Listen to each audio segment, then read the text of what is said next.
You understand? You want to make a side bet on a knockout? You want to make a bet, me and you? You understand that? You want to make a bet like that? Whatever you want, however much you want. What do you want to make it for, $10? Is that what you're willing to risk it on? $5, $10? Let's make a real bet. I'll make a bet on a knockout. Just shut your mouth. Let's make a side bet. He's the one who's saying he's going to knock me out. Make a bet. You think you're going to knock me out? I won't even bet that. Just you knocking out. You want to knock me out? Let's make a bet. We'll make a bet on it. Shut up. We'll make a bet. You make me shut up. You make me shut up. You're saying you're going to knock me out. You're saying you're going to knock me out. You're going to knock shit out. You want to bet me you knock me out? How much you want to bet? You know something, Bob? I'm not afraid of you, Lennox. And we're going to get it on. I owe you one. Okay. You're not the man I thought you were. You lied on me. I thought we was cool. Yo, bring it on, man. Yeah, I'm going to bring it. I'm going to bring it. You ain't say nothing but a word. Betty Roddick was afraid of you. I'm going to knock you out. You was a chump. You ain't going to knock nothing out, Bob. I'm going to knock you out. You ain't going to knock nothing out. You know I'm going to knock you out. Nothing out. Why you know do it then? Do it then. You ain't do shit. I ain't never come off my feet. You're the champion. You had help from the ref. He's Well, knock me out. Knock me out then, Bob. You ain't nothing to me. Watch your mouth, sucker. Hey, look, man, put your man away, man. You ain't nothing. That's it. See, ain't no way he's going to hit you then, right? And remember, it's always good to throw the punch where you could hit him and he can't hit you. That's what the science of boxing trained is to all get about. away from punches, not only defensively to save himself, but to create openings for his power and for his speed. And he was taught that specific style, to elude punches, to slip the straight, and to weave the round, and to explode punches in the opening. I remember Cuz showing him how to throw the uppercut with the proper snap. And Mike would come right over here in the mirror and just practice it for round after round. With D'Amato as the teacher, Tyson became an obsessive student of boxing. Not just technique, its history. While in the gym, he practiced D'Amato's peekaboo style, fighting with one's hands high, as if in a defensive screen. At home, he would spend even more time practicing moves, as he had late into the night in the reform school. How did Bird? Yeah, how did Bird beat? He beat Vitaly Klitschko though. Which Klitschko are we talking about? Don't matter which one. They're different fighters though. Both of them could get in the ring with Marcel at the same time, and he'd knock them out. I feel you. Both. I used to train both the Klitschko. Okay. What were they like back then when you trained them? Like if you were to compare like Vladimir Klitschko and Vitaly back then to maybe Holyfield when you worked with them, what would you? Holyfield was a better fighter. What made him a better fighter? Exactly, what in his skill set? He fought. Them guys didn't fight, man. Yeah. Lennox Lewis, all them guys that come after Marcel. You know how come Ezra Charles retired? Are you retired? I mean, the reason he started being a losing fighter. If he had never fought Marciano, he would have been all right. After the first Marciano fight, he went the distance. Yeah. Got beat up bad, man. And Ezra Charles was an all-time great. Got beat up real bad. By Marciano. Marciano was the hardest puncher I ever seen. Many people that I met that actually watched him fight or were around Marciano, they often tell me that he was the most conditioned fighter that they had ever seen. He was. Unbelievable. 8 months in the training camp. Dang. He didn't care. It was his life. He could fight, man. Yeah. Don't go by what these people tell you. I was there. Oh, that's why I'm asking you. Enlighten me. Klitschko.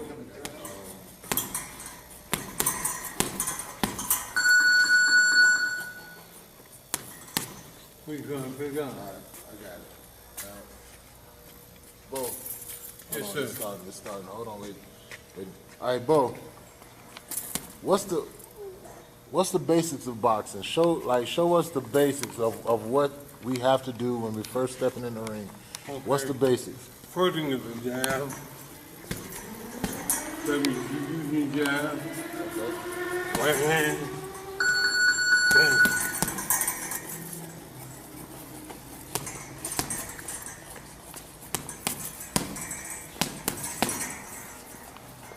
Too much jab.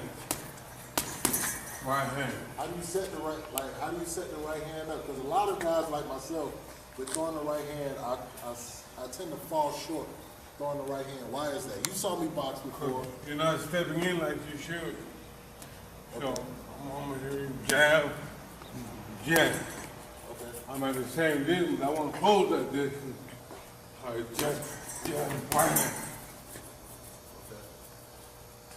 usually come with the foot. Right hand hook. I noticed that you rolled after the next combination. Yeah, because I'm anticipating if you gonna fall back at me. Okay. So I gotta get off small and move my head. The BNK's in the house. And dog. I gotta give you a different angle because if I hurt you, I don't want you to hit me because I'm looking at you. So I'm gonna throw a combination, but I don't want to stay there because usually if I'm hurt. Is there anything that he taught you back when you were training you that still resonates to you to this day? That's allowed you to be successful? Tszyu taught me a lot. He was involved in the career of a lot of heavyweight champions here, and we discussed about it yesterday with the guys. Stewart was a teacher. He was not a trainer, he was not a coach, he was a teacher. It was enjoyable to have around, and I've learned to love boxing actually. And I started to love boxing when I met Stewart. He made me to understand the sweet science, which I didn't before. So since I was involved with Emmanuel, I believe that I changed a lot inside of the ring and outside as well. So from my life. All right, awesome. Last question. Deontay Wilder, he's the other heavyweight champion in the division. Just what's your take on Deontay Wilder, and is a fight with him in the works? I know Tszyu pretty well, and I think that he's a very talented fighter with great skills. What I only have seen previously, and we're going to see this month, he's going to fight this month, that his opposition is not the opposition that the fans are expecting. Obviously he's winning in an impressive way, but I wish he could have better opponents. I understand that he has no influence who is going to be put in the ring because he has promoters and managers, but I hope he could get some of the influence and just say, guys, all right, I mean, as a champ I need to fight somebody that is really deserves and somebody that can be good opposition and really going to make fans I could see that, and I could see that a lot of that killer wasn't in him, so I had to do things in the gym to try to bring the killer back. I would say different things, and I would use different sparring partners. I remember I had 20 sparring partners at one time, and I told him, I said, look, go in the ring, you're on your way back, don't pull no punches. I can't get another Mike Tyson, but I can always get sparring partners. So we were knocking him out left and right, the ambulance running all day at Don King's training camp. The late, great trainer, Richard Chiquetti, threw his hands up and said, I can't believe it. Oh my God, this man is crazy. He's going to make him kill somebody. but that was to help bring him back, and I would quote certain things to him about boxing, a lot of things that certain things like what Jack Johnson would say, and you know, might get irritated during interviews a lot of times, and tear up equipment and throw cameras everywhere, and then I would say, he said, well, you know, I get tired of it. They always want me to do this and want me to do that. I said, look, I wrapped his hand. I said, listen, you know what your job is? He said, what's that, Stacey? I said, your job is to drive pretty cars, fuck pretty women, keep a pocket full of spending money, and knock out motherfuckers. That's all you're supposed to do right now. Now, when you finish and retire, you can do all this other stuff. But that's your job. I said, that's what the great Jack Johnson said.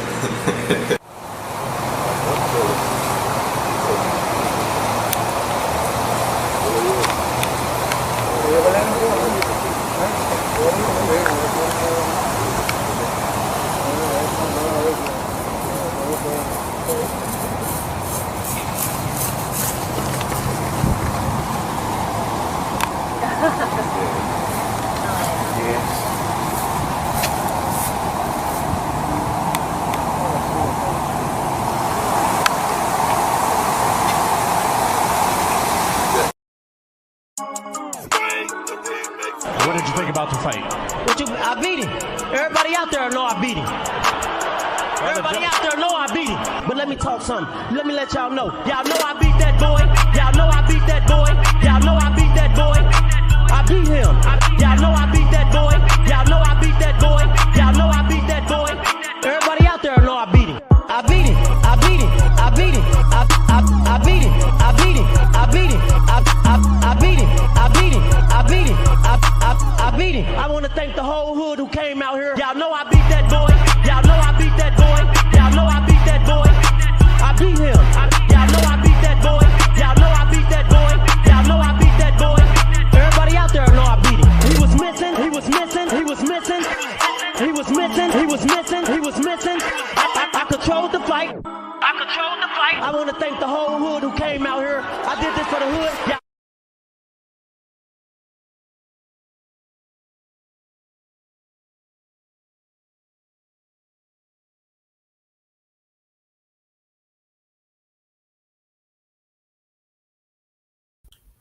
The untouchable True School Sports Empire proudly presents something the boxing game's missing. Hey, what's going on? It's your boy BT, and we are live again. This is the official live fight reaction for Dennis Hogan. Or no, my bad. Tszyu versus Dennis Hogan. Shout out to everybody out there, man. It's 4:36 a.m. Central Standard Time. I almost didn't wake up for this fight. I fell asleep. I forgot to set up my live. But by the grace of God, I woke up just in time, and we're not too far away from the main event. So shout out to everybody who's here, man. Make sure y'all smash that like button, show love, show support to the channel, all that stuff, man.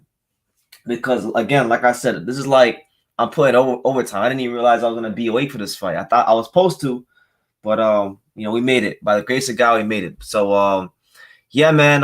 Everybody out there, smash that like button. Let me know. There's 29 of you in here. Let me know in the comments what city, what state, what country are you watching this live from right now. Drop that in the comments and I'll give you a shout out accordingly. I'm gonna address this once because I know I'm gonna get this question like 2 times. Right there in the bottom, I don't know if y'all can see in the bottom.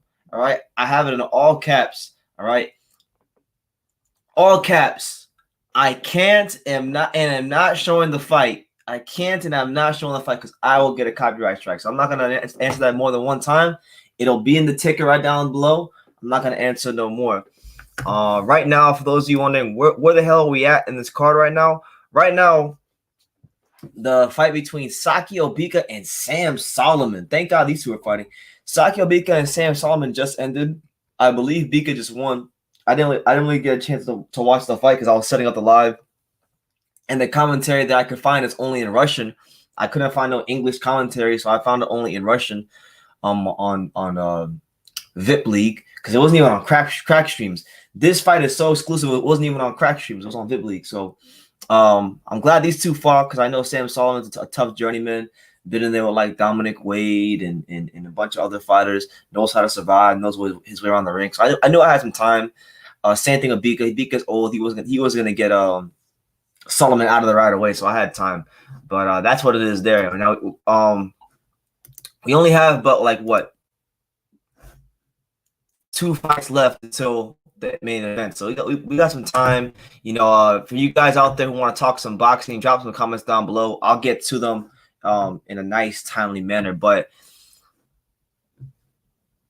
yeah, I got you guys. I'm gonna bless everybody out there because God has blessed me so much. So I figured, why not bless the people, man? Why not bless people? Why not bless the fine folks? And drop your predictions down below for Tszyu and Dennis Hogan. There's the link right there. Let's get us some comments because I know we got some time. And right now there's no fight going on. So we got my man Rob87. Shout out to him. He says, "Let's go. Salute to BT." Yes, sir. Yes, sir. Shout out to my man Rob87. You know what I'm saying? Shout out to Rob87. Rob87 been supporting the channel for a long, long time. So Rob, you have my love. You have my appreciation, champ. Thank you. Super Rice 1234 says, "Yo, BT, when it be starting?" I like that. When it be starting? Well, it be starting in a couple fights. I'm thinking right now. I don't know where you're at in the world. Right now, I'm in Texas, so I'm in the Central Time Zone.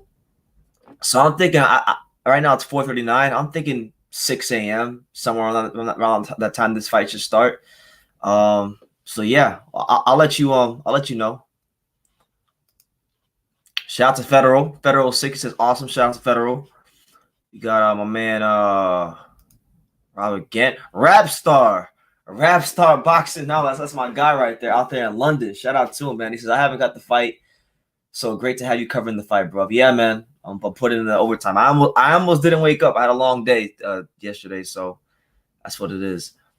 But yeah, the link is down there, guys. Sydney, Australia, my man Simu Salivo. I don't want to get your name. I don't want to put your name, but shout out to you, man, out there in Cindy.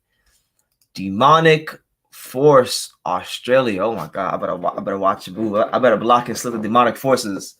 Shout out to you, man, out there in Cindy, Australia. Yeah, man. So let's get into. Let's just talk about this fight because I haven't really done any videos about this fight. Truth be told, I forgot this fight was even happening until yesterday morning. So what I wanted to do was just talk about the main event a little bit, give my thoughts, and you guys could chime in, and we'll have a nice little dialogue in the chat. But we got Tszyu, Tszyu's son, the cash cow of Australian boxing. This guy's going places, and he's got this fight against Dennis Hogan. He's 17-0, 13 knockouts, solid fighter. Right now he currently is in possession of the very prestigious, very honorable WBO global title, and he's making his He's making his fourth defense of the WBA global title. So Tszyu, he's out here making history, man. He's beating a couple. The most notable fighter he beat was Jeff Horn. That was a big fight in Australia, and Jeff Horn had already been to the Pacquiao fight and the Crawford fight and the 2 wars with Zarafa. So not to take away from the win of Tszyu, but like, how fresh was Jeff Horn when he fought Tszyu? Was it the Jeff Horn that Pacquiao fought? I don't think so. So people take that with a grain of salt.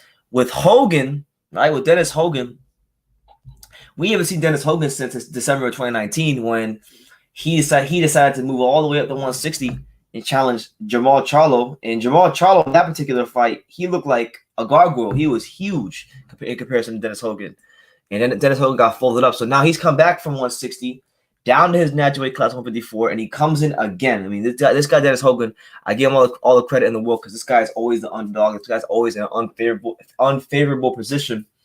And here we are again. He's in another unfavorable position with his back against the wall and the odds stacked against him, and he's here to take on Tszyu tonight. So it should be a good fight. As far as what kind of implications, how important is this for the 154-pound division? It does hold some importance because we look at the rankings, right? Just a quick glance at these rankings, and you know what? Let's go ahead and look at these rankings together. And by the way, hold on, go over here. Make sure we hit that share screen sign. You know what I'm saying? I just figured out how to use this, man. Because I try to experiment with this whole screen sharing thing. And I felt like a bit of an idiot. So we're gonna go to share screen right now, and we're gonna take a nice look at those rankings right now. Okay, so we go over here to the Boxing Scene website right here. So we're looking at the rankings, right? We're looking at WBC, WBA, IBF, all those fine folks over there, and all those beautiful sanctioning bodies that we've come to know and love over the years. So, We'll start the WBC right now. In the WBC, we've got Tszyu right here at 11. He's ranked number 11 right here in the WBC. Tim and Dennis Hogan actually. This is why I think this might be the only weight class where Tim and Dennis Hogan are both ranked. So Tim's 11 in the WBC. Hogan's actually ahead of him at 10. So Tim's ranked there. Tim's ranked number 7 in the WBA. So pretty high ranking there. Here in the IBF, Tim is ranked number 3, way up there. And then number 1, Tim is ranked square at number 1. So Tim wins this fight. Who knows, man? He might win this fight, and the IBF, the WBO might say, you know what? We're gonna go ahead and call it mandatory. He might have to fight Tszyu if Brian Castano, who's the champion, if he can't come to an agreement with Charlo to fight for undisputed, the WBO might call a mandatory, and we might be seeing in his very next fight, Tszyu fighting Brian Castano. So it's a lot at stake. I want y'all to understand this. whoever wins this fight could be in line for a title shot. Hogan's only ranked in the WBC, but look how high Tszyu is ranked. If Hogan is able to win this fight, he's going to get right in the rankings across all the sanctioning bodies. So it's really that golden opportunity for Dennis Hogan, who, you know, a couple years ago, he really burst onto the scene when he fought Jaime Munguia, and that fight was stolen from him. He should have got that decision and should have been able to progress his career. So maybe life is coming full circle for him, and maybe he gets a chance to beat Tszyu and you know, progress his career the way he should have a couple years ago when he beat Jaime Munguia.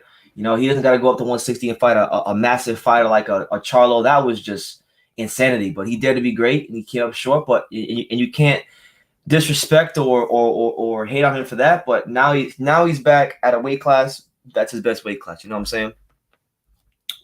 Let me see who. I know we got some comments. Yeah, right now we got a lot of people in here right now. We got 79 people in here right now, 69 people, and we only got 15 likes. So look, y'all gotta stop being stingy, man. I'm up here at 4 in the morning, you know, 4:30 in the morning, 4:46 in the morning. I almost didn't even wake up for this live, and I'm here and I'm with you guys. Don't be stingy. You know, smash that like button, because that lets YouTube know that you guys like the content I'm putting out there, and it tells YouTube to go get more people to come watch this live. So we're gonna do this. I'm gonna count it down from 5, and when I get down to 0, you guys are gonna help me by smashing that like button. It only takes like 3 seconds, 2 seconds of your time, and it's free. Who don't like free? Help your boy out. So on the count of 5, 5, 4, 3, 2, 1. Smash that like button. Smash that like button, because I'm here, man. I'm grinding for you guys. All right, so let's have a quick look while we're sitting here waiting for the fight to start. Let's have a quick look at the resumes, just like the last couple of fights, what they're up to, what they're doing. All right, so Tszyu, you see his record here. He's 17-0, you know, 13 KOs, doing his thing, you know, putting on for Australia, trying to get out of his father's shadow. You know, it's big stuff going on for Tszyu right now. Now, look, we go down here, right? You know, he basically beat a bunch of domestic level Australian fighters. You know, won the Australian super welterweight title in the summer of 2019. Captured the very prestigious WBO global title that he's defending tonight in August of 2019.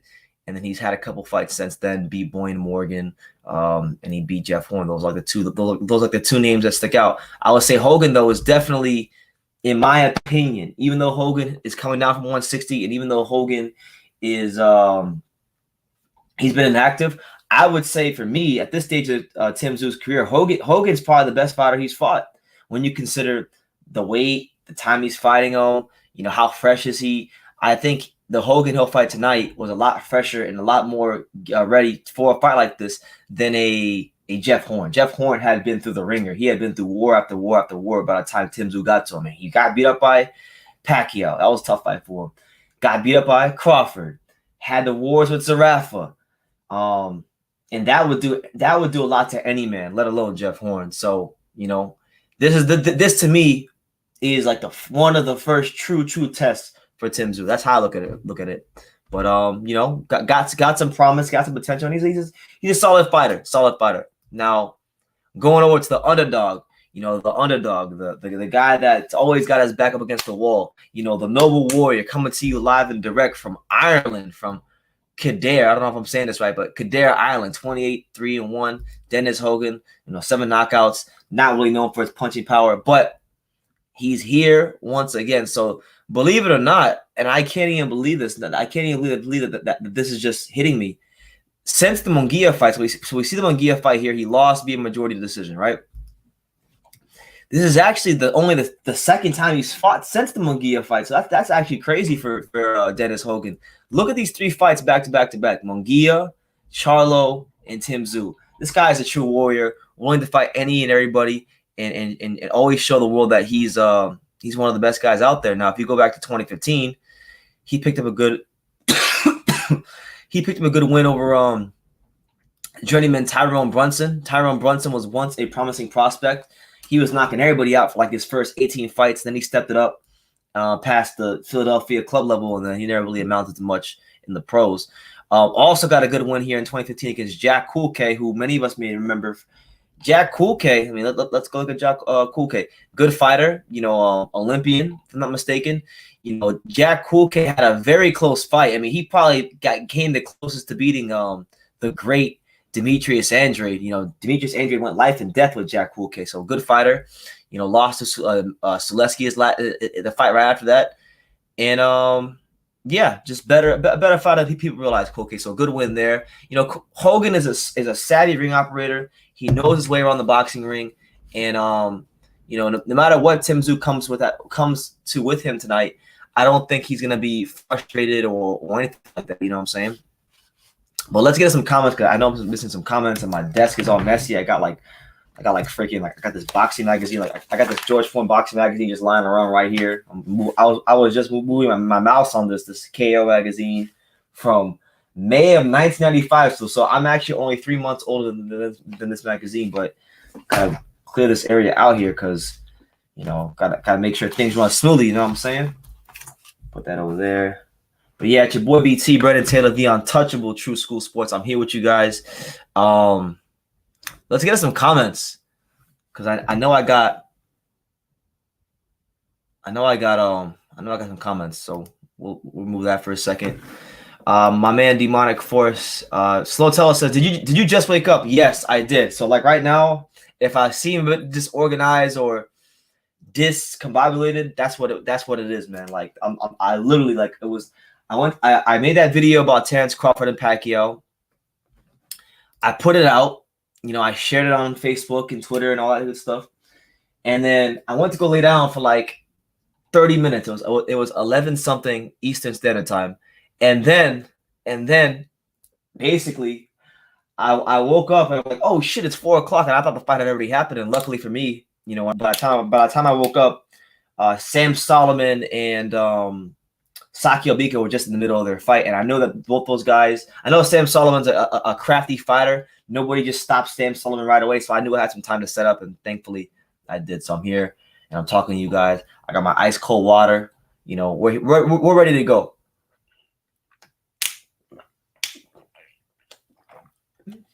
It's always a must when I do these lives that we stay hydrated during these lives. Let's see what's going on right now.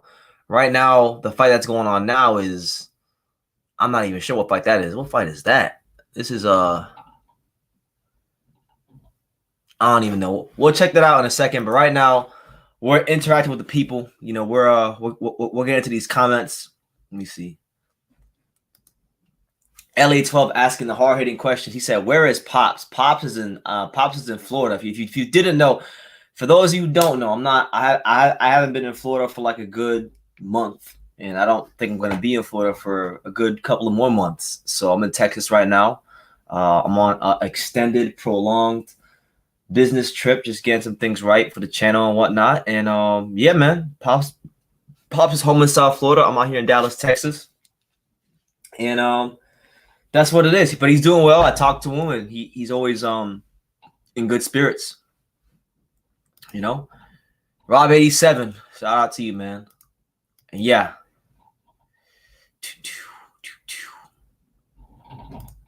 Thank you, Mitch. Shout out to you, man. Ali313 says Jack Cool K was effing up David Check. He was, and Cool K is a very, very crafty fighter, good fighter. Another guy who knows his way around the boxing ring. You can't underestimate a guy like Jack Cool K. Are you going to do a Michael Buffer intro? I could try. I could definitely give it a try, man. Right now, I just woke up, so I'm just trying to get. I'm impressed that I even got this live together as quickly as I did. You know, I want to give myself a pat on the back because this was just thrown together last minute. My man Joseph Ajaka, shout out to Joseph Ajaka. He says, "Can you say hello to me?" Hello, Joseph. Shout out to you, man. Hope you're good wherever you're at in the world. Benjamin Lee, Newcastle, Australia. Shout out to Benjamin Lee out there in Newcastle, Australia. We're international here on True School Sports. We got the Australians in the building. We got the Yanks in the building. You know, we got my man Ali313 out there in Detroit. Detroit, what's up? You know, we got everybody. We got everybody. Rap star out there in the UK. with that being said, let's get to this fight. You know, and just so you guys know, I'm not lying to you. Like I looked everywhere. I looked everywhere for an English commentary of this fight. I went on VIP League. I went on Crack Streams. I went on Twitch. I could not find, for the life of me, a English Tszyu commentary. So with that being said, just to prove to you guys, I'm not lying. This is the current commentary, right? Listen. Повторных атаках.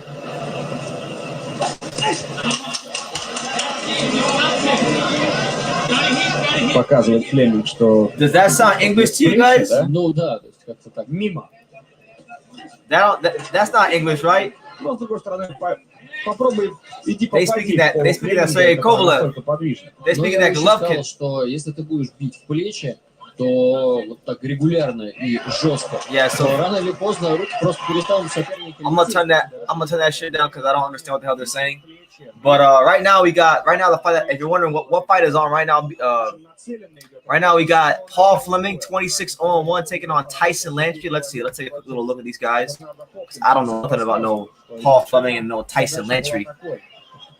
Tyson Lantry. So this is just a regular fight. You know, Paul Fleming 26-0, 26-0-1.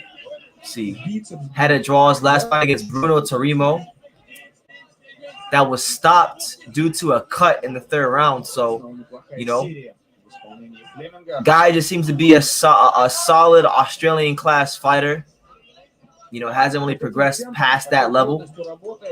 You know, and the guy he's fighting, Tyson Lantry, he's 8-3-0, 3 KOs. Another guy, just a guy that's known in the Australian class level. You know, he fought for the vacant WBO Asia Pacific title, so a regional trinket. So, you know, just your filler fight. But we're gonna watch it. You guys continue to show love to the channel. Right now, let me see what's this guy's name again? Tyson Lantry's in the black trunks, and Paul Fleming is in the blue trunks. So Paul Fleming is the southpaw in this fight. If you guys are watching, Paul Fleming is the southpaw. Tyson Lantry is in the black trunks with the pink trim. And I like the style we're seeing from Paul Fleming. You know, got that southpaw, that real slick southpaw style, but he's throwing punches with conviction, throwing punches to try to hurt this guy. You know, so far in my little 2 minutes watching this fight, I've seen him land a couple of really nice, sharp, speedy punches. And so far, Tyson Lantry's taking them good, taking them real good.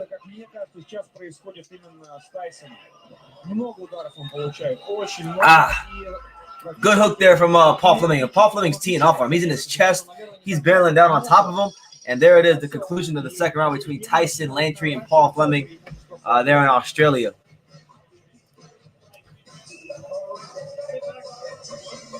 Now, as far as the main event, Tszyu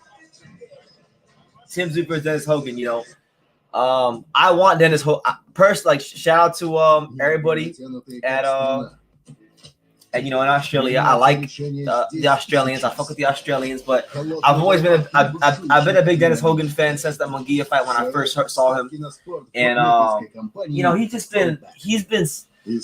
always against the wall. He's always against all odds, and I like him a lot. He's a very likable guy. So I'm gonna go with I want Hogan to win. I'm not picking him to win, but I want him to win. I think Tszyu is the stronger puncher. I think Hogan can only box him for so long before Tszyu cuts the ring off and closes that gap. So I'm gonna go with Tszyu to wear him down. I think the fact that Hogan's coming down from 160 back to 154, and he's been inactive like almost every other fighter in boxing, you know, it's gonna play into the hands of Tszyu. That's my opinion, but you guys can give me yours down in the comments. All right, so we had round 3 of Paul Fleming versus Tyson Lantry. Someone just told me in the comments. I think it was who told me just now. Someone told me in the comments. It was my boy Benjamin Lee. He said Paul Fleming is an ex-Olympian.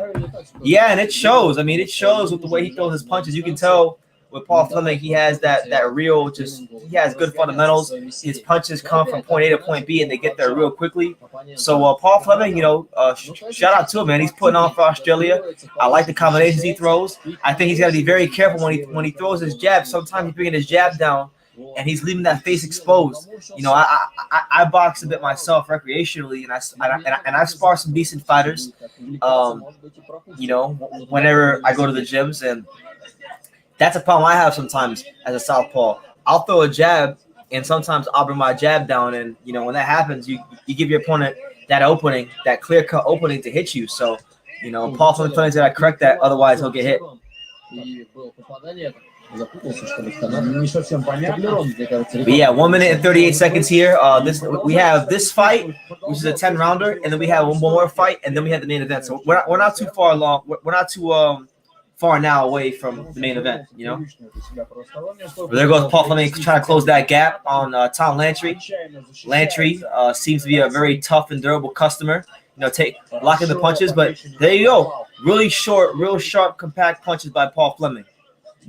Look at the Aussie go. Look at the Aussie go. He's just touching him right now. Touching him.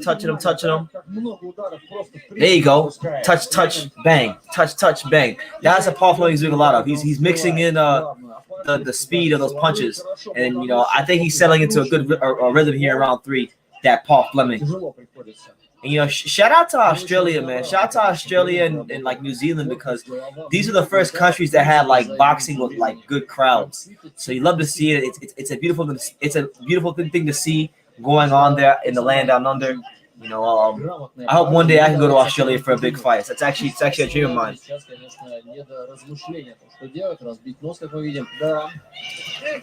И продолжает сажать, продолжает наносить точные удары. Пол и справа, и слева, и левый снизу не забывает. И теснит, да, все время на сопернике, все время на нем, не дает. All right, so there's a link for those of you asking. I'm a man of the people. You know, there is the link in the description, in the chat. There you go. Tom Lantry just threw a left hook right there. Right there, you saw Fleming block it with his hand, and then he got caught on the way down when he was dipping his head. So he got to be very careful of Paul Fleming. But I like this kid, Paul Fleming. I like this guy, Paul Fleming. You know,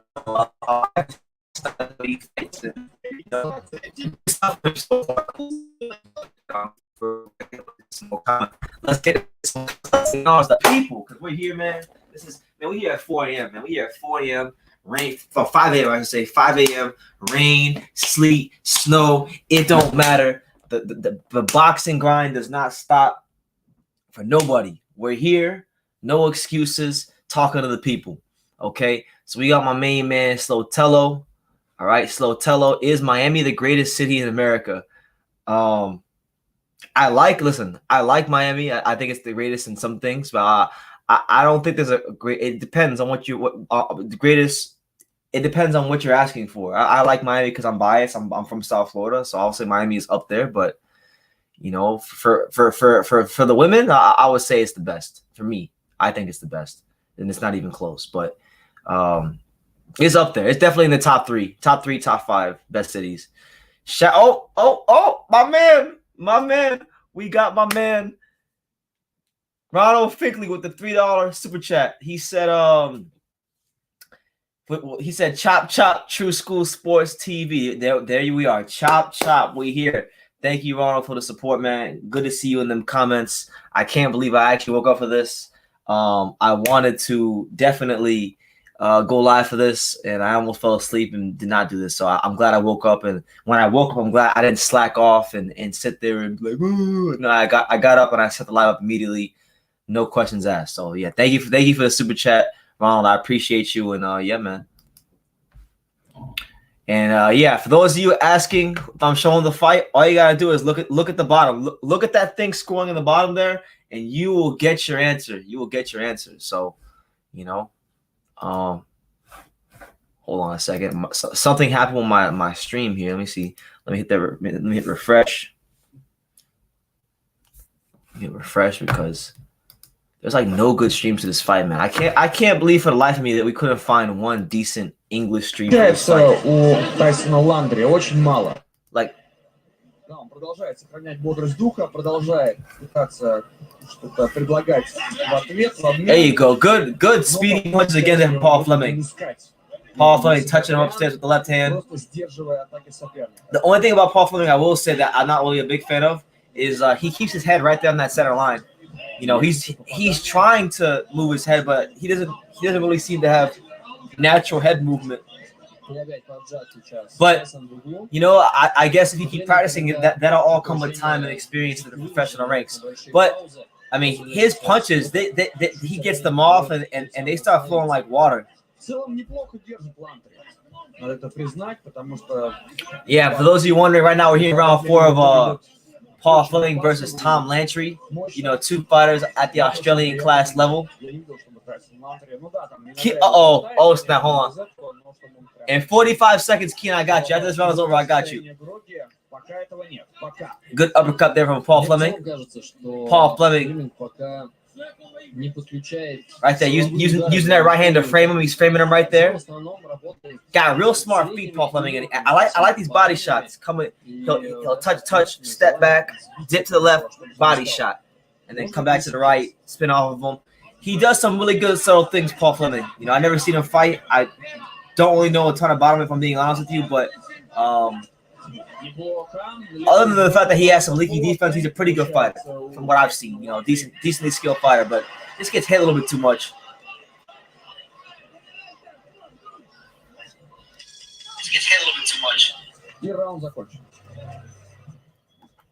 All right. Put this shit on mute. I don't even need this volume on because it's not even in English. There's no point in having the volume on. It's not even in English. Y'all can hear me. Y'all can hear me, right? Can y'all hear me? Just let me know in the comments. Yes. Can you hear me? Am I clear? Do I sound okay? Let me know.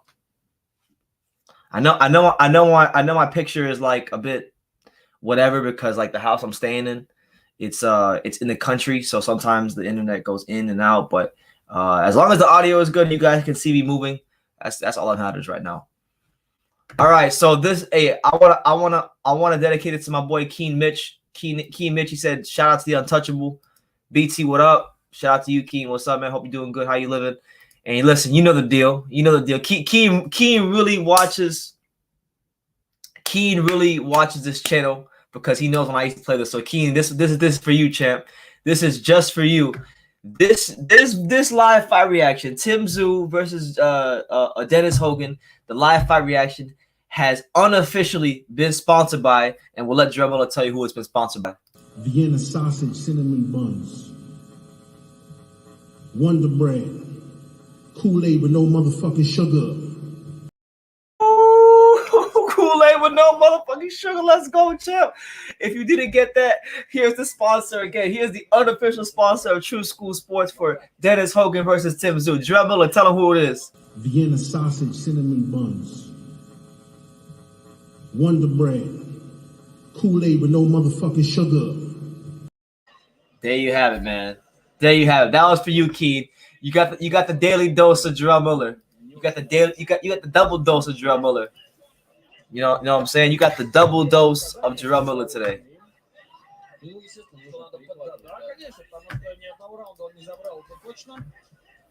Let me see. Y'all are saying that you can't hear me. Let me see. Y'all are saying that you can't hear me. I'm seeing otherwise on my feed. It's all good. It's all good. But yeah, round 5, Paul Fleming versus Tom Lantry. We're not gonna listen to the Russian commentary because there's no point listening to the Russian commentary. I don't speak Russian, and I'm like 90% sure that most of this chat, 99% of this chat, don't speak Russian either. So you're the type to deal with the $1 million mouthpiece that is the untouchable True School Sports empire. You know, BT, Brennan Taylor, True School Sports. I'm very appreciative of everybody here. Thank you guys for showing up. You know, right now, Tom Lantry, he's backing up right now, Paul Fleming's backing up right now. He seems to be taking this round off. You know, Tom Lantry's pressing forward, throwing punches, and you know, he's a lot more active this round. But I think from what I've seen, I think maybe Paul Fleming has punched himself out just a little bit, and I think he's taking this round off. There you go. Good right hook there from Tom Lantry. Tom Lantry stepping in with that jab. Stepping in with that jab, bouncing on his toes. There you go. 38 seconds left here in round 5 as Paul Fleming looks to run his record all the way up to 27-0. 27-0. Now, you guys said he was an amateur. You guys said he was an Olympian. I want to see any names he fought in the Olympics that we might know about. There you go. There you go. Good, really short, straight left hand there for Paul Fleming. But, you know, Lantry's taking him very, very well so far. Taking him very, very, very well. Not having him. There you go. Good left hook there again from Tom Lantry. Catches him out right on the chin, but nothing doing. I don't think he turned it over. Yeah, man. Paul Fleming is winning these exchanges. He's a sharper puncher, and he's definitely very composed and keeping his composure when Lantry presses the action on him. Now, getting to Paul Fleming, I want to see his resume as far as his amateur exploits. To see who did he fight in the amateur that we would know. Is there any names that would stand out? I don't really see any names that would stand out. No, I don't. Okay, back to the comments. Well, in between rounds, right now we just ended round number 5, so we're past the midway point of this fight. You know, Paul Fleming right now is in there with the very game and durable. You know, Tom Lantry, you know, and looking to run his record up to 27-0. You know, the ex-Olympian. You know, it's your boy BT, Brendan Taylor, the untouchable True School Sports Empire. Make sure you guys smash that like button. If you're new to the channel, make sure you guys subscribe. You know, we go live for a lot of these fights. Saturday is going to be a great busy day. For those of you who don't know, Saturday, I'm going to be live pretty much all day because the Uzbekistan card featuring Mirjan Akhmadaliev, Israel Majamov, and all those guys, that'll be in the morning. And then Jamel Herring versus Carl Frampton. I believe that's at night. So you guys are on Saturday. You guys are gonna get 2 live fight reaction extravaganzas. We're gonna be live all day. So we're gonna be drinking a lot of water. You know, making sure that we're very hydrated, and we'll be ready. And there goes Paul Fleming, round number 6. Paul Fleming. In the beginning of round 6, those first 40 seconds, he switched there to orthodox. He's normally a southpaw fighter. He switched to orthodox and hit Tom Lantry with like 2 or 3 jabs, and then switched right back to southpaw. And yeah, now he's flowing. Now you see him flowing. He's moving the upper body a lot, and it looks like he's not really putting too much on his punches. He's putting just the right amount of steam on his punches. Yeah, Paul Fleming doing his thing right now. Yeah, I'm looking at Tom Lantry right now. Tom Lantry is right now. He's pressing forward. He's trying to press the action, but he's not throwing a jab. He's not trusting his jab. He's kind of just like moving in, or as I like to say, he's coming through the front door. He's not fainting. He's not really giving him too much head movement. He's just coming through the front door, hoping that Paul Fleming misses one of these punches, and then he'll get that one big shot off. But that's not what you want to do. You want to move that head side to side, feint him. You know, make sure that you're not an easy target to hit. And right now, even though he's trying to make the fight happen, he's making himself an easy target to hit. And Paul Fleming is hitting him, not too hard, but he's hitting him, and he's keeping him at bay with the jab, and he's using his legs and using the ring. And right now, it looks like he's in firm control of this fight. Good counter there by Tom Lantry, though, right there. There you go. Good hook there from Paul Fleming. Fleming goes to the body and then spins right off of him, gets back to the middle of the ring. So you see that ring generalship of Paul Fleming. You see the ring generalship of Paul Fleming right now in this fight. You know? There you go. Oh, good overhand left. Overhand left. Right hook from Paul Fleming.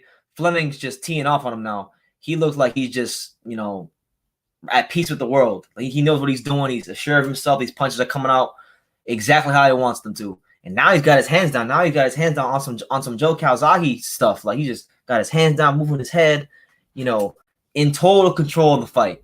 In total control of the fight. He's throwing that right hook and spinning to his right immediately. You know, there you go. Good right hand to the stomach there by Tom Lantry. But good upper and lower body movement from Fleming, and Fleming ends the round with a double right hook to the head. You know, so that's the end of round 6. Fleming is in firm control of this fight.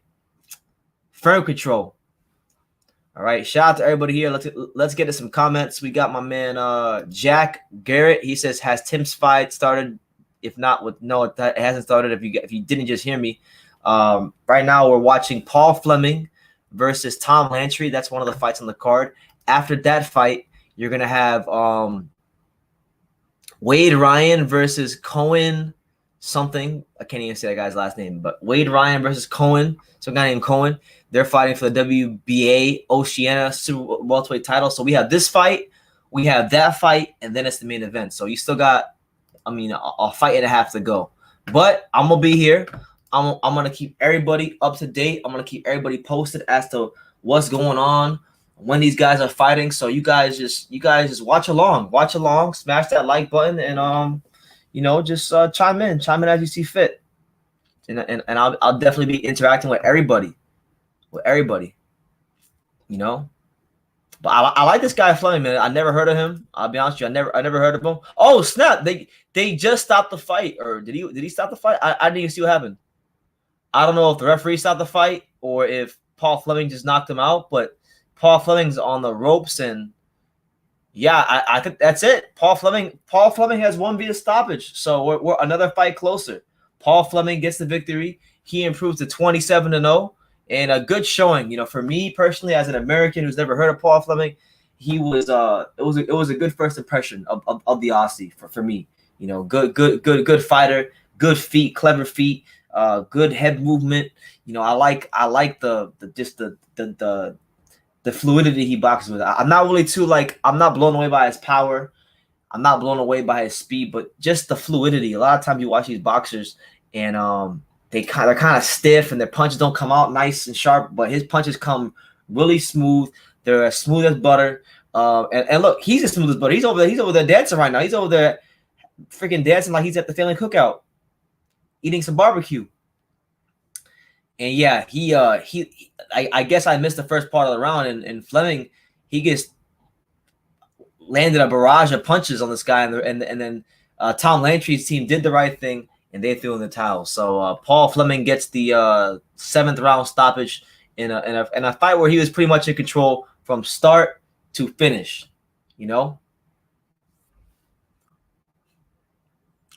I've already explained. Hey, look, and you know what? There's a new rule. If you come up in my live and you start telling me what to do, I'm just gonna block you. I'm not gonna say nothing. I'm not gonna acknowledge your comment. I'm just gonna block you. So don't tell me to put a mirror behind me, and don't tell me to show the fight, because I'm just gonna block you. I don't have time for that. It says it right there in the comments, right there in my ticket, right there at the bottom of the screen, that I'm not showing the fight. I can't show the fight because I'll get a copyright strike. But yeah, shout out to my guy Lance Meyer. He said, "What's good, BT?" Shout out to you, Lance. Hope you're doing good. Good to see you.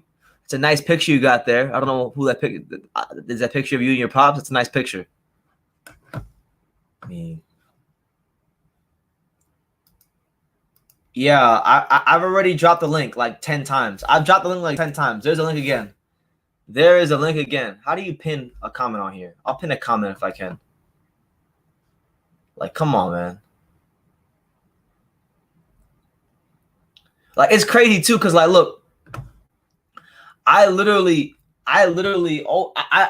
even put it in the bottom of the screen. You guys can see it in the bottom of the screen, and people are still asking if I'm showing the fight. Like, look, watch when it scrolls by. Watch. In all caps, it literally says, "I can't and am not showing the fight," with exclamation points, and people still asking if I'm showing the fight. So no, man. But yeah, there's a link. There it is, man. We'll see how it goes. But you know what? While we're sitting here and while we're waiting for the next fight, because the next fight will be the Wade Ryan fight for that Oceania title. Let's talk about some boxing news, man. We got some. We had that bomb that was dropped on us yesterday. That it looks like Manny Pacquiao and Terrence Crawford.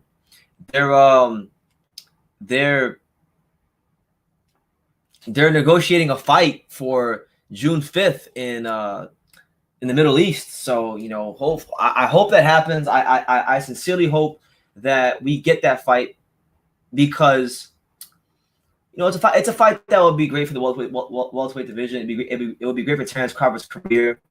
It'd be great for Manny Pacquiao because I know if they fight in the Middle East, Manny Pacquiao is gonna get compensated real nicely. So that could be a nice little, whether he wins or loses, that could be a nice little retirement check for Pacquiao. If he decides he doesn't want to box no more, that's cool. And the best part about that, if it's true, and Bob Arum's just not blowing smoke up our asses, if it's true, then that means that Errol Spence Jr. has missed out on the opportunity to fight Manny Pacquiao, and that would be amazing.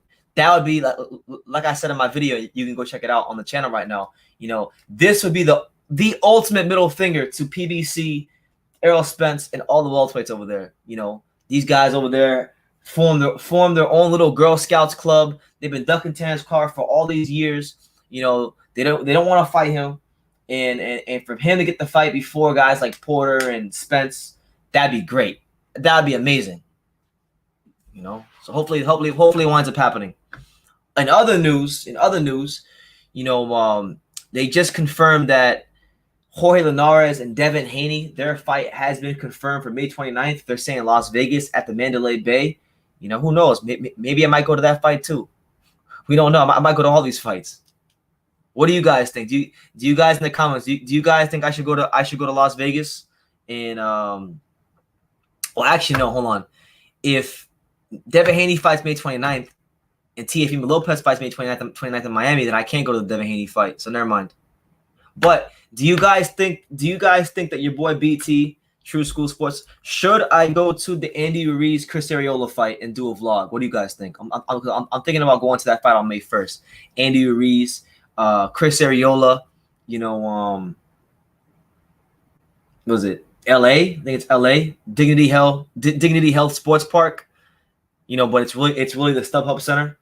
You know, I'm thinking about going out there to that. You know, that's May 1st. Canelo's May 8th. I'm gonna go to that as well, more than likely. May 29th might be Teofimo Lopez down there in Miami, back home at Marlins Park. If it's whenever that fight is, I'll be at that fight. You know, whether it's June 5th, May 29th, I'll be at that fight. Who is this dude? I'll tell you who I am. My name is Brendan Taylor, and I'm GQ Magazine's 2021 Sexiest Man Alive. That's who I am. Nice to meet you, Sam. Nice to meet you, Sam. Shout out to you and shout out to Tim Tszyu. Shout out to Tim Tszyu, man. I'm hoping Tim Tszyu gets it done. All right.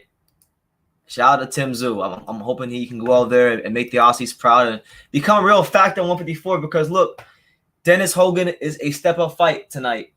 You know, and for him, if he passes it with flying colors, then we gotta look at, you know, him stepping up to fight maybe Castaño, who holds the belt that he's never won for. If Castaño doesn't fight Charlo next, could you imagine if, like, let's say Brian Castaño doesn't fight Charlo next, and the WBO orders Tim Tszyu to fight Castaño, or Tim Tszyu to fight Castaño, and then Tim Tszyu beats Castaño, and then Tim Tszyu fights Charlo for undisputed. Could you imagine how big that would be? You would have Tim Tszyu with his big following from Australia. You'd have Australian television involved. You'd have the American television involved. Charlo talks a lot. Tim Tszyu is not someone to shy away from, back away from anybody. I think that would be a great event. You know, you could have that fight, you know, in Australia. That would be a big event if it was in Australia. Oh shit! I just got my daily text from Evander Holyfield. Every day, I'm gonna tell you guys something interesting. So, you know, for those of you who watch this channel that aren't new here, you guys know that I've interviewed Evander Holyfield a lot of times, and he, you know, we know each other a little bit. Like we're cool. Evander Holyfield, every morning he sends out these Bible scriptures. Every morning he sends out these Bible scriptures, and I just got my daily Bible scripture from Evander Holyfield. That's pretty cool. That is pretty cool. I still can't believe this shit. It's crazy. What's today's Bible scripture? He says, well, I don't want to get too biblical with you guys, but it's Galatians 2:20. Galatians 2:20. Mike Alvarado is TVE. He says Tim Tszyu versus Mike Alvarado is the fight to make. Manny Pacquiao is ducking Mike Alvarado. Shout out to my man Mike Alvarado, man. Mike Alvarado, you know, the fighting pride of Denver, Colorado. He's that guy. You know, Mike Alvarado had a great trilogy with Brandon Rios. You know, had some really, really interesting fights with Brandon Rios. Yeah, I fucks with Mike Alvarado. Hold on, gotta make sure I have my live feed here so I can see what I look like. Yeah, I know my picture isn't the best, but you guys can hear me, so that's all that matters. You can hear me and I'm moving. That's all that matters. Let me see. Rapstar says, True School, did you know Evander Holyfield is fighting soon on Triller? Did you know Evander is fighting on Triller soon on TFM's card? Exclusive news, bro. Nah, I didn't. If that's the case, that's amazing. Evander Holyfield is going to be fighting at Marlins Park, the best baseball stadium on earth. Be great. Yeah, Evander wakes up early every single day. That's why I'm saying, like, when I hear about Tyson versus Holyfield, I know for a fact that they fight. Holyfield gonna stomp a hole in Mike Tyson. If they fight. He gonna beat Mike Tyson because Mike is good. Mike trains hard, but I know for a fact he don't train as hard as Evander. I've seen Evander train. I mean, the last time I saw Evander train in person was like December when I was still in Florida. I went to the gym one day in the morning, and I mean, this guy, even at his age, you know, he still has that discipline to wake up at 5 in the morning, 6 in the morning. He's at the gym by 8 in the morning. You know, he's done by 10:30, 11 a.m. And he works hard. Evander Holyfield, even at his advanced age, where he's in his 50s, he still works harder than most fighters. You know, Fablo, he definitely watched this channel. He put the old Virgil Hunter line in there. He's got a family. Virgil Hunter. That's that Virgil Hunter line. Oh man. Shout out to Fablo, man. He really watches me. That's what I'm saying, man. Holyfield already punished Mike in his prime. He don't want no smoke. Yeah, Mike don't want no smoke. Mike already got whooped twice. And I'm telling you, look, Evander is the nicest guy in the world. Evander Holyfield is the nicest guy in the world, but I know just from talking to him that he feels some type of way that like he's grateful for his career and how it played out, but he just thinks that people don't give him his full just due, you know, his full just due as a heavyweight. You know, that's what I think. Ian Reed says, mate, doesn't this dude sound like the sound of his own voice? Man, you set yourself up. You set yourself up for this one, man. Because when I get stupid comments like this, you know, you set yourself up to get destroyed in the comments. So destroyed you will. Not only do I like the sound of my own voice, but so does your mother and your sister. All right, so does your mother and your sister. So there you have it. I like the sound of my voice, and she likes it too. But God bless you, Ian. I appreciate your comment, even if it was stupid. I appreciate your comment. God bless you. Let me see. What's going on with what's going on the live? By the way, shout out to my boy Brandon Lentz. I like Brandon. Shout out to Brandon. He was here with me. You know, he was toughing it out in the the 10-hour live that we did on Saturday, dealing with White, and then we did what's his name? Ngannou. So yeah, right now there's no fight on right now at this moment. We're just waiting for the next fight for that Oceania title. But I'll keep you guys posted. You know, we're not too far away from the main event, so just pace yourself. You know, be still. It'll happen. It'll happen at some point. The fight will happen at some point. You a mumble muffin breads. I don't know what that means. So you're going to have to like speak English, or if you're from Australia and that means something, like translate that into like something else. Cause I don't understand. Jed Kyle. Oh, he's talking about, I don't know what he's talking about at all. I don't know who he's talking about. Jed Kyle. Shout out to my man, Jed Kyle. He says, Holyfield is too mentally strong for Mike to ever beat. I think. Yeah, I think so. Mike don't want that smoke. I'm telling you right now. Evander was training for that fight before Christmas. I can confirm that much to you. He was training before that fight before Christmas. Told you Fleming already won this fight. Landry's still in the title. Don't tell me anything. Stop spoiling the fight. Don't tell me who won. If you're ahead of me, don't tell me who won. But yeah, Fleming is good, man. Fleming is good. Good little fighter. Apparently, according to Chris, he hurt his left hand. So we'll see, man. We'll see what happens. While we're sitting here, any questions you got? Any boxing questions? Anything in general? Anything goes. Anything goes in the comments. Drop it down below. I'll get to every comment in a timely manner. You know, any boxing news? Anything you want it? Like put it in the comments, man. My man Lake Mac Bogan or Mac Bogan. I don't want to get your name wrong, but my man Lake. He says, "Give us a Aussie." So Aussie. I don't want to embarrass myself, man. Aussie, man. I'm gonna leave it at that.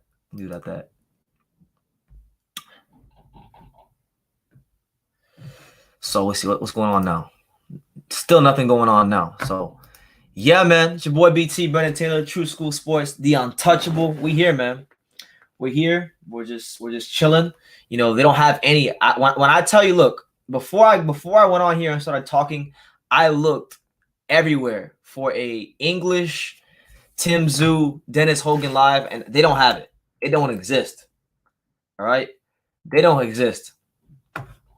They don't at all. Like I've looked near, far and wide for the damn English Tszyu, Dennis Hogan live, and they don't have it. So I'm gonna look while we're waiting, and I'll get some comments. My man wants a shout out. Hold on. Let's show some love and appreciation for my man Benjamin. Shout out my man Benjamin Jacobs. Thank you, champ. I appreciate you. Good. Thank you for being here. So listen. There's 144 of you in here, and I appreciate everyone out there. Make sure y'all smash that like button. Like right now, hold on. Let's see where we at right now with these likes. Where are we at with these likes right now? I gotta see where we're at right now. Currently, we're sitting on 57 likes. There's 151 of you in here, man. So, yo, help a brother out. Help your boy out. You know, all my Australians, Aussie. Oi. Listen, man. Smash that like button. Man.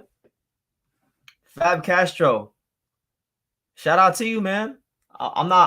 Listen, I'm trying to acknowledge as many people in here as possible, but I want to definitely find, if I can, an English Tszyu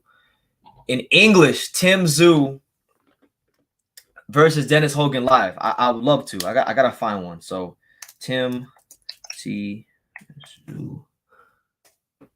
live. Because I don't want to hear Russian. I don't want to hear a bunch of Russian commentary. I want to hear some nice Australian accents. You know, I want to hear my brothers in Australia gassing up Tszyu, talking about how he's the cash cow of Australian boxing. This is what the people came here to see. We came here to hear that kind of stuff. Let me see. Let's go on Twitch, because Twitch, every now and then, Twitch has some gems. Now I did see a comment, and I'm gonna address it now. Where is it?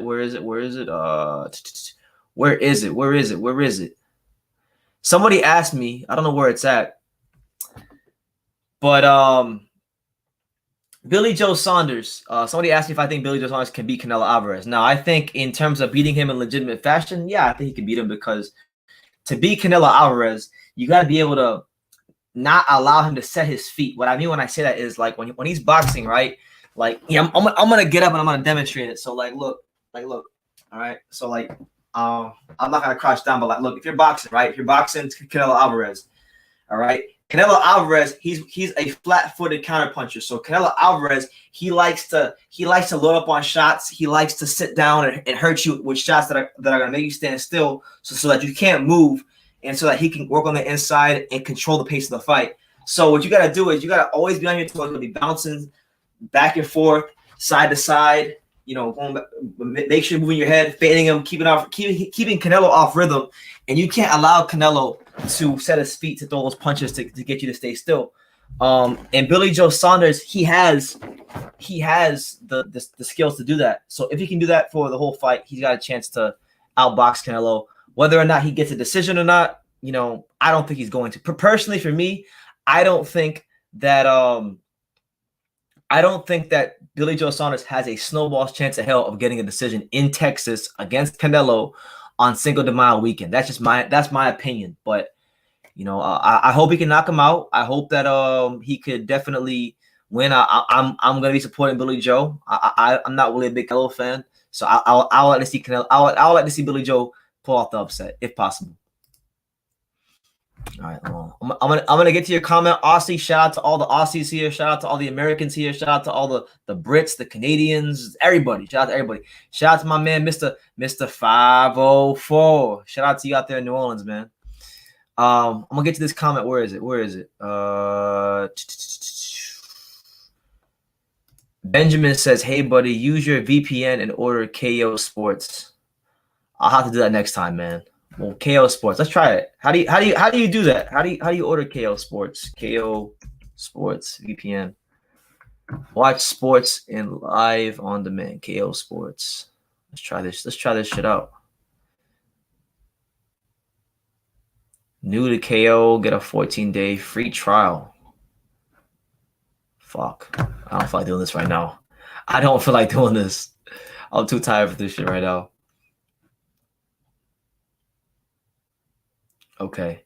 What's going on right now? What's going on with the card? Right. So right now, I think that Wade Ryan fight's gonna be started now. So I'll be calling that fight as soon as it starts. I'll be calling that fight. But let me just go on Twitch and let's see if we can find an English stream for this. Cause I don't want to listen to Russian commentary. I want to hear some English commentary. You know, I want to hear the Australian accents, man. It's not right. It's not right to watch the Tim Tszyu fight without the Australian commentary. Let me see. Tim Tszyu. I feel very secure doing this. There's not going to be really any chance of Secret catching him by surprise. I think we're done with swapping, and now we can start playing some Dota. Yeah, right.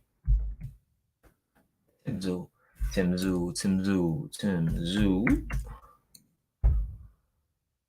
Let's see what's this over here. This ain't it.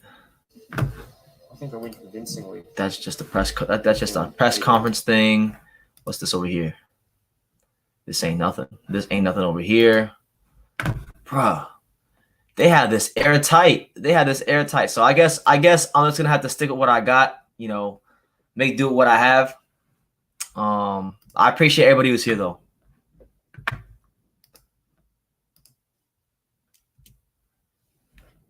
Yeah, free trial. Clint, thank you, Clint. Thank you for sparing me the time, Clint. Clint says it's a free trial. But it's $60 for the fight. Exactly. I'm not gonna spend $60 for Tim Tszyu versus Dennis Hogan. I mean, I like Tim Tszyu and Dennis Hogan, but I'm not gonna part ways with my $60. Absolutely not. Benjamin Tree says, "How do we support your channel?" Okay, that's a great question. What you could do is, if you want to support the channel, I don't know, if you want to, like, I mean, when you say support, I mean you could either A, subscribe, B, you could cash at me if you like me that much. You could cash at me. My cash app is what is my cash app? My cash app is just like, yeah, I'll drop it for you. It should be in the description. Let me see if it's in the description. I know the fight's gonna start right now, so I'm not ignoring the fights. I know it's gonna start soon. Where is that? Go back. But yeah, you could cash out me or PayPal me. I'll drop it in the comments. I'll drop it in the comments. Hold on. I got you right here. Cash app.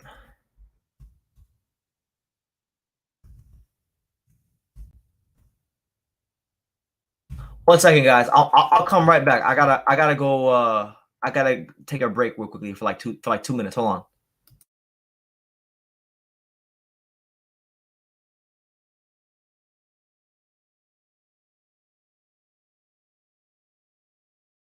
You understand? You want to make a side bet on a knockout?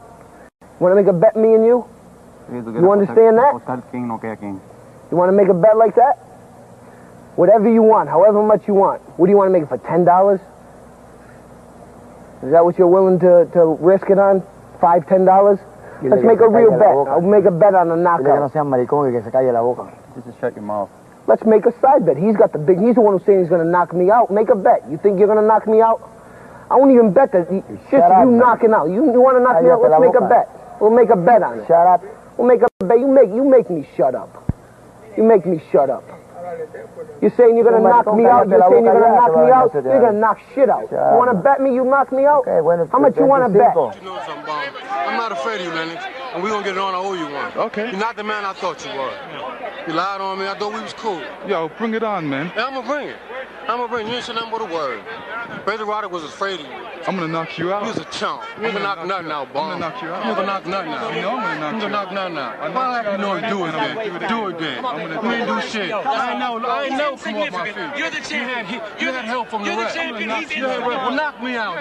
Knock me out then, bomb. You ain't nothing to me. Watch your mouth, sucker. Hey, look, man, touch him out of the way, man. You ain't nothing. That's it. See, ain't no way he's going to hit you then, right? And remember, it's always good to throw the punch where you could hit him and he can't hit you. That's He was what the science of boxing trained is to all get about. away from punches, not only defense. All right, I'm back. I had to go use the bathroom right quick. But yeah, man. For the guy that was asking me earlier, one guy asked me earlier, how can you support a channel? You could either super chat, so you could super chat, or you could Cash App, or you could donate on PayPal. The comment is right there. That's right there in that comment. That's where I'm at right there. So yeah, man. Yeah, man. That's how you can help me out. If you like what I'm doing here, if you support the channel, all that stuff. So back to the fights. Let's go back to the fights because we don't got time. Wade Ryan has just made his way to the ring. Shout out to Wade Ryan. This is for the Oceania title, which is like another regional title by the WBO. Wade Ryan, he's 17-9 with 5 KOs. Oh my God, 17-9, 5 KOs. Who the hell has this guy fought? Wade Ryan. Let's do some homework on Wade Ryan while we're sitting here waiting for this fight because they're doing the introductions right now. They haven't even started fighting yet. But it's your boy BT, Brendan Taylor, the untouchable True School Sports. We're here, man. We're here. So Wade Ryan, brother Wade Ryan, who has he lost to? Let's see. So he fought Michael Zarafa in 2018, lost to him, lost to Tim Tszyu. Did he lose to Jeff Horn? Don't tell me he lost to Jeff Horn. He lost to Jeff Horn, then he's lost to the who's who of Australian boxing. He had the holy trinity of Australian boxing beat him up. Nah, he didn't lose to those guys. Lost to Daniel Lewis. Okay. Daniel Lewis. Is that the guy that fought on the card for Fury? It is. Oh wow, I was right. Yeah, he lost to Daniel Lewis, the guy that fought on the Tyson Fury versus Wilder undercard that lost to Sebastian Fundora. Damn, I'm sharp. I'm sharp as a tack when it comes to this boxing stuff. I can't believe I cannot believe I actually remember that random ass fight. But anyway, enough of that. Enough of talking to myself and patting myself on the back. Wade Ryan versus Cohen. I'm not even gonna pretend to pronounce his name. Wade Ryan in the black trunks, blue trim, southpaw.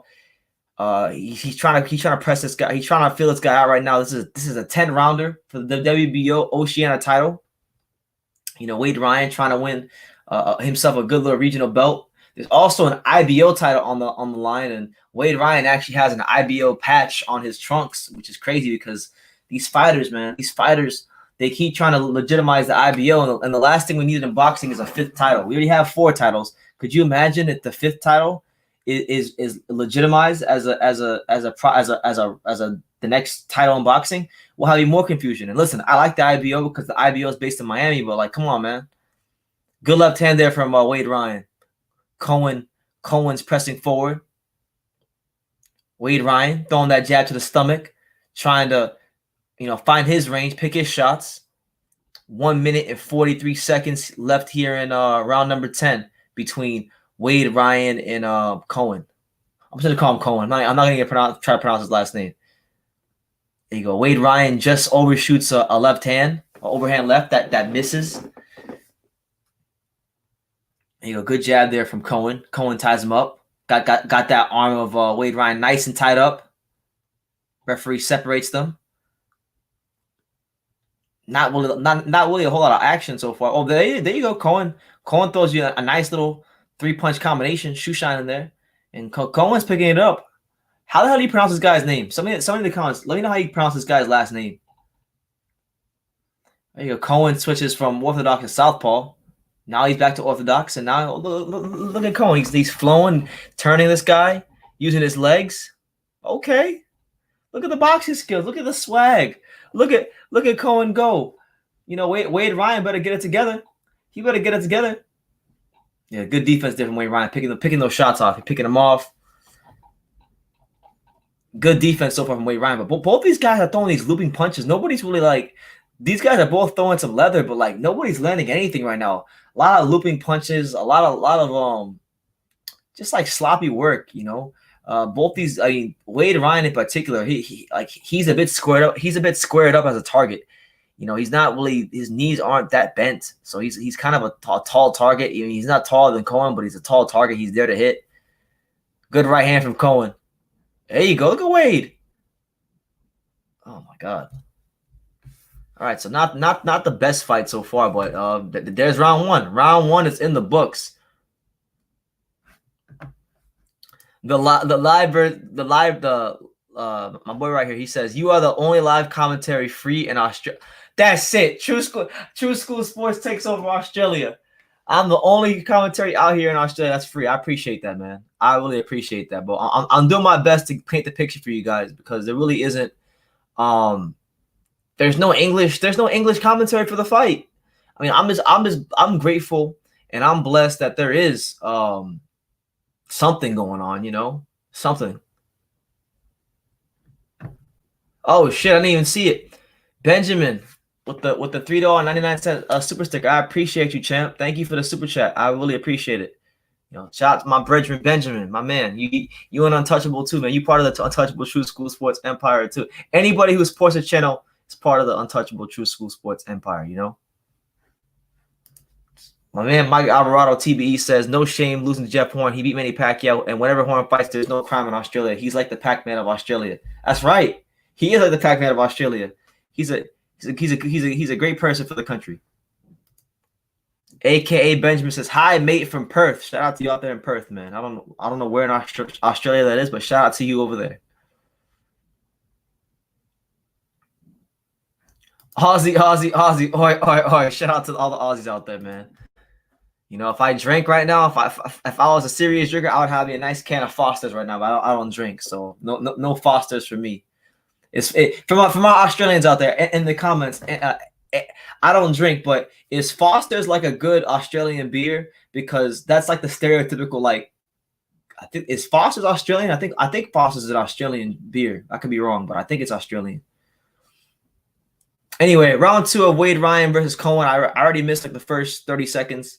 But so far, you know, just not a whole lot going on with either fighter. You know, Wade is kind of like the last fighter in the last fight. Like there he just jabbed, but like for the most part, Wade is just coming through the front door. He's not feinting. He's not moving his head. He's not throwing jabs. He's not touching the guy to see his range. You know, Wade Ryan, I want to see him get behind that jab a bit more. There you go. Good left hand. And like one thing I do like about Wade though is when Cohen Masodier, I'm gonna pronounce his last name. When Cohen Masodier steps in with the right hand, one thing I like about Wade is Wade doesn't step back. Wade will hold his ground. He'll go to the side and he'll counter, and he just landed a good counter right there with left hand in the way I just told you. There you go. Yeah, right now, not a whole lot going on, man. Just you got one guy. Oh, Cohen Masodier actually he hit Wade with the grazing shot to the right hand. I think it was on his head, and Wade lost his balance, and now he's going after him, but Wade ties him up. So Wade Ryan and Cohen Masodier, you know, fight's getting a little bit better. This round's a little bit better than the first round, but I'm still waiting for the action to pick up. You know, there you go. Good counter right hand from Masodier. Good counter right hand. I like that.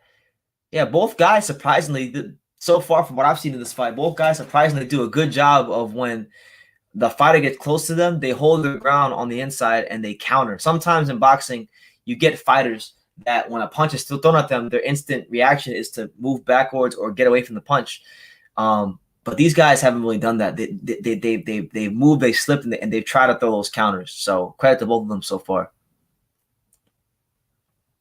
There you go. Good jab there from Wade Ryan. And then a left hook from Wade Ryan to end the round. So a good little round there. I'm not scoring this fight, but, you know, good, a much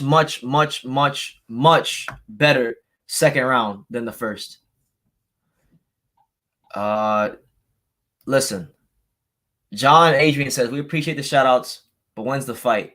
The fight is next. It's after this fight. So right now we're heading into the third round of Wade Ryan versus what's his name? Wade Ryan versus Cohen Masvidal. And you know, it's a 10-rounder. It is a 10-rounder. Hey bro, sorry to ask. What country are you from? Whereabouts are you from? We've got about 30 people here to watch the fight. I'm from Miami. I'm from America. From Miami. I'm in Texas right now, but I live in Miami. I would say if I had to score that last round and the first round I would slightly give to maybe I'll give it a Cohen Masvidal maybe. I think Masvidal has won both rounds. The first round was close. The second one, I thought he won clearly. Anyway, I'm not talking for me. Round 3 just started between Wade Ryan and Masvidal. What's your guys' scorecards? Mind you, I'm not watching on any commentary, but then again, so is nobody else. I guess I'm like the only free commentary in Australia, supposedly. Yeah, here comes Wade Ryan. Ryan's pressing him, coming forward. There you go. Good little uppercut that grazes Masvidal, but good counter right from Masvidal. And that right hand, so far, that right hand from Masvidal it's getting him a lot of it's helping him out a lot. Like right there, he threw it to the body, stepped back. You know, whenever he throws that right hand, he seems to have success, Masvidal. There you go. Good left hook there from Masvidal. There you go, Wade Ryan. I think Wade Ryan is starting to feel these shots, but a good left hook and a left uppercut off the ropes from Wade Ryan. Masvidal has to be careful. And then goes Masvidal. Good counter right from Masvidal. Okay. Shout out to my man Cohen. Cohen not playing. Cohen's coming. He come for all the smoke.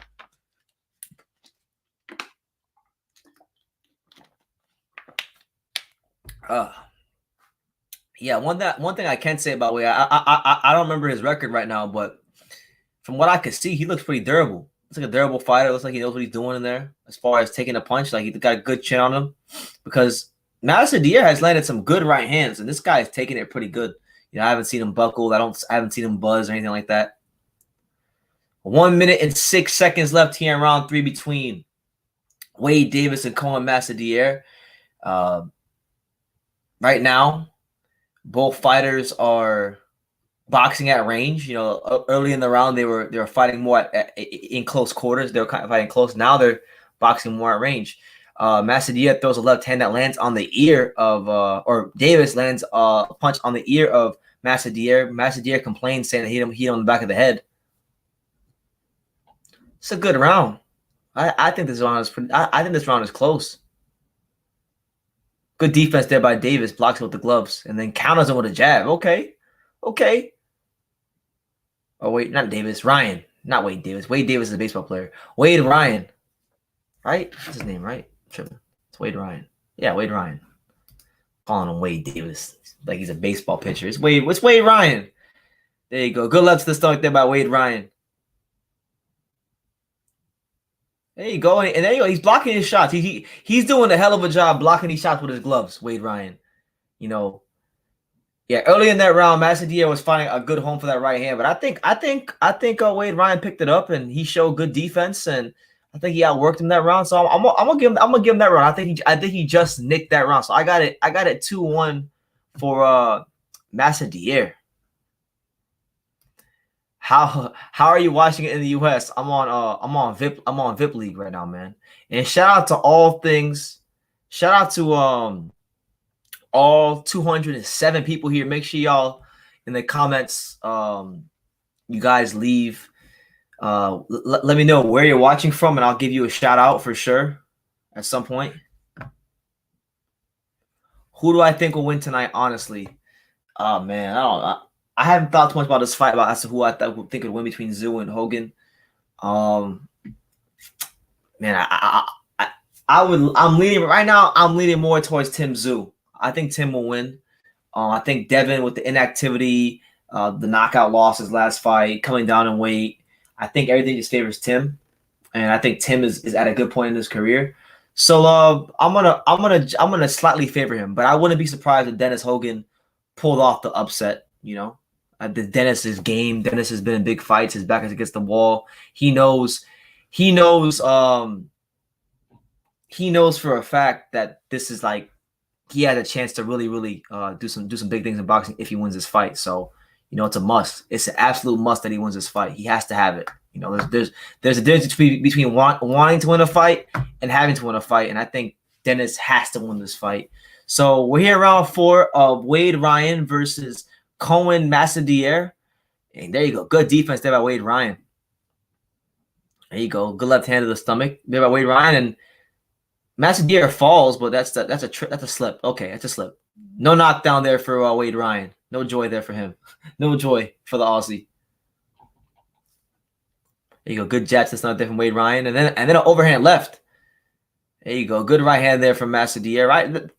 The problem with Masvidal that I'm seeing, right? He's got a good right hand. His right hand seems to be the only punch that he can really land consistently, right? But the thing is, he's not setting it up with a jab. They're all counter right hands or right hands where Wade recklessly comes in. He's not landing nothing with his jab. And Wade, he's been a bit of a slow starter in this fight, but I see a guy picking it up. I see him he's blocking a lot of punches. He's blocking a lot of these shots with his gloves. He's very composed inside the pocket. I like what I'm seeing from Wade Ryan. As long as he doesn't allow Masvidal to set his feet and throw those right hands and those left hooks, he's having his way. There you go. Good feint there from Masvidal. Now look, that's what I want to see more from Masvidal. He threw a feint there, he threw a jab, and then threw a right hand. He didn't just throw a jab and a right hand. He gave Wade something to think about, then he threw off of it. That's what he needs to do more of. He can't just keep showing Wade the same looks the whole fight. There you go, Wade Ryan. There you go, good body shot. Good little sneaky body shot by Wade Ryan on the inside. Good body shot there by Masvidal. And then Wade Ryan doubles up with the left hand. Comes to the chest, comes up top. Counter overhand left by Wade Ryan. That was flush. That was a flush punch. That was a clear punch that he landed just now. There you go. Good right hand down the pipe there from Masvidal. So another somewhat close round. Oh, big right hand from Masvidal. That snaps Ryan's head back. Oh my God, an overhand left from Wade Ryan that snaps Masvidal's head back, and then one more for good measure. So man, what a round! What a round! This fight's really picking up in a major way. I got Wade Ryan winning that round, so I got it 2 rounds apiece. 2 rounds apiece. Shout out to my man Southern Truth out there in Adelaide, Australia. Benjamin Jacobs out there in Australia. Shout out to him. Fontana, California. My man Raw Dog, what a name. Shout out to him out there in Fontana, California. We got Kiwi fan here training for Tim. So there you have it. The guy in the red trunks is a better boxer. So Gunnar season saying that Masvidal is doing better. I mean, I think he's throwing like a better right hand, but a lot of these shots are getting blocked. All right, a lot of these shots are just straight getting blocked by Wade Ryan. That's how I'm seeing it, and I see him picking up momentum in the fight. Hello from Australia. Random useless fact, but my father and Tim's father came to Australia together in the same migration pod from USSR. I have known Tim since childhood. That's crazy. That is absolutely insane. God bless your father and Tim's father. That's some tough stuff to come from the USSR to Australia. So I'm glad they came and they made a better life for Tim and yourself, and much love and much best wishes to Tim Tszyu in a tough fight tonight with Dennis Hogan. But on to round 5, onwards and upwards to round 5 of this fight between Tim Tszyu and Dennis Hogan. Not Dennis Hogan. Scratch that. That fight's not happening right now. It's the co-main event.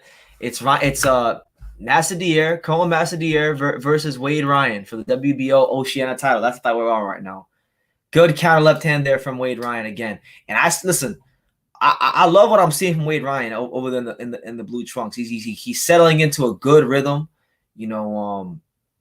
Masvidal hasn't been able to completely find his range with that jab. He's found the range with the right hand, but it hasn't been there with the jab, and it's hurting him in this fight, in my opinion. And I'm seeing a Wade Ryan who, you know, defensively is responsible, is defensively tight, and he's having his way. He's doing what he wants to do it, how he wants to do it, and when he wants to do it. He's taking control of this fight round by round. There you go. 1 minute and 32 seconds here in round 5 of the co-main event. The big fight between Tszyu and Dennis Hogan is next. For those of you wondering, for those of you who are just funneling in here, make sure you smash that like button. Subscribe if you're new to the channel. Super chat if you like what's going on here. We go live for these fights every Saturday. We'll be live Saturday twice for Jamel Herring-Frampton and the Uzbekistan card. Good body shots there from Wade Ryan. Doubles up on a couple of left hooks to the body. And yeah, man, I think Wade Ryan's activity, his durability, and his conditioning right now, they're playing a factor in this fight, because I see one guy who's trying to be classy and pick his shots with Massadier, and I see one guy that's not looking for his shots but creating his shots. You know, when he blocks a punch, Wade Ryan, he's looking to punch right off of that, to shoot a punch off immediately after he blocks. Good right hand again for Massadier, but again, that's only one shot. That's only one punch. You know, and he didn't hurt him there. Look, good jab to stomach there by Wade Ryan. A good right hand there from Massadier. Either way you slice it, I'll be honest with you. Either way you slice it, neither one of these guys are sharp, or I'm not going to accuse any one of these guys of being an A-level fighter anytime soon. 16 seconds. Last 16 seconds here in round number 5. Oh, big right hand there from Massadier. That one snapped his head back. And now he's on that front foot. Now he's landing left hooks too. He landing left hooks. Oh, Massadier, he not playing with this dude. Wade Ryan, though, comes back, turns him, and then throws a couple punches to end the round. I thought Massadier he might have just nicked that round. You know, landed the harder, more effective shots, all that stuff.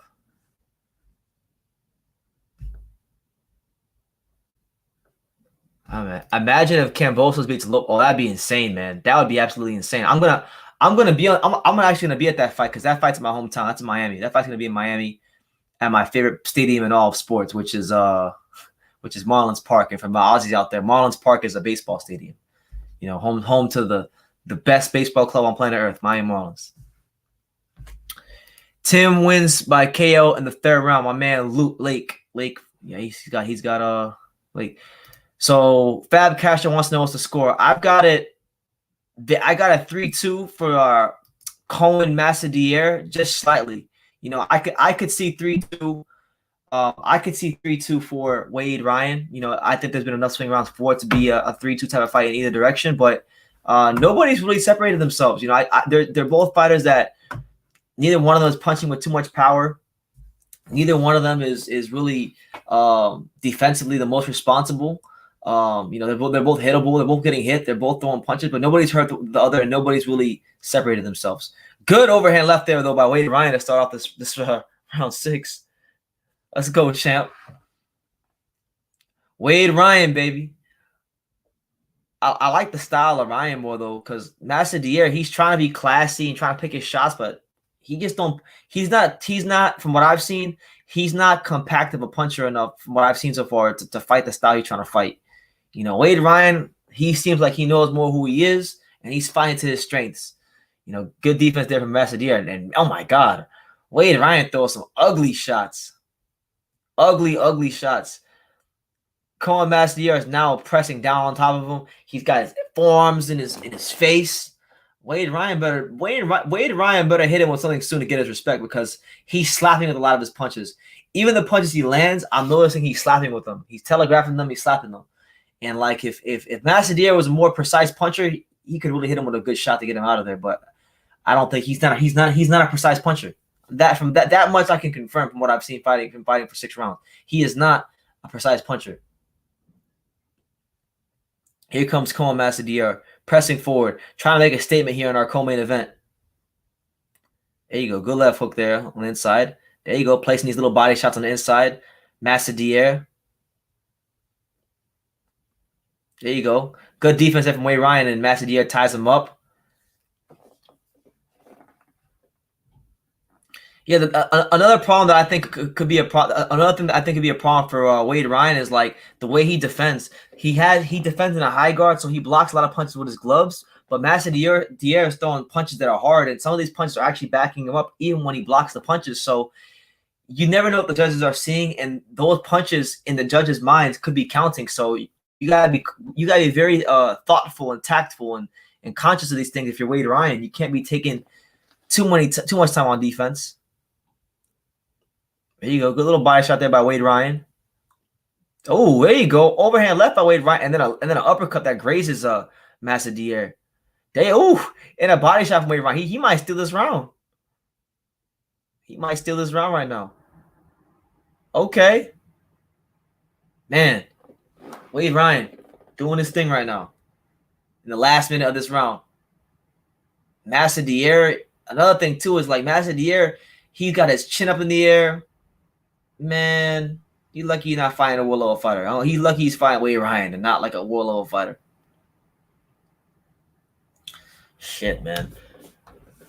Oh, man, this is a tough round to score. All these rounds are tough to score because nobody. When you get fights like this where nobody really imposes themselves on the fight, these rounds become tough to score. But I'm gonna give that round slightly. I mean, just so slightly to like I'll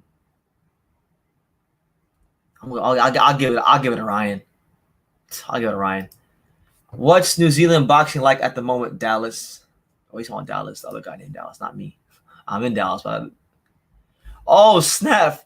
Hey, we gotta show love to my main man, Ohio Runs Boxing. If you don't know Ohio Runs Boxing, great page. Really does a great job of putting everybody out there in the world onto the Ohio fighters. Even myself as an American, fighters I don't even know about. So great page, great channel, great everything. Just a great guy. Shout out to him. Thank you for the support, bro. I really appreciate you. Hope you're doing good, my friend. My man Marcus. All right. Check one thing, and we're gonna go over to round number. Where we at? Round number 7 between Wade Ryan and Cohen Dier. So right now I've got this fight like 3-3 apiece. I don't think anybody's really separated themselves this fight. Good right handed from Dier, and there you a jab. He had a jab, finally, a jab and a body shot, and that body shot got Wade Ryan's attention. That man was handing out rib dinners. Hit him with a good body shot, had Wade Ryan backing up immediately. But nobody's really separated themselves in this fight. There you go, good body shot there from Dier.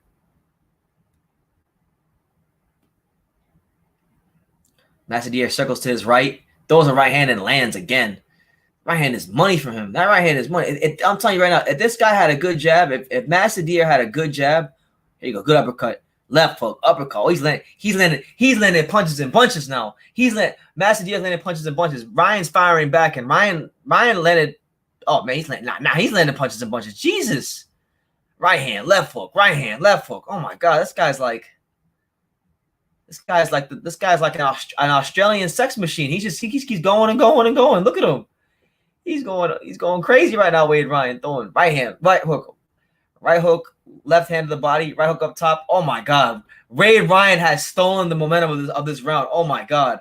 Dier was winning the round, and Wade Ryan has taken the round over. 1 minute and 20 seconds left, and Wade Ryan is beating the brakes off this dude. He's beating him like he stole something right now. Dier better stop with this cute shit and start throwing some grown man punches, because Wade Ryan ain't playing. Wade Ryan ain't playing right now. He's throwing uppercuts and hooks, and man, I mean, it's not pretty, but he's making it work for him. He's finding the fight that works for him, Wade Ryan. Left hand down the pipe from Wade Ryan. There you go. Oh my God. Left hand to the body, right hook up top from Wade Ryan.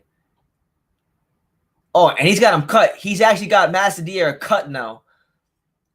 And yeah, Wade Ryan looks like he's getting a little gassed out. Ties him up, gets him hands free, working on the inside.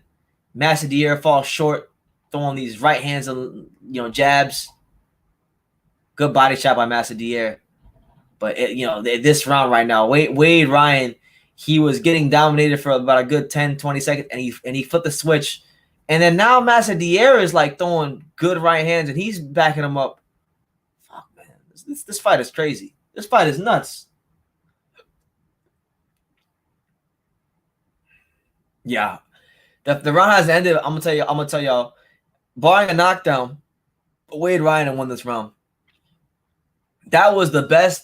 That middle of that round was the best like moments anybody's had in this fight so far.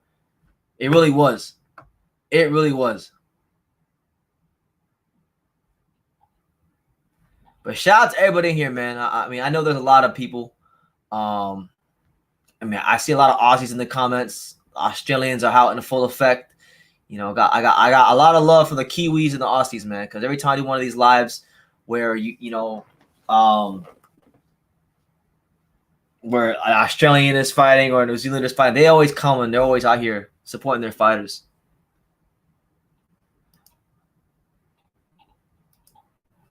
I think Parker was the better prospect than all the young Aussies or Kiwi at the moment. He just missed that killer instinct, that mongrel in him. Listen, I love Joseph Parker. I thought Joseph Parker was gonna be a lot better than he turned out to be honest with you. He suffers from what I call Adrian Broner syndrome. He don't let his hands go. And it's been a long, long time since I've watched a Joseph Parker fight and been like, wow, look at what Joseph Parker did. It's been a long time.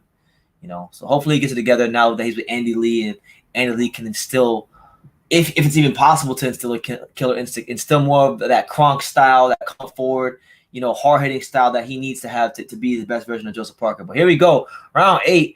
Cohen Massadier letting a lot of his hands go. You know, a lot of grazing, one grazing shot, but missing a lot. Yeah, right now, for those of you wondering, my scorecard is I got Wade Ryan up 4 rounds to 3. 4 rounds to 3 for Wade Ryan going into the 8th round. You know,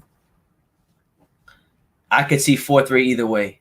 Oh, my God. Good. Oh, Wade Ryan with a beautiful left hook, a counter left hook that snaps the head back of Massadier, and another left hook that snaps the head back by Massadier. And that left hook, now the money punch isn't Massadier's right hand. Now it's the left hook. Oh, my God. He's got him hurt. He's got him hurt. He got this man hurt. He was wobbled a bit there, but Massadier seemed to recover pretty quickly. But listen, the money punch in the first 2-3 rounds was the Massadier right hand. But now the money punch is the anything with a left hand that Wade Ryan throws, whether it's a left hand, whether it's an uppercut, everything just landing with the left hand.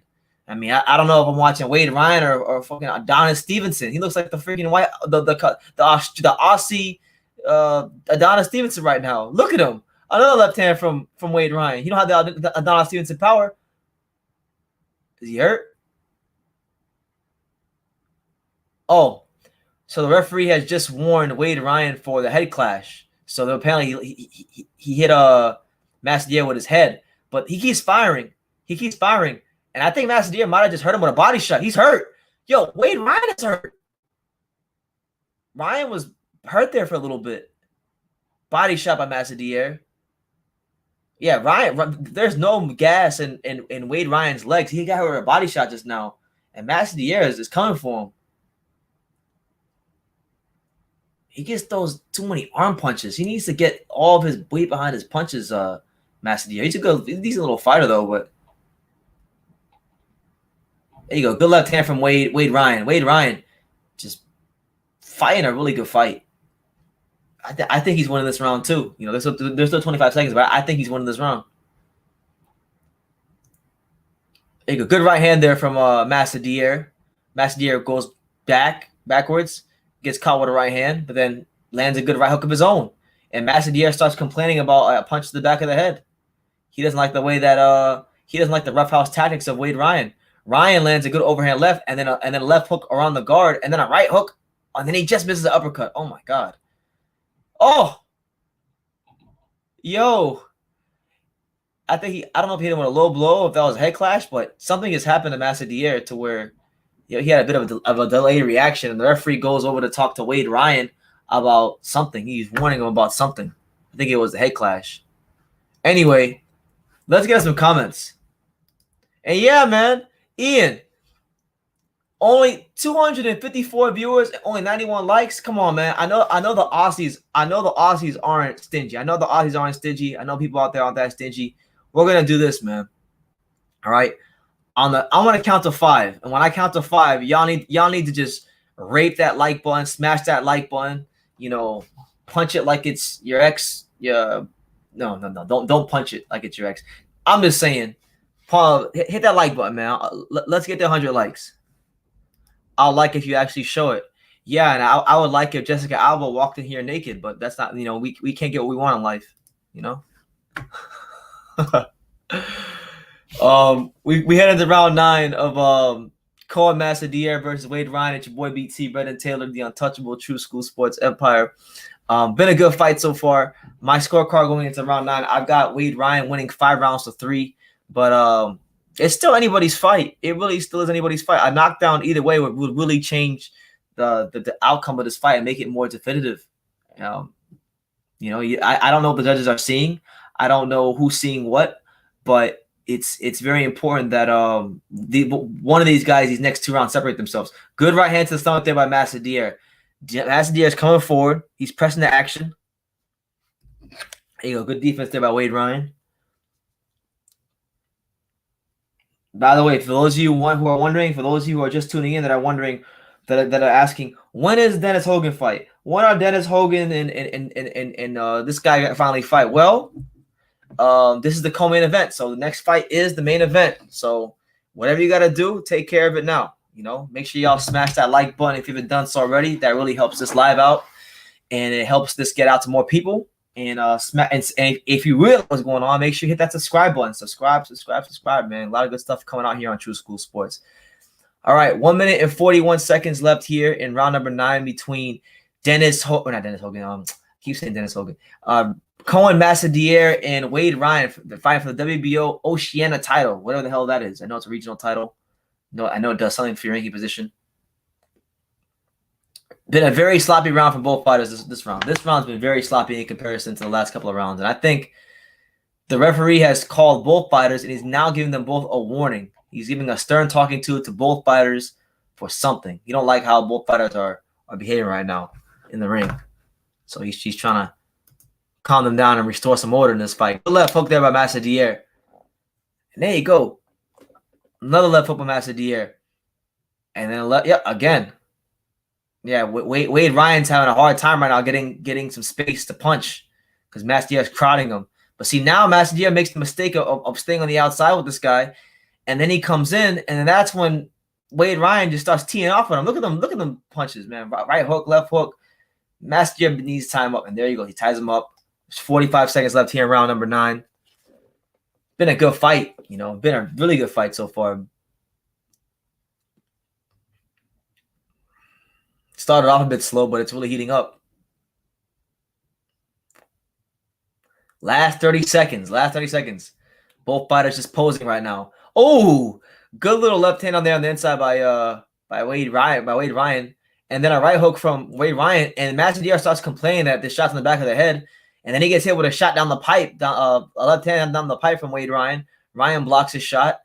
Masadier misses a body shot. And then, yeah. Oh my God. Okay. And that's the end of round 9. So look, I thought Wade Ryan won that round too. So I got Wade Ryan winning this fight. I got him winning 6 rounds to 3 going into the last round. The best that Masadier can do is gonna get a 4th round. I appreciate you, champ. Thank you. See, Parker has everything: quick hands, feet power, both hands, boxing IQ. Yeah, he has. We never really seen the best of Joseph Parker. We haven't at all. Hey, True, how do you think Tim Tszyu will go against Canelo Alvarez? That's a great question. I think I'd have to watch a little bit more of Tim Tszyu to give you an assessment but based on the little bit I've seen of Tim Tszyu, I think Canelo would win at this point. I think Canelo is just a bit too strong for Tim right now, and Tim needs some more experience. But maybe maybe 4 or 5 fights from now, Tim could be ready. I don't know, man. I have to watch more on him to know what his ceiling is, because I've only really ever watched the Jeff Horn fight, and I think I watched the Craig the fight after that.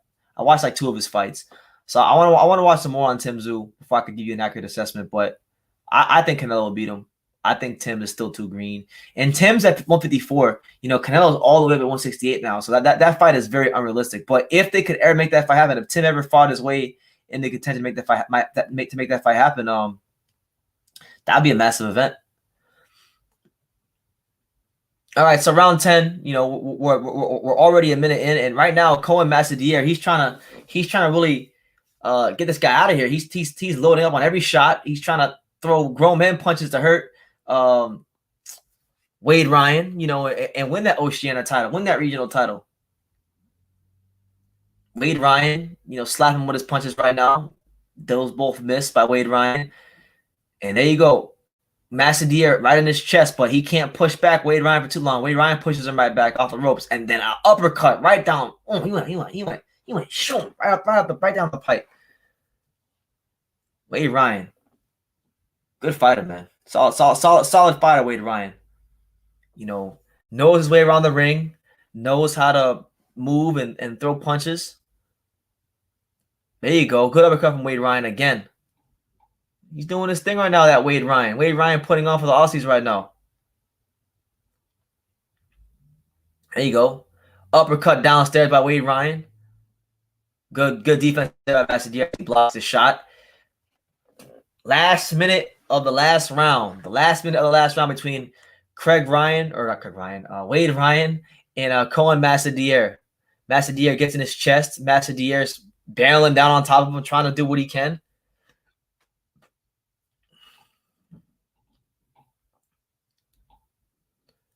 Oh, big left hand from Wade Ryan. And that has him hurt. That has him hurt. Oh, my God. Wade Ryan has him hurt here in the 10th round. He has him hurt here in the 10th round. And he's trying to get him out of there. He's throwing them grown man punches right now. And that's it. That's it. The referee has stopped it. The referee has stopped it. Wade Ryan puts the exclamation point in the last minute of the last round in the 10th. And what a performance. He left no doubt. He didn't allow the judges to screw it up.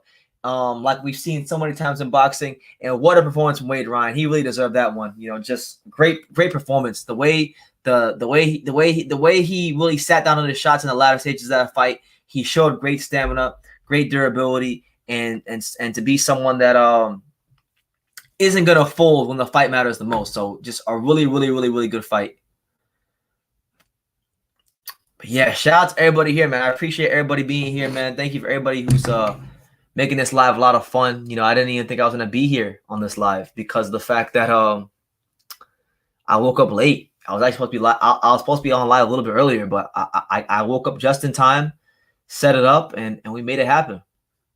So yeah, for those of you wondering, that is the next fight. The next fight is the main event, as Ronald just stated.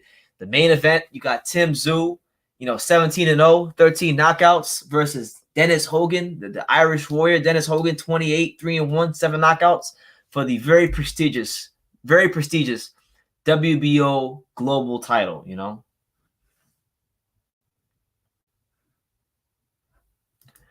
I have the fights up on the screen and your stream on another screen, but I have the fights muted because your commentary is legit better. Thank you, man. Thank you. One of the things that I'm definitely trying to get into as I get a bit older is boxing commentary. I actually made my boxing commentary debut back in January on a small card in Miami on Glenn Johnson. I don't know if y'all remember Glenn Johnson, the Road Warrior. But Glenn Johnson, the Road Warrior, yeah, he has his own promotional company, Road Warrior Promotions, and I did commentary. Me and Pops did commentary on their first ever card. So I eventually do want to get into some more commentating. Christian Lewis, my main man, with the 10-pound super chat. Shout out to my man Christian Lewis. Much love to Christian Lewis and everybody who's super chatted so far. It's much appreciated. Thank you guys. God bless. Thank you, Christian. I appreciate you. Silver Surfer Lugia, he says, True School, what's up, man? How you living? You good? Cash Cow out there in Australia, he says, yo, BT, the fight should go the distance. Tim Tszyu isn't good enough to fight Canelo. Tim Tszyu should take his time and get more experience before he takes on big names. And he can't listen. It's not realistic anyway because Tim Tszyu is not Tim Tszyu is at 154. Canelo's all the way at 68.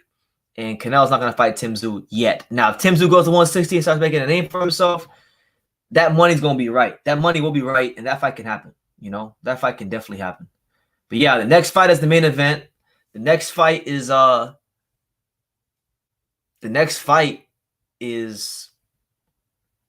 be Tim Tszyu versus Dennis Hogan. You know, in my humble opinion, I think this is the best opponent that Tim Tszyu's fought to date. You know, because Jeff Horn was beaten like to a bloody pulp already when he fought Tim Tszyu. You know, Jed Kyle says Teofimo Lopez is levels above George Kambosos talent wise, but in boxing you never know. Well, you know what? I'll be honest with you. You're right. I think he is about two notches better than George Kambosos, but I don't think it's like a bad fight. I don't think it's a mismatch. I think Kambosos is a good, solid, credible opponent. And I'll be honest with you. I'll be 1000% honest with you. And I have no problem saying this to anybody. I'm starting to get a little bit worried about that fight because I think Teofimo Lopez and his father are overlooking George Kambosos. And whether you think George Kambosos is as good as Teofimo or not, George Kambosos is a hungry, determined contender who gets great sparring in the gym. You know, he spars regularly. George Kambosos spars regularly with Xander Zayas and Emmanuel Tego and Mirmam, good fighters. And he sparred hundreds and hundreds of rounds with Manny Pacquiao, beating some good veteran fighters like, you know, Mickey Bay and Lee Selby. Some people think he lost those fights. I don't think he lost those fights, but they say he did. So I wouldn't put anything past Kambosos. I think Teofimo Lopez and his dad are making a mistake by overlooking him. That's just my opinion. I still think they'll win, but you know, it's not good. It's not good to be overlooking anybody, especially when they're as hungry as a George Kambosos. Esther Eringa says, shout out to True School. Go Tim. Yes, shout out to you, Esther. Tim Tszyu, the cash cow of Australian boxing. He's about to fight, man. About to fight. Yeah, make sure you guys continue smashing that like button. You know, if you're new to the channel, you know, make sure you subscribe. You know, if you like these lives, I do them every week. You know, right now the internet, I'm out in the country, so the internet's not the best right now, but we're making it do what it do. You guys can hear me, so that's all that matters. I'll be live Saturday for Jamel Herring versus Carl Frampton. So if you're gonna watch that fight, you can come watch along with me, just like we're doing right now.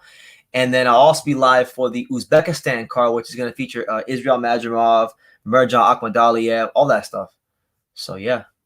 Raw Dog says, where's the Teofimo Lopez fight going to be held? It's going to be held in Miami, in my hometown, at Marlins Park. From what I'm hearing, it's going to be at Marlins Park. For those of you who don't know what Marlins Park is a very beautiful baseball stadium. You know, it is the nicest venue in all of Miami. It's better. It's nicer than when Canelo fought. It's the nicest place in all Miami. Nobody's ever fought there, so he'll be the first person to fight at Marlins Park. The Miami Marlins, who play in that stadium, are my favorite sports team. The way it's going to be set up, the way that I'm thinking it's going to be set up is going to be crazy, because if they put the ring in the middle of the baseball field, then that means the Miami skyline will literally be in the background of the fight, because like at the baseball stadium, there's a panel, there's like a glass panel, and you can see the Miami skyline in the baseball stadium. So literally you could be watching Teofimo Lopez versus George Kambosos and the Miami skyline is just in the back. You know, it's going to be nuts. And I'm going to be there for that fight. No doubt about it. So if any of the Aussies plan on coming to Miami to watch that fight, let me know. Let me know, man. I'll be there. I'll be out there for sure, because Miami is my hometown. That's my favorite stadium in the world. I'm not gonna miss the first ever fight that's gonna be at that place there. You know, especially a fight like Teofimo Lopez versus George Kambosos, because I think it's a good fight. A lot of people are shitting on the fight, saying it's not good. I think it's a good fight, and I think it's gonna be an even better fight, because I really think that Teofimo Lopez and his father are overlooking Kambosos, and I think that's stupid. That's very dumb, in my opinion. I could be wrong, but that's how I'm seeing it, in my opinion. All right, so Tim versus Virgil Ortiz would be a banger, mate. Oh man. Well, I don't think Tim is ready for Virgil yet, honestly. I know Virgil's at 47, but he's a big 147. He'll be a solid 54 pounder when he gets up there.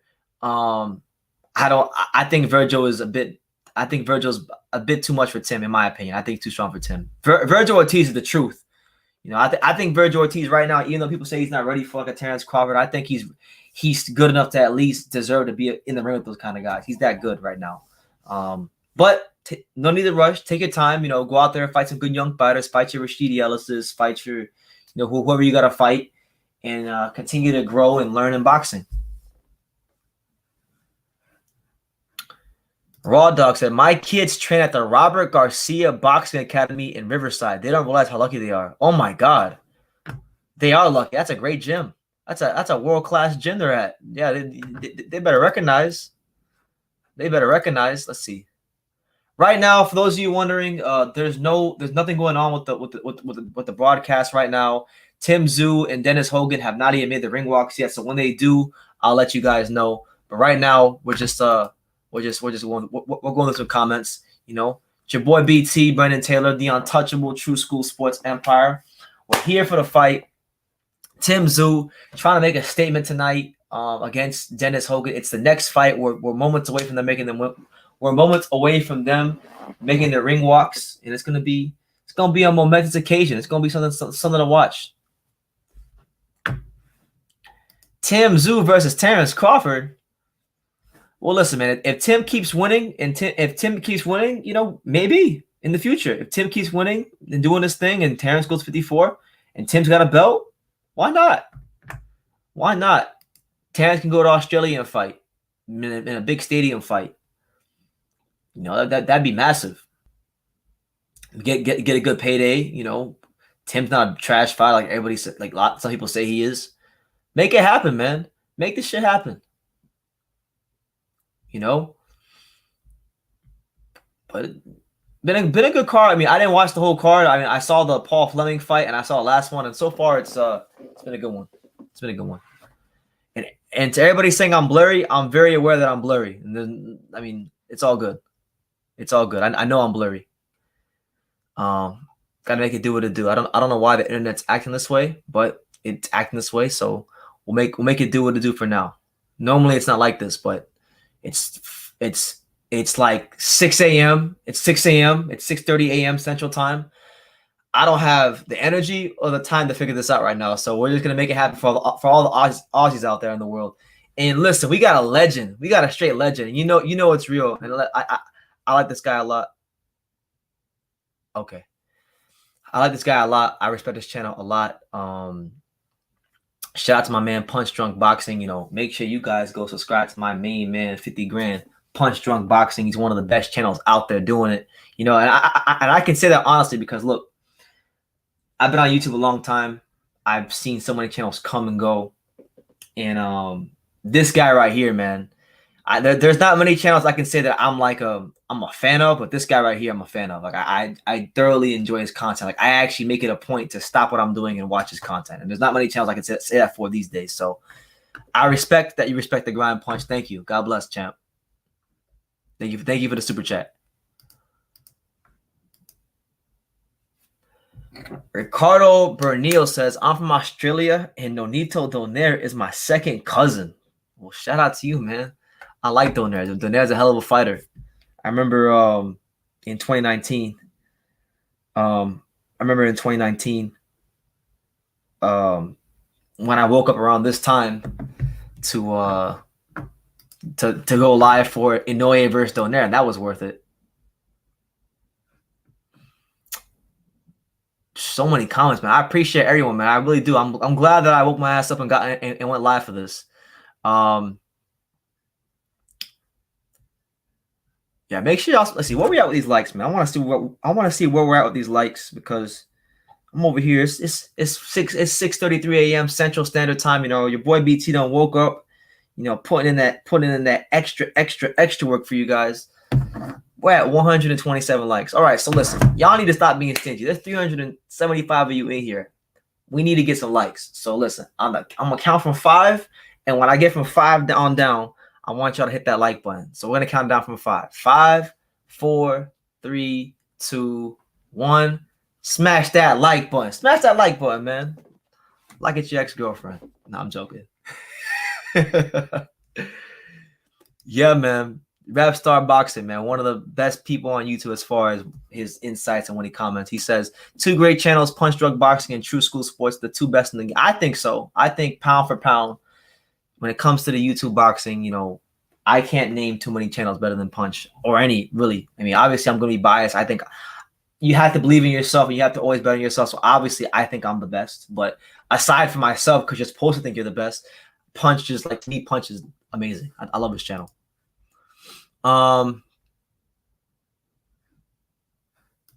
Yeah, Punch says, thank you, brother. I'm a fan as well, brother. God bless you and everyone too. Absolutely. God bless everybody, man. God bless all the Aussies, everybody. You know. Let's go back to the live. And Dennis Hogan is in the ring. Dennis Hogan already made his ring walk. He's in the ring right now. So we got Dennis Hogan in that boxing ring. Dennis Hogan's here to upset the world, to try to shock the world. Listen, I got mad love for the Australians. You know, it's all love with the Aussies, but I'm a Dennis. I like Dennis Hogan. I loved him in the Magia fight. You know, I like his style of boxing. And he's the underdog. His back is always against the wall. So I don't think he's going to win, but I'm going for him. You know, I'm going for him. And here he comes. Here he comes, the man himself. The man himself. The cash cow of Australian boxing. The guy right now that's making some serious waves in Australia boxing-wise, Tszyu.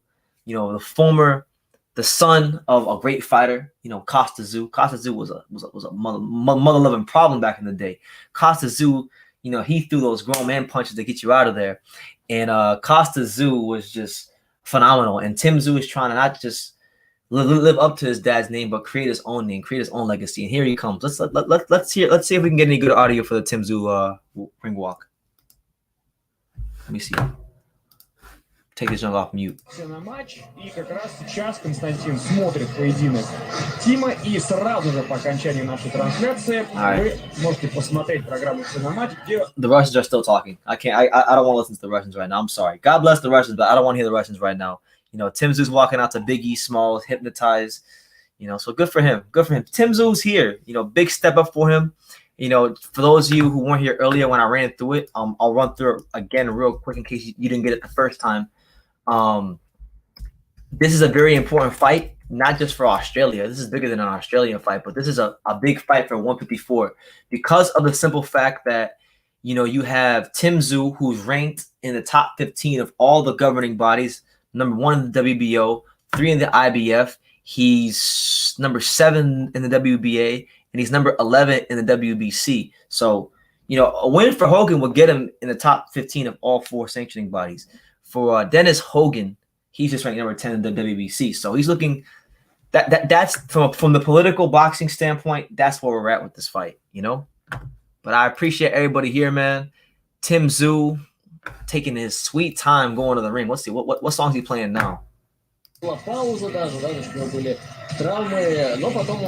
don't know what he's playing, but Tszyu is just taking his sweet old time going to the ring.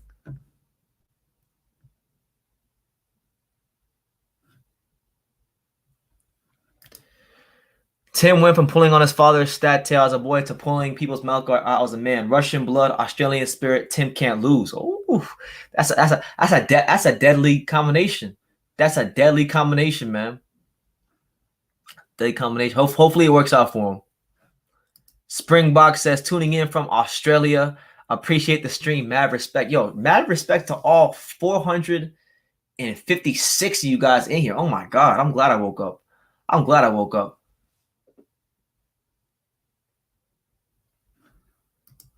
The thing I like about Punch is when it's time to admit the majority. Yeah, I've seen the same thing. I've seen the exact same thing. So Tim's in the ring. We're just moments away from the fight, you know, between Tszyu and Dennis Hogan, and we're just gonna sit here and wait for the announcements. And while I'm sitting here waiting for the announcements, I'm gonna read through the comments because I want to make sure that people are getting acknowledged. All right, let's see. See how Tim rubs his nose. He and his dad have that old trick to prepare, you know, like father, like son. There's some times where, like, when I'm with my dad and I'm doing things that I don't even realize that I'm doing the same things as my dad until I pause, you know. Man, Fence Line says, man, you are doing one hell of a job. Hit some coffee. Thumbs up from Australia. Yeah, listen, I want y'all to understand. I'm doing this. I literally woke up, set this up, and went right to live. No coffee, no soda, just some good old H2O. You know, but it's not spiked. You know, they didn't spike my water like they didn't spike my water like they spiked Wilder's water. You know, quote unquote. But it's go time. It's go time, man. It's the main event. It's the main attraction. It's what everybody came here to watch, man. So we here. We're watching Tszyu. It's right now. The main event is right now.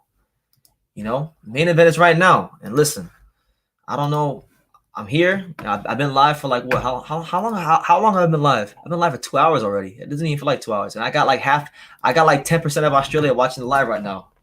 I got like 10% of Australia watching the live right now. We got 496 people watching. So hey, y'all make sure y'all smash that like button. You know, subscribe if you're new to this channel, all that good stuff. You know, show your boy BT some love. I see we're at 164 likes. There's 500 of you in here, so let's stop being stingy. You know, make sure y'all smash that like button.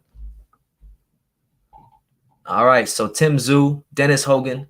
Dennis Hogan looking very at ease. Dennis Hogan looking to upset the apple cart and put the world on notice at 154. You know, I like Dennis Hogan. Let's see. Let's see if we can hear the introductions without the Russian commentary. Because I'm still hearing, I'm sorry, but I don't want to hear the Russian commentary. We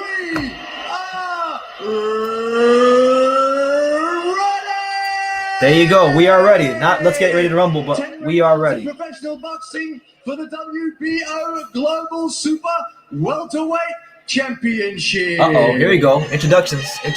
Ladies and gentlemen, introducing first tonight, boxing out of the red corner. Tonight, this man wears the white trunks. He weighed in 69.4 kilograms. Holding a professional boxing record, 32 fights, 28 wins, 3 losses, 1 draw, 7 big wins coming by way of knockout. He's trained by Wayne McCulloch and Stephen Edwards. He boxes out of the Weather Strong Gym, hailing with proud heritage from the Emerald Isle. Shout out to Dennis Hogan, man. Ireland, stand up. We got any Irish people here? Queensland. He is a former 2-time world title challenger, ranked number 10 by the WBC as a super welterweight in the world. Ladies and gentlemen, introducing Dennis the Hurricane. Oh snap! Hogan. Rap star, shout out to you for the $3.99 super chat. He said, "Smash that like button, everyone." Yeah, man. Smash that like button. We got 552 people in here, man. I got 178. Come on, run it up. Run it all the way up, people. Come on. He's wearing tonight the grey and black trunks. He weighed in 69.3 kilograms. Holding a perfect professional record. 17 fights, that's right. 17 wins, 17 13 big wins, 13 knockouts. Knockout. That's Tszyu. That's Tszyu, baby. Let's go, Tim. Shout out to Tszyu.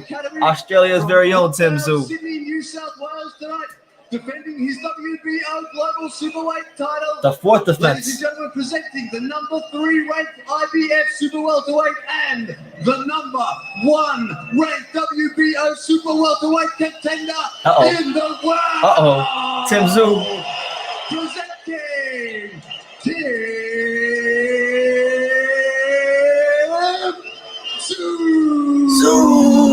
Let's go, champ.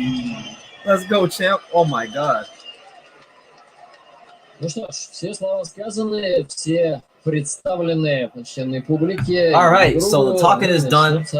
Битва. Ну, я обратил внимание, конечно, думаю, вы не могли не заметить. I'm sorry, guys. I gotta put this shit on. I had to put it on mute. I can't listen to the. No disrespect to the Russians. I just can't listen to the Russian commentary. It's distracting. But Tszyu, Dennis Hogan, all the talking is done. All the you know, Dennis Hogan had it. Dennis Hogan threatened to cancel the fight because of a sponsorship issue. Apparently, he was one of the same sponsors as Tszyu, or there was some sort of dispute. That's all done with. You know, there's no more speculation. It's fight time. They're in the chamber of truth. They're in the boxing ring, and round 1 is about to start. And here we go. We got Dennis Hogan in the white trunks, Tszyu in the black trunks. You know, big fight for Tszyu. And it's gonna take some time to figure out Dennis Hogan because Dennis Hogan's an awkward, tricky operator. You know. Dennis Hogan, obviously, like most fights, he goes in as a smaller man. And you go, good jab there from Dennis Hogan. Dennis Hogan bouncing on his toes, changing levels. Dennis Hogan throws a left hook that's blocked by Tim Tszyu and then goes downstairs and then tries to go downstairs. Tim Tszyu holds his head down. Referee gives him a little warning there. Tim Tszyu whips a left hook that just misses. Tim Tszyu misses a jab. And so far, this has started off like a Dennis Hogan fight. You know, Dennis Hogan's known for being awkward and frustrating his opponents. And, you know, I'm not saying Tim's not frustrated. It's too early in the fight to say that, but he's definitely awkward and definitely someone that, you know, Tim's going to have to take. It's going to take Tim some time to figure him out if he does figure him out. But so far, through the first minute and some change, you know, Tim's not throwing a whole lot of jabs. Just grazed Hogan there with a right hand. Tim's not throwing a whole lot of jabs right now. He's just kind of like, it looks like he's dissecting him. You know, he's just coming through the front door. You know, and Hogan, one thing Hogan's going to do all night, because Hogan does this in a lot of his fights, Hogan likes to bend that waist and kind of like, you know, roll right into you. It's something that he does in a lot of his fights. So Tim's going to have to get that space to punch. Oh, good defense there by Dennis Hogan. Tim's throwing a lot of punches, but Dennis Hogan's making him miss a lot. And good foot feints from Dennis Hogan. You know, Dennis Hogan's feinting Tim Tszyu.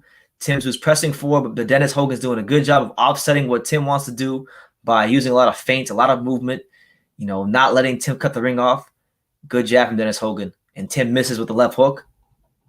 Tim Tszyu got that high guard up, looking for the openings for the jab. Good double jab there by Dennis Hogan. He circles back to his right. Hogan goes back to his left. Feints.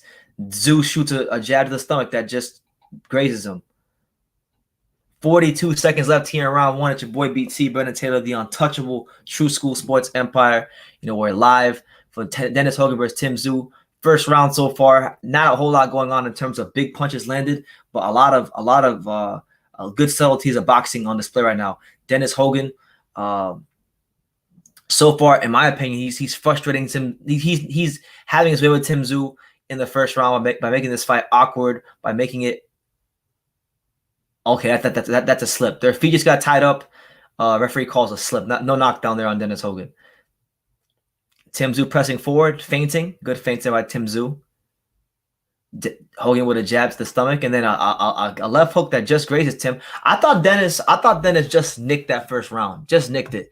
You know, I thought he did a good job being the ring general. Defensively was very responsible, making Tim Tszyu miss a lot of punches. And yeah, I'm gonna give Dennis that round. What do y'all think? Who did you guys give that first round to? I got round one for Dennis Hogan, so I got 1-0 Hogan. It's round number one. It's round number one right now. Can I put English commentary? No. If I had English commentary, it'd be on. There's no English commentary. All it is Russian. So the only English commentary you're gonna get is me. That's me right now. But you know, Tim, I'm not gonna really judge him too much for that first round. I think he was just, you know, to use a Lomachenko term, downloading the information. And he was pressing forward and just kind of seeing what Dennis Hogan had to offer him. And Dennis Hogan was awkward. Dennis Hogan was very defensively responsible and just hard to hit. So, well, hopefully Tim throws that jab, because if he fights like this the whole night, he'll be in trouble. All right, so round two. Round two, let's see how Tim Tszyu comes out in round two. You go, good jab there from Dennis Hogan. Hogan's continuing to move and feint and not be a stationary target for Tim Tszyu. So, good right hand from Tim Tszyu. Tim Tszyu with a good jab to the stomach. There you go. Use that jab. Use that long piston-like jab. There you go. Good right hand to the ribs there by Tim Tszyu. Tim Tszyu's doing some things now. Hogan lands a couple of right hands, and now Hogan's going right into the fire. Hogan's fighting like a man who's trying to win this fight. Hogan with a jab to the chest of Tim Tszyu. Dennis Hogan feints. Gets jabbed in the stomach by Tim Tszyu. There you go. Tim Tszyu starting to use that jab. He's breaking that jab out a little bit more. And then a right hand to the stomach by Tim Tszyu. And then a left hook, right hand. And then Dennis Hogan ties him up. See what's going on now. Make sure y'all smash that like button if you haven't done so already, man. Stop being stingy with them likes. There's 779 people here. The freaking country of Australia is pretty much here. Shout out the whole country of Australia if you're out here. Australia and Ireland and everywhere else in the world. Let's see. Dennis Hogan circles to his right, halfway through the second round, ties up Tim Tszyu. So I like in the first half of this round, Tim Tszyu did a good job of throwing that jab to the stomach. I want to see him keep it up because Dennis Hogan, for as long as you allow him to, Dennis Hogan will continue to fight like this. He'll continue moving. He'll continue using his foot feints, and he's going to get better and better as the fight goes on, Hogan. So it's up to Tszyu to show that extra bit of quality to get him out of there, to really show that he is what they say he is. There you go. Good jab. Oh, my God. Good up jab by Dennis Hogan. And Dennis Hogan has Tim Tszyu cut. He's got him cut. I don't know which punch cut Tim Tszyu, but Tim Tszyu has a punch has a cut over his I think over his left eye. Yeah, his left eye. There you go. Oh, a good right hand out that clinch by Dennis Hogan. Dennis Hogan making this round close. Sharp jab by Dennis Hogan. And overhand right by Dennis Hogan. Dennis Hogan ain't playing. You thought that this Irish boy was just gonna come here and get folded up? No, man. Dennis Hogan, like he always does, whether it's against Munguia or Charlo, he always makes it a fight. Tim Tszyu is bleeding profusely from that left eye right now. He's looking like Arturo Gatti right now, and not in a good way. Not in a good way. He's cut all on his left eye. Dennis Hogan closing this round out strong. He might steal this round, man. Tim won the first half of the round, but I think Dennis might steal this one. Good right hand by Dennis Hogan right there out of the clinch. Yeah, I think Dennis Hogan stole that round. I think he stole it. Tim was doing good early in the round, but shit, what a way to close the round.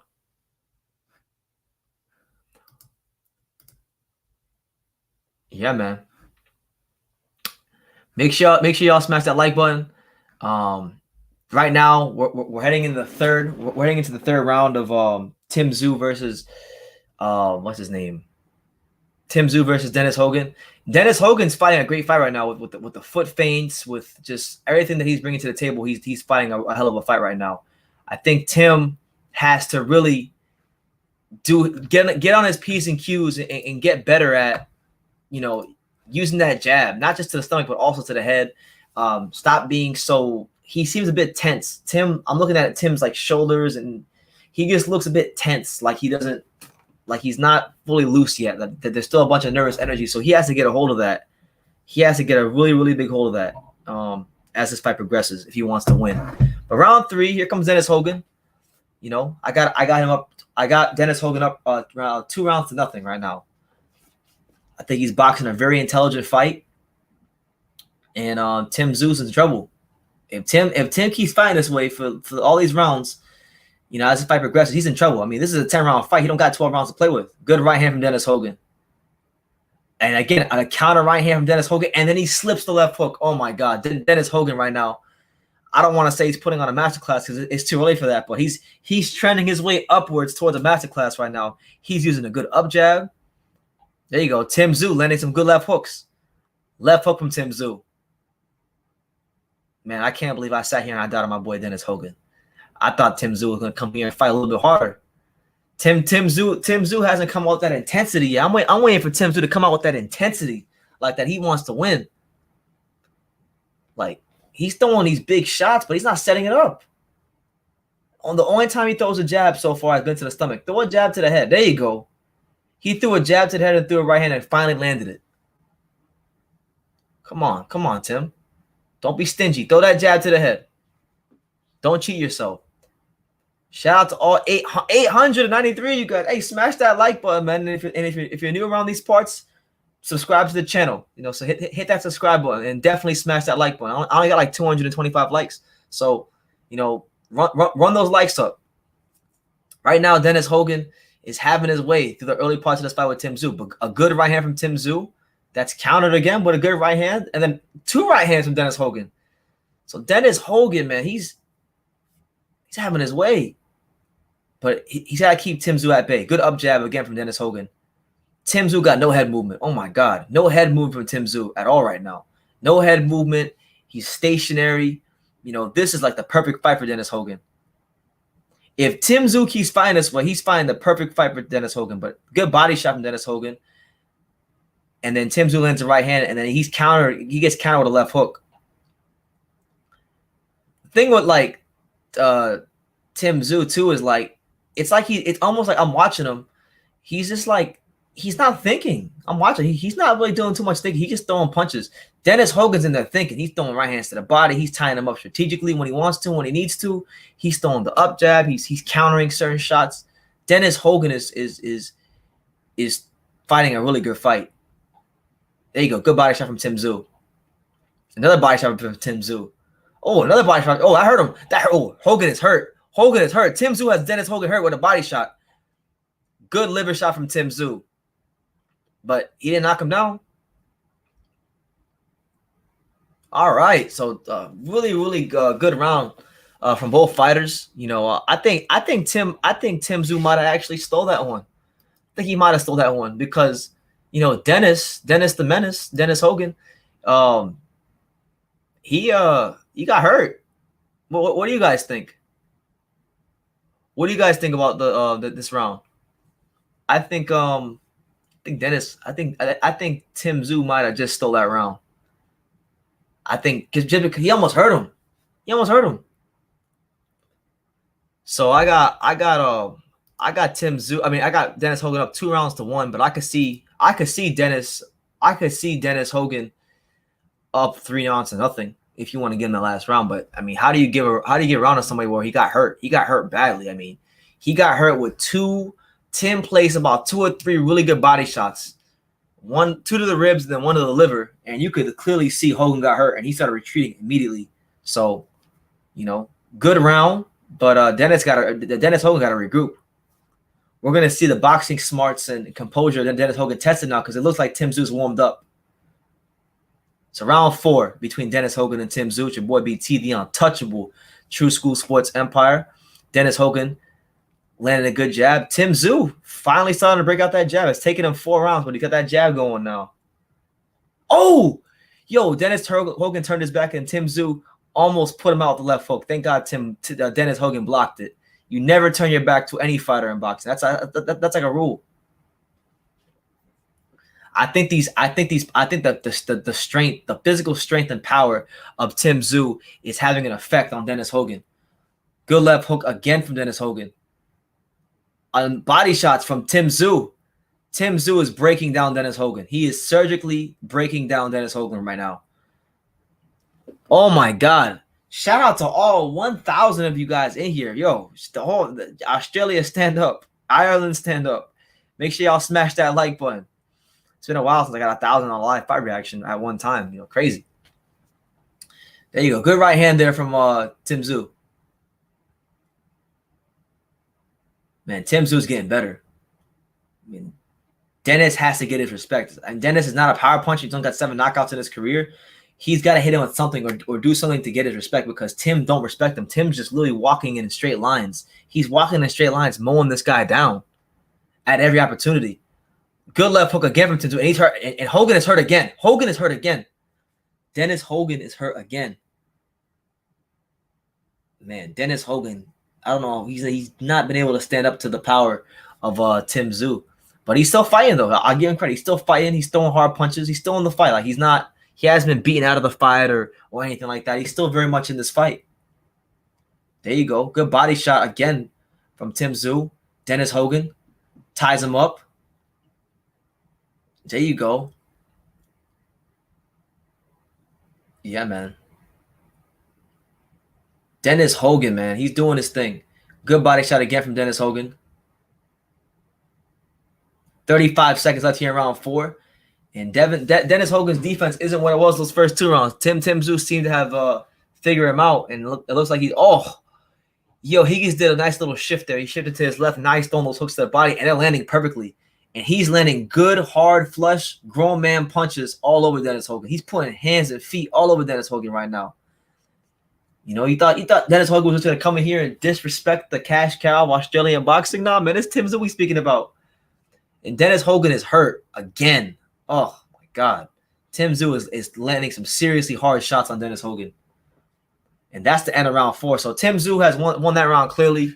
I got it an even fight, but Tim Tszyu is really in a major way having his way with this fight. I got it 2-2. JJ says, you think it's 2-2? Yeah, I thought what's his name? I thought Hogan won the first 2 rounds. Freaking Hogan's getting pieced up badly. Bro. All right, y'all gonna spoil it for me. That's why I can't look at the comments when the main event starts, because then I always find people who are like that are like way ahead of me. So now y'all just ruined it. Y'all said Dennis Hogan got dropped already, and for me, the round 5 hasn't even started yet. So we gonna see. We're gonna see. I'm not looking at no more comments because y'all spoiled it for me. But make sure y'all smash that like button, man. I appreciate everybody here. If you're new to the channel and you're enjoying the live, subscribe to the channel. All right, so round number 5. Tim Tszyu's been surgically breaking down Dennis Hogan. You know, Dennis Hogan can't get any respect. He can't seem to get any respect. Tim Tszyu's just stabbing him, and he's showing the – oh, my God, look at these body shots. Tim Tszyu's showing the ability to land these little crafty body shots, and he's showing a good understanding of range and distance in this fight right now. Tim Tszyu pushes Dennis Hogan backwards. Tim Tszyu ties Dennis Hogan up. Okay. Oh, my God. A big right hand, a big 1-2 down the pipe, and then a left hook down to the stomach. Oh, my Lord. Yo, Tim Tszyu just dropped Dennis Hogan with a beautiful uppercut. That reminded me of when Anthony Joshua hit Klitschko with that uppercut. Oh, my God. He freaking dismantled him with the uppercut. Hogan's on his feet. Can he survive? Can he survive? Can Dennis Hogan survive? Because now the fight has completely swung 180 degrees the opposite way in favor of Tim Tszyu. You know, Dennis had to play the first 2 rounds. Now it's Tim's fight. If Dennis can survive this little barrage, this round, you know, it'll say a lot for his character and his chances in this fight, because Tim Tszyu is hitting him with everything right now. Anytime Tim Tszyu has space to throw punches, he's landing big, hard shots. Good right hand from Dennis Hogan, but not good enough to keep Tim Tszyu off of him. Tim Tszyu's pressing forward. Tim Tszyu. There you go. Oh, good right hand from Dennis Hogan again, but it's not doing anything to discourage Tim Tszyu. It's not doing anything to really get his attention. Tim Tszyu looking really, really strong right now. 1 minute and 9 seconds left here in round number 5. Oh, my God. Look at these body shots from Tim Tszyu. I'm very impressed by the body shots and the precision of Tim Tszyu on the inside. Dennis Hogan's just holding on for dear life right now. He's trying to get the hell out of this 5th round. And another liver shot from Tim Tszyu. Oh, my God. Oh, the change of the angles, the pivots. Tim Tszyu is showing some masterful pivots and shifts. The referee runs into Dennis Hogan as Tim Tszyu's throwing a punch. That's funny. Oh, my God. Tim Tszyu is beating the brakes off of Dennis Hogan. And that's it. That is it. The corner has thrown in the towel, and Tim Tszyu has stopped Dennis Hogan here in round 5. What a performance. I love the performance of Tim Tszyu. 5th round stoppage. You know, hell of a fight from him. You know, he showed the ability in this fight. You know, he was the first 2 rounds, he was boxing a little bit, you know, just kind of downloading the information, seeing what Dennis Hogan had to offer him.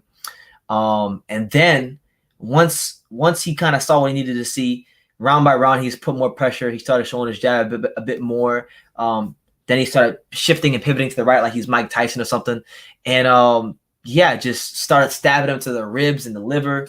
And it was just, honestly, I know that Dennis Hogan was coming out from 160 back down to 154. He had an activity. No excuses for him. But I know people will say that. But, like, honestly, as far as a fighter breaking down his opponent, it's one of the better performances I've seen in a little bit of time. So, just hell of a performance from Tim Tszyu. And, you know, I'm thinking that one right there has got to do some big things for him. And Michael went to, hey, he just won $700. There you go. Shout out to Tim Tszyu. Yeah, man. I just think that, I don't know, man. Dennis Hogan just at that elite level, I don't think he can get it done because he's not strong enough. You know, with Munguia was green. He was extremely green when Hogan fought him. It was a perfect storm. And it was a perfect storm when he fought Munguia. Munguia was very green. And he didn't get the decision there. You know, then he fought Charlo when he probably shouldn't have. And yeah, you know, see. But yeah, man, shout out to everybody here. I'm waiting for these. If they do the post-fight interviews and the Russians aren't talking, I'll definitely go ahead and listen because I want to hear what Tim has to say. Yeah, man, Tim is a very entertaining pressure fighter. He knows what he's doing.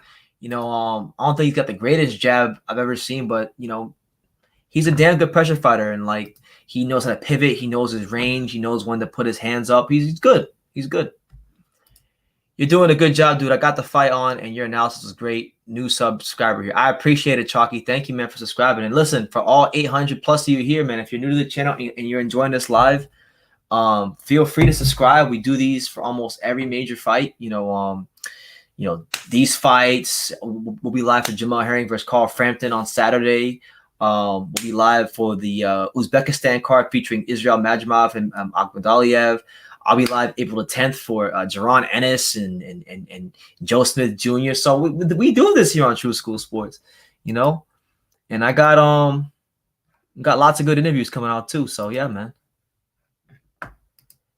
Milk Rock says this. He says, you need to get a commentary job. You are better than a lot of those guys on the major networks. I appreciate it, man. And I'm glad you said that because that makes me feel really good because commentary is something that I want to get into one day. You know, I just made my commentary debut on a small card in Miami for Glenn Johnson, and I thought I did pretty good. You know, it was pretty disorganized, but I thought I did pretty good. So yeah, that is a dream of mine. Yeah, so if you're just tuning in and you're wondering what happened, I'll give you guys my little synopsis on the fight. So Tim Tszyu scored a 5th round stoppage victory over Dennis Hogan. The first 2 rounds, Dennis Hogan fought the Dennis Hogan fight. You know, he was very elusive, feinting, foot feints, you know, making sure he's moving his head out the line. Was catching Tim Tszyu with some good, you know, overhand rights, the up jabs. He even cut Tim Tszyu in the 2nd round, I believe it was. He cut his left eye in the 2nd round. Then after that, Tim Tszyu just started breaking him down. You know, the round 3, he hurt him in round 3. He hit him with 2 body shots and a liver shot. Had him hurt, had him wincing, had him on the retreat. Then Tim Tszyu basically from there on, you know, dominated the fight, you know, scored a knockdown with the uppercut. It was a beautiful uppercut. And then in round 5, you know, he was beating him up so badly that the corner had to throw in the towel. But Tim Tszyu showed a little bit of everything in this fight. He showed some boxing skills with the jab. He showed the ability to shift. Like he would throw a jab and then he would come here and then he would shift and then he would throw uppercut. So he showed some craft as well. And he showed just brute strength against a guy in Dennis Hogan who's pillow-fisted. We know Dennis Hogan's pillow-fisted, but he's a good fighter and he's very elusive and he's a very, very solid fighter. You know, we saw when he fought Munguia what he's capable of doing. So never an easy guy to look good against. And I think Tim Tszyu, you could argue, he looked as good against him as Charlo did, you know, in my opinion. But yeah, man, that's my synopsis of the fight. So let's see if we can get this interview. I want to hear these interviews. Let's see if the Russians will stop talking. Роман Гришин, Роман Мазуров. Как обычно, друзья, болейте боями и побеждайте красиво. So here's the post-fight interview. A better performance again. Is that the best as far as you're concerned? Tim Tszyu. Look, the caliber of my opponent, Dennis Hogan, 2-time world title challenger, and to get him out in quicker than Charlo, I think that's not a bad achievement. But did he really? Going through the fight, you had the adversity of this cut. It's a pretty nasty one. Did that impact you at all? No, because I knew that I was going to take him to the deep. As I said before, I was going to take him to the deeper rounds and let him sink. You know, it just. Тимофей сейчас говорит о том, что как раз был план затянуть соперника в более поздние раунды, ну и дальше наращивать прессинг, наращивать преимущество. Вот, кстати, да, аплодисменты, тем не менее, продолжают. Хоть и победили. Ну что, ты пробивал по корпусу Хорна, сейчас пробивал там... Yo, shut up, Russians! Come on, man! Такое ощущение, что ты душу все вынимаешь из соперника своими ударами. Но мы, в принципе-то, обменивались довольно уместными ударами. Да, и я вне ринга огромное уважение ему испытываю, но ринг — это мое царство, это моя территория, и здесь я хозяин. You could tell that Dennis Hogan was starting to wilt with those body shots. Yeah, I could see it. I could see it from round 2. Я думал, да, раунда со второго, что его уже, в общем-то, мои удары начнут беспокоить. Ну, я его, да, немножко подготовил к этому, разогрел. Ну да, либо плыви, либо утони, да, в общем-то, это то, что я, с каким настроем я выходил на этот поединок. Да, в общем-то, ну, я поплыл. И выплыл.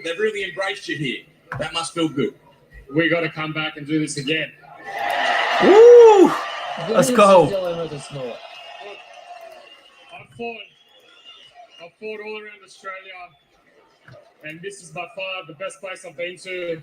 Я дрался уже по всей Австралии, естественно, это самое прекрасное место. Да, мы вернемся обязательно.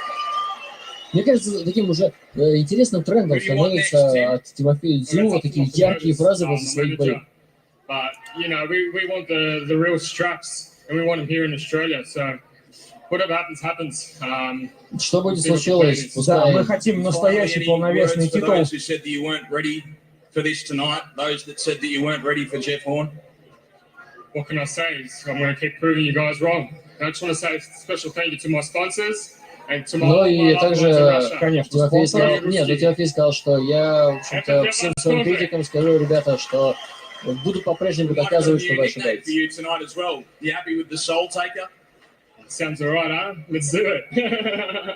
That is Tszyu. Congratulations again, mate. So there you have it. That's Tszyu. You know, not much on the talkative side, but you know, Tszyu said he wants all them straps in Australia.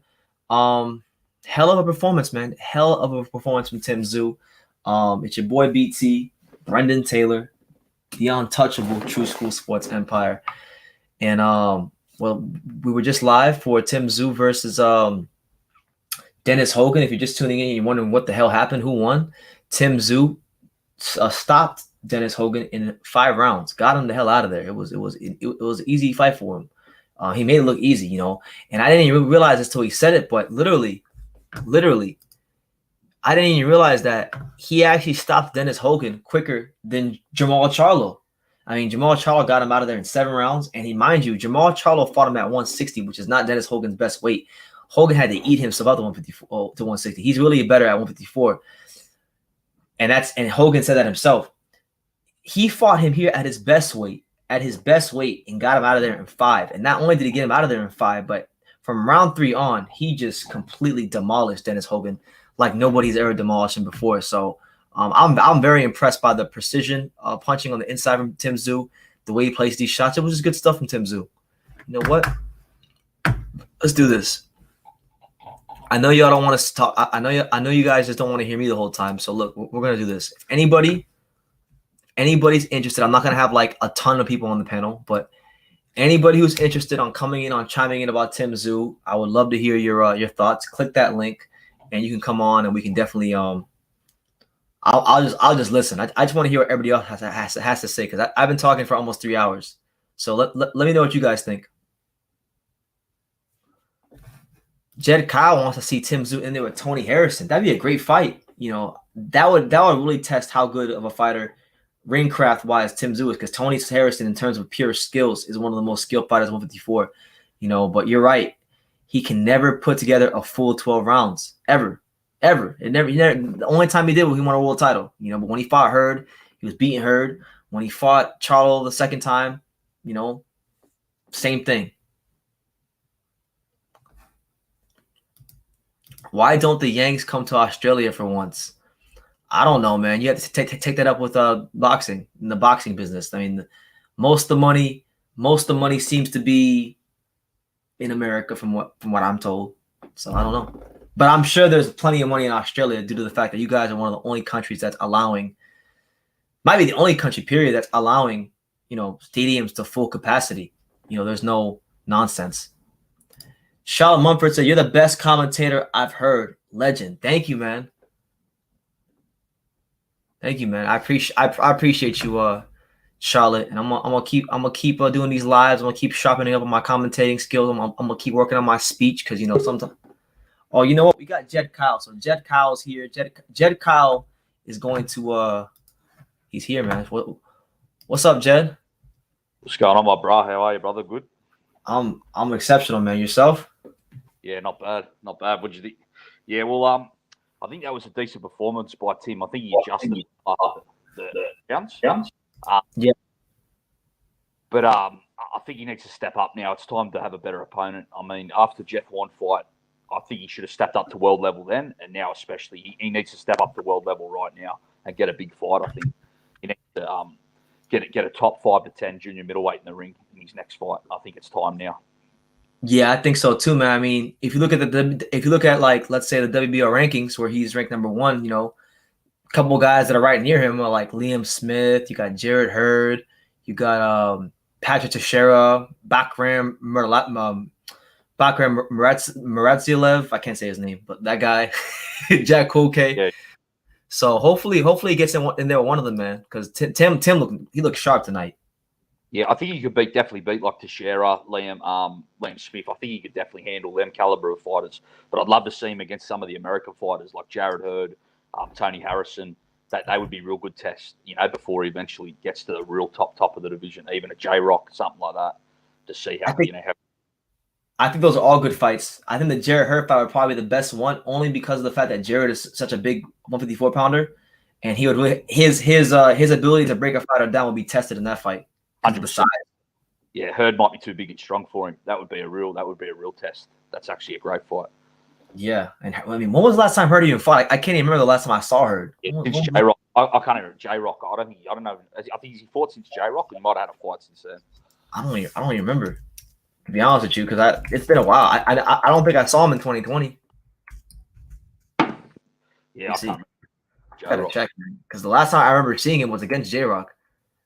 Oh, you know I'm wrong. He had that one fight on the Danny Garcia Ivan Redcatch undercard. He fought Francisco Santana, which was a complete mismatch. Did he fight Hogan as well, lad? I heard. Did he fight Hogan? No, I remember. No, that was Charlo.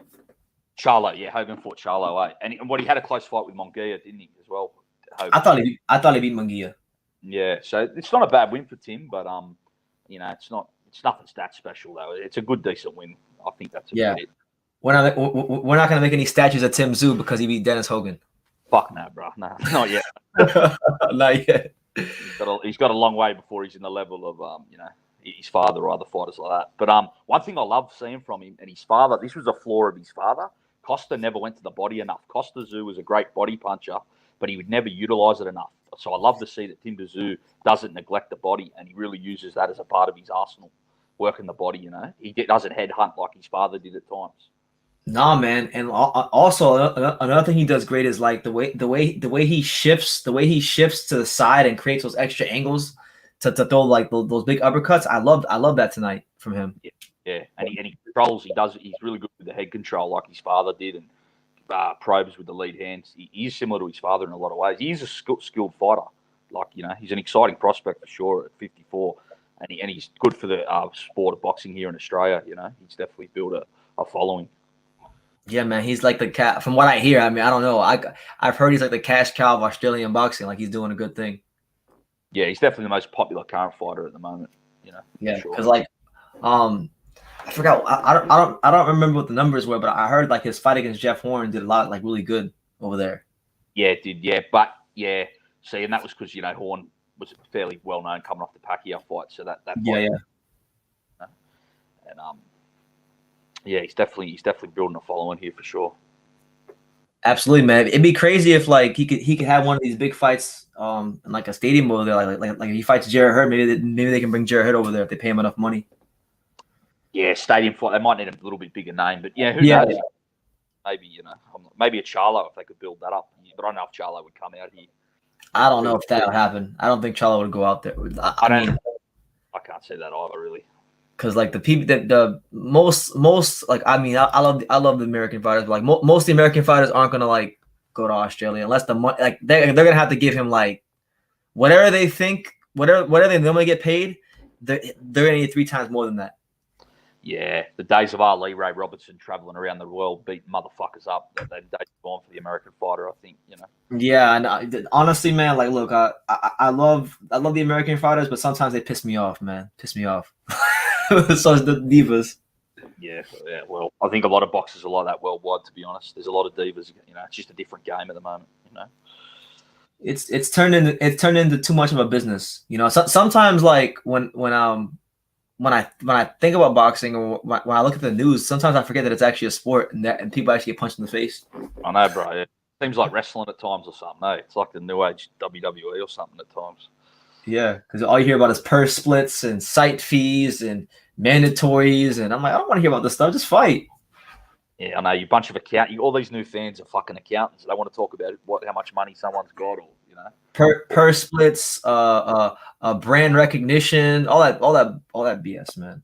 Yeah, it does me in, bro. I fucking hate hearing all that. I just want to see motherfuckers fight. You know, find out who the best fighter in the world is.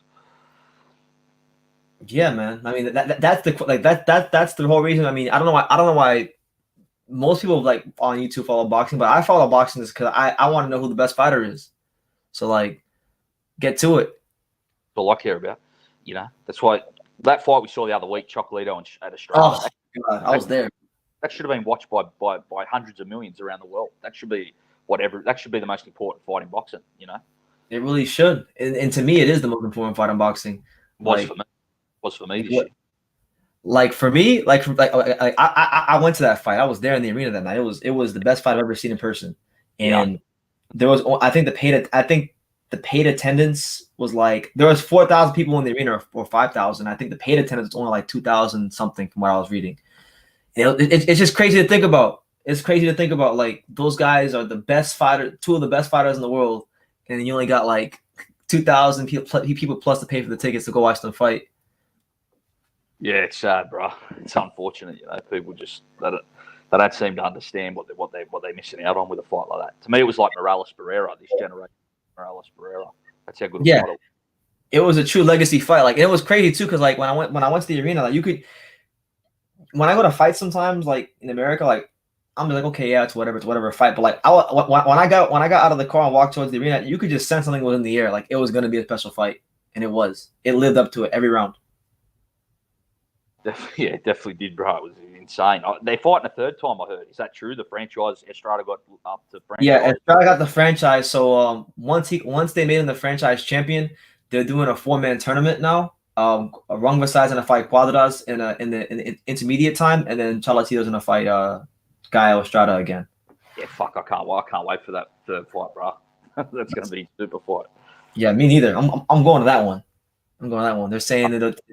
They're saying it'll probably be in LA. If I was in the States, I'd go myself. I wouldn't miss out on that either. I'd love to see Ioka get in the mix as well. Ioka fight the winner down the line. Ioka and Cajas, all those guys, I'd love to see them get a shot. Hold on 1 second, Jed. Hold on. We got my man, Rapstar, in the building. What's going on, my bro, Rapstar? Hey, I just want to say, a true school sports, man. I really appreciate your commentary there, bruv. I didn't have the fight. You made me feel like I was watching it with you. And I really got to applaud you, man. You're one of the greatest commentaries I've heard on YouTube, bro. I appreciate it, man. Fantastic, man. I want to get into commentary at some point myself. I mean, I actually did make my commentary debut in January. I did commentary on a local card in Miami for Glenn Johnson's card. Hey, considering it was in Russian, you did good in English for us. Oh my God, yeah. I had to mute it because I couldn't focus with the Russian commentary because they talk so much. Yeah, no, you did really well, bro. I was like feeling like I was watching it. Thank you. What did you think about the performance from Tszyu? Well, from what I said earlier, right? I mean, he seems like he does really well to the body, and it seems like, you know, at first you had us worried, made us think like, you know, Dennis Hogan was putting the pressure on. You gave him 2 rounds. In the beginning, Jed Cole gave it the other way round. So I was looking at what both of you guys were saying. But what's going on, my bro? How are you, Rapstar? What's going on, brother? Yeah, good, Jed. How you doing, bruv? But yeah, look, overall, this guy stopped the guy in the 5th round, which you got to understand with a dominant performance like that. I mean, are we underestimating who Tszyu is? I mean, he's the next Australian superstar, if you ask me. I mean, the guy, since he stepped up True School, he's been knocking them out. Yeah, I thought I think I picked him to win the fight, obviously, but I think even I've been underestimating him because like I hear his name here and there, but like I'm not like saying, oh my God, I gotta go make this video about Tszyu. So yeah, I think it's time to start paying some more attention to Tszyu. And we got some super chat before we can. Yeah, I see one. My man, Presidential Luke, shout out to him for the super chat. He says, salute to the untouchable and rap star. Absolutely. Definitely shout out to rap star. One of the best people on YouTube. Hey, I'm a bit tired though. I'm going to go sleep soon. But listen to this. I'm going to have a nap. But listen to this one. Tim Tszyu, right? I'm going to say it right now. Rap star's going to say it. Tim Tszyu, I think, can also, I think he's got a good chance of not only beating Castino for the WBO title. I think if he wins that fight, I think he gives Jamal Charlo his hardest fight. Ooh, okay. I'd love to see that fight. You know, Tim Tszyu versus Mr. Keep Running Your Mouth, Jamal Charlo. I'd love to see that fight. I mean, what's the chances you guys give him against Castino? Castano? Yeah. I think that would be a close fight. I think Tim Tszyu could win that fight. I think Castano's got really unorthodox footwork. He's quite herky-jerky. He reminds me a bit of Sergio Martinez. Quite quick in that as well. But I think Tim Tszyu could maybe wear him down with the body shots, and if he could get his timing, I think he might be able to break Castano down. But I think that would be a real good fight, Rap Star. But I think Castano's fighting Charlo next. Yeah, but do you think that Tim Tszyu would fight Castino in the inside? Because Castano on the inside that's his game plan. That's where he wants you. Do you think Tim would keep it long? Do you think Tim would use his jab more and try and keep him at reach? I think he would try to fight him on the inside, as a fight. Because he's a good inside fighter too. Not right away. I think his game plan would be similar to this fight. But I think it would be more extended. Like he would probably do what he did those first 2 rounds, where he's kind of just seeing what's in front of him and looking at his tendencies, and then by round 4, 5, 6, I think that's when he starts to put that pressure on Castano and try to get him out of it. And that's the thing. Castano's quite a good boxer himself on the outside. He's a very decorated amateur. I think he even beat Errol Spence in the amateurs, if I'm correct. So he's a world. But that would be an interesting fight, Rap Start, even to see how both would adjust to each other's style and how they would go about that fight. So that would definitely be very interesting matchup. Yeah, but he hasn't got any other route. If I'm not mistaken, Tim Tszyu's got the interim WBO title. Isn't that correct? Yeah. I know he has the global title. Okay, so for him to move into the rankings in order to achieve a world title, he'll have to fight Castino, right? Yeah, but I think Castano and Charlo are going to fight for undisputed. I think that is the next fight they're looking around the corner to make. So I think Charlo's because isn't Castano's a PBC fighter, right? Exactly. So I think Charlo is going to be undisputed by the end of the year because I think Charlo beats Castano. Yeah, I think so too. So you think by the time Tim Tszyu gets ready for the title, Jamal Charlo move up to 160? I'm not sure. I think he could still stay around 54, Charlo. He might still stay. I think that fight will happen if Tim Tszyu gets if Charlo goes undisputed. I think Tim will be there, and I think the more importantly, the money will be there, so it'll keep Charlo there. That's what I think. Yeah, I think Tim Tszyu still needs to build up to the Charlo fight. I think he needs to fight some of the fighters we were mentioning earlier, Brendan, about the the Jared Hurds, the J Rocks of the world. I think he needs to get Tony Harrison's. He needs them, I think, before he jumps straight to Charlo. He's not ready for Charlo right now. I can't remember the fight against Dennis Hogan and Jamal Charlo right now. I know I watched it.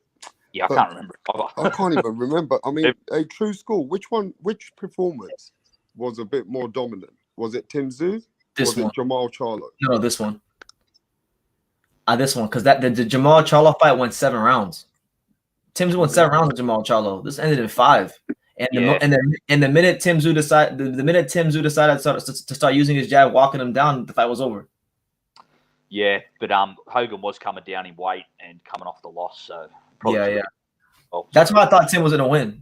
I didn't think he'd. I thought he would go a couple of more rounds, but I picked him to win because of that reason. So was his last 4 fights knockouts? So Tim Tszyu had 3 knockouts prior to this fight. Yeah, so 4 knockouts. Yep. I mean, who would? Okay, so if we can't get Castano, who do you think we should be looking at for Tim Tszyu? Tony Harrison? Would you like to see Tony Harrison? If Tony wins his next fight, Tony's fighting April 17th against Brian Perella. So if he wins that fight, then yeah, I'd love to see that fight. I want to see how Tim does against the athletic, the athletic American style. I haven't seen him with the kind of style yet. a boxer on the outside as well who can Mhm. punch a bit. Yep, very interesting. Even From like we world said, champion. yep, even like we said, Jared Hurd as well. That would be very interesting test, Jared Hurd, or if you can't get one of them, maybe a lesser fighter like a Teixeira or Liam Smith. They'd be good even tests as well. So is he Australia's #1 fighter right now, Jed? Is he Australia's best fighter? Is he Australia's best? Is he Australia's best fighter? Or who's #1 in Australia right now?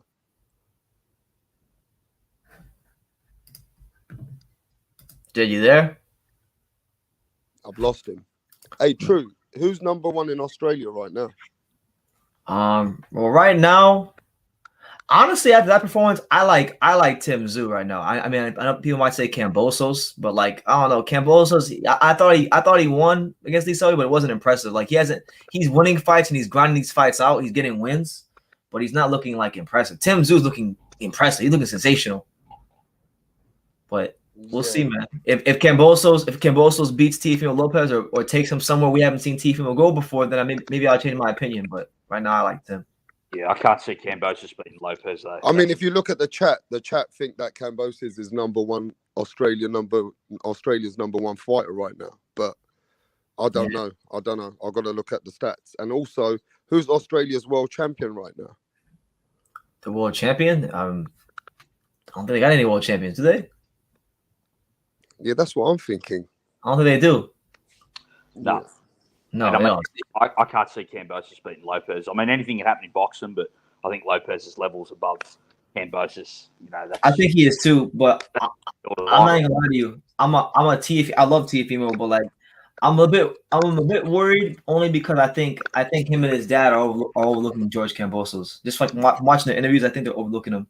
Yeah, but that would be a dreadful mistake to do. Kambosos is he's a very good fighter. You can't sleep on Kambosos. You got to be on your game. He's very good. He's very hungry, and he's very well experienced. I mean, the guy consistently. He was a Manny Pacquiao. He's got hundreds of rounds of Manny Pacquiao in the bank. He's got a better resume than Devin Haney. He's got a better resume than most of those fighters. He's got a better resume than Tim Tszyu. Like I said, I think Kambosos probably has the best resume here in Australia, but I think Tim Tszyu is the better fighter and better prospect. Absolutely. I would say the same thing. Hey, I love you Australians, but you guys have got to get your game up soon, bro. We need some more world champions from there, bro. Oh, the sport he's run like a joke, brother. The stupid casuals here are more interested in watching ex-football players. The fan base here is fucking terrible. Like, that's why Tim Tszyu can fight every fight. I'll tell you exactly what will take Australian boxing to the next level. If somehow the stars align and Ebony Bridges somehow becomes a world champion, that'll take Australian boxing to the next level. Yeah, she's a bit of a hype job though. I mean, she looks like the hot girl's ugly friend here. That's how she's average girl here. That girl. Yeah, I don't think she's all that special. Like one time, someone was like, "Oh man, yeah, Ebony Bridges is she's so hot." I'm like, she's all right. Not at all. Just a bunch of simps simping out over some boxer. For real, a bunch of simps. Like, come on, man. Like, I'm from Miami. I gotta really see something to get impressed. Like, I've seen some stuff when it comes to women. Hey, do you know what? I think actually Tim Tszyu should even get what do you think about a fight with Kell Brook getting his last retirement check at 154? Yeah, at 154. Kell Brook get his last retirement check. I don't want to see that, man. I mean, it'd be good for Tim. It'd be good for Tim because Kell's a name and he'll get some notoriety off fighting him. But I don't want to see that fight. Yeah, I like Kell Brook. Yeah, it's bad enough for carving it to him. I don't need to see no more. That's terrible. No, but that Tim Tszyu's building his resume, so he's just looking to get names in right now anyway. So you want him to take Kell Brook's eyes on his resume as well. Take them orbital bones. Brandon, you do know that Amir Khan's in talks for Kell Brook. Oh, please God, don't make that fight. They've been in talks for a decade. Seems like. Yeah. I just want them to fight. That's true. Like, just fight already. Amir Khan has his own reality show. Say that again. Apparently, Amir Khan has his own. He's starting his own reality show. That sounds torturous. Yeah. I mean, to be really honest, right, at the end of the day, I think that'd be conning the public now. If Kell Brook and Amir Khan put that fight together, I think that would just be purely for the money. And, you know, I don't think it has any strength in the fight, what it used to be, you know? No, because back then, when they were supposed to fight, it actually meant something because they were actually top welterweights. That's fact. That fight's long gone. That fight was 5 years, 6 years too late.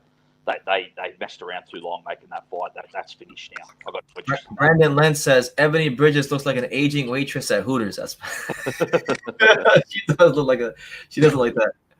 Yeah, and somebody said on the chat, Rapstar has had one more chance to dig at Devin Haney. It's not like that. I love Devin Haney. I'm just keeping it real sometimes. Yeah, too real.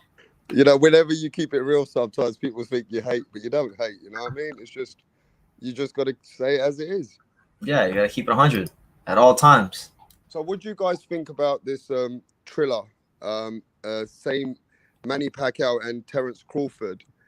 Bob Arum's announcing the fight on June the 5th, which could be the same day as Teofimo Lopez's fight. Do you think Bob Arum's trying to come back to Teofimo? I was thinking about that too. Yeah, that could be part of it. I mean, you know, why would you want to put Manny Pacquiao and Terence Crawford on the same fucking day as your other fighter, Teofimo Lopez and George Kambosos, unless you're trying to, you know, overpower Teofimo? I really hope they're not both at the same time. That really pissed me off. Because I want to watch both fights. Yeah, I think Bob Arum's just trying to be a bit. I mean, you know, I don't know what Bob Arum's doing lately. You know, he's always trying to downplay his own fighters. And for some reason, I think the older he's getting, I think he's losing the passion for the sport.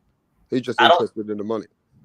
He's losing the passion for the sport and life probably at the same time. He doesn't care. He's done everything he's done everything he's needed to do. He's probably experienced every pleasure there is in life. He's made all the money there is to make. He doesn't care. Hey, Rapstar, someone in the comments said UK fighters are the best at the moment. He must have missed all their Mexican versus UK fights the last 4 or 5. Hey, he's talking about Tyson Fury, Anthony Joshua, Josh Taylor. We're running the scene out there, bro. You're doing better. We run the heavyweights. Look, come on. Hey, Jed, you know, You're right? doing better than us. You're doing better than us. I'll give you that. But yeah. But you know, right? The main division, Is England own it. England's got the main division, bro. On lock, 100%. And Okoli looks good at cruiserweight as well. Lawrence Okoli.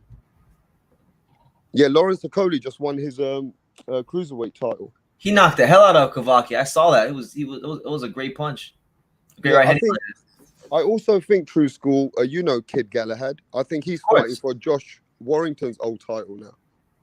That's good. I'm glad Warrington got his ass knocked out for ducking him. Yeah. But the Mexicans are beating the fuck out of us lately, for sure. Oh man, Canelo with Smith, Lara versus Warrington. What else is there? Am I missing any? Hey, we got Josh Taylor, mate. I hope Josh Taylor don't let us down. True School. I think he's gonna get it done. I think Josh Taylor is the truth. I've always thought he's the truth. That's a great fight though. 50-50 Taylor and Ramirez. That's a true super fight at 140. So what do you think about my boy in London, Conor Benn against Samuel Vargas? That fight's coming up soon. That's a hell of a step. That's a good step up for Conor Benn. Vargas been in there with a lot of good people. You know, I thought in Vargas's last fight against Virgil Ortiz, that was, even though Virgil beat him, that was like one of the best Samuel Vargas's I've seen. Like one of the best performances of his career, even though he lost. I think that's actually gonna be a somewhat of a competitive fight early on. To be honest with you. Yeah, I think Conor should get it done though. I think Conor will get it done. He should get it done. I'd like to see Conor Benn fight Avanesian, the guy that beat Kelly. I think that would be a real good step up for Conor Benn. That should be his next fight. Yeah, I agree. That'd be really good matchmaking, actually, because that would, you know what I mean? That would actually certify him to say, you know what, the guy who Josh Kelly lost to, Conor Benn actually beat him, so he is the truth. I know Eddie's kind of mad though, because you know he really wanted to make that Josh Kelly Conor Benn fight. That would have been massive in the UK. Yeah, that's what I was disappointed. I was hoping to see Conor Benn be the one to beat up Kelly. I'm just ashamed of it. Yeah, actually, I didn't want to say nothing. I cover media, but so did I. Yeah, we think I like Rapstar, my bro. Yeah. Think I like, bro. No, you know what it is? I like Josh Kelly, But I've always told everyone, if you look at, long time ago, True School, his style is great for amateurs. When he was coming in with that showboating style against people which were touching him up, I knew it as he was coming up. That style was not going to help him in the professional rankings. He had to change that. And, where does he go from here? I mean, now they're trying to get him to 154, but who are you going to fight at 154 when you couldn't? I mean, they're saying his weight cut was too much. He's too big for the weight. I mean, where does he go from here? Josh Kelly was one of the biggest prospects in England. Man, I remember like 2 or 3 years ago, I was like, man, this guy, if he's going how he's going, he's gonna be a superstar. Because he had a champion endorsement. He had everything. I don't know where he goes. I do think though, because his trainer is Adam Booth, right? If I'm correct. Yep, I'm pretty sure it is. Adam Booth. Yeah. Adam Booth, like, he's a good trainer, but like, I don't like the way he trains most of his fighters, because most of his fighters, they all rely on their athletic ability. Like that's how David Hay was. That's how Katie Taylor kind of is. And whenever it always happens every time, Adam Booth fighter will always run into somebody who throws enough punches, throws enough sharp punches to give them problems, and they always wind up getting dropped or hurt or beat up really badly. So I think if I was Josh Kelly, I would look to get some help in my corner. And refine some things. And you know what my problem is, right? I speak to people and they don't understand what, Conor Benn, they don't give him much credit for Sebastian Formella. Like even in the chat, they're saying that they didn't understand that performance. It wasn't as impressive. Can you guys explain Sebastian Formella, what kind of a pedigree of a fighter that guy is? Like even Sean Porter couldn't stop the guy. You know what I mean? So, yeah, Formella's a good fighter. Solid. I would say he's a solid, high-level European fringe, very fringe, world-level guy. But like he wouldn't beat anybody in the world level. He's just good enough to get any of the guys in the world level. Very durable, very strong. Somebody that you need to be fighting if you're a prospect like Conor Benn. Yeah, but you also know this, True School. He's got such great attributes that he knows how to survive. So once he knows he can't win, once a guy knows that he don't want to be knocked out, he's got those attributes that you could not knock him out. He knows how to survive. Those guys are the worst. Yeah, but he's got that. Yeah. The well-schooled European fighter, 100%. So stopping him is definitely a statement, and that means you're definitely a contender. So that was a very good win for Conor. And like we said, I'd like to see him go on and fight Abanesian or someone like that, even step up further. What do you guys think about this fight right here? Tim Tszyu versus Danny Garcia at 154. I like it. I like that fight. Yeah, that'd be a great name for Tim Tszyu if he could. If he can win. You can say what you want, True School. I don't want to sound bad, but I'm going to say it as it is. If Danny Garcia moves to 154, he becomes one of the biggest names over there because there's not any names out there. He is. Yeah, but honestly, man, I'm sick of Danny Garcia. He started a reality show too. I was on Instagram today and I saw his Instagram today and he I forgot what it's called. I'm gonna pull it up right now on my phone. He had dropped a clip talking about some show he's doing. Where is it? The Garcia Family Business. That's what it's called. Yeah. Ridiculous. Sounds whack. Sounds whack as fuck, that show. They like show him. They show him like with his wife talking to her about business, and then going to his business. It's all off key. He's lost to reality. Girl before she's nice. I've seen her a couple of times at the boxing. She's a nice looking girl. Oh yeah, absolutely. So is this true news though that Manny Pacquiao and Terence Crawford is on negotiation for June the 5th? Is that just hype or is that true news from your end? Because I just woke up not long ago. It was reported by The Athletic, and The Athletic is normally pretty legit when it comes to reporting on news. So I think it is legit news. Now whether it happens or not, I don't know. But I think I'm going to be optimistic. I think the fight will happen because for a couple of reasons. The one reason you just said about Teofimo Lopez, Bob Arum is pissed at Teofimo Lopez, so I think he is. He's going to make this fight out of spite, just out of spite. And number two, Manny Pacquiao made a $40 million offer. He said he wants $40 million to fight Terence Crawford, and the only place that he could probably get $40 million to fight Terence Crawford is a Middle Eastern country like the UAE. So That's they're trying to have the fight over there in the Emirates in the UAE. So yeah, Abu Dhabi. Yeah. Well, let me tell you what the inside saying is. The inside saying is that Lopez's went last week on social media and said that Bob Arum screwed things up with ESPN because ESPN wanted that fight with Teofimo Lopez, and Bob Arum, in favor, needs to give them a big fight. So in order to keep his relationship, he's making a huge fight, trying to make this Manny Pacquiao fight with Crawford on ESPN.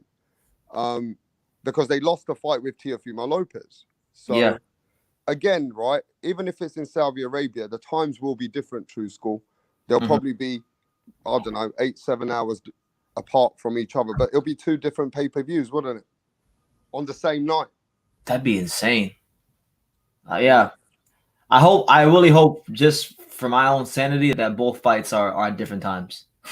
Because I'm gonna definitely go to the Teofimo fight because it's right there in my hometown. So in Florida, it's in Miami. Yeah, it's in Miami at the baseball stadium. So is that pay-per-view in America? The Lopez card, is it? They're saying it's going to be. Yeah. Okay, yeah, right. Well, put it this way, then, my boxing brothers. Manny Pacquiao, 2 years later, after doing, beating Keith Thurman, what chances do we give him now at 42? I don't know if he's going to be 43 by the time he steps in that ring. I've got to check. But I mean, what's the chances? What would you give him now to beat Terence Crawford?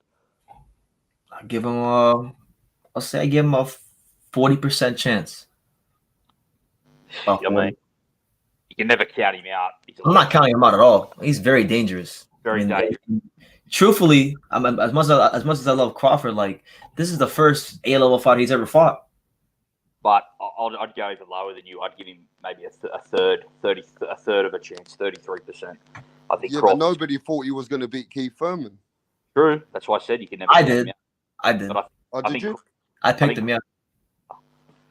I think Crawford's better than Thurman. He's too versatile, well-rounded. I think he's too big and young for Pacquiao. If Pacquiao could beat Crawford at 42, then his legend status just goes to another stratosphere. That would be insane if he could beat Crawford at 42, 43.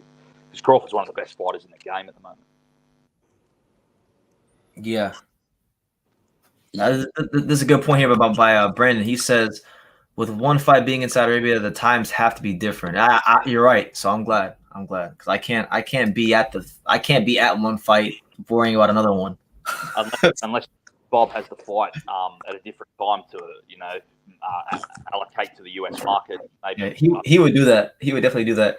He put the fight at 4 a.m. Teddy Snake. Aram's a snake, bro. Straight snake. Well, I'm just going to let you guys know this, right? There'll be a rematch clause in Manny Pacquiao's contract.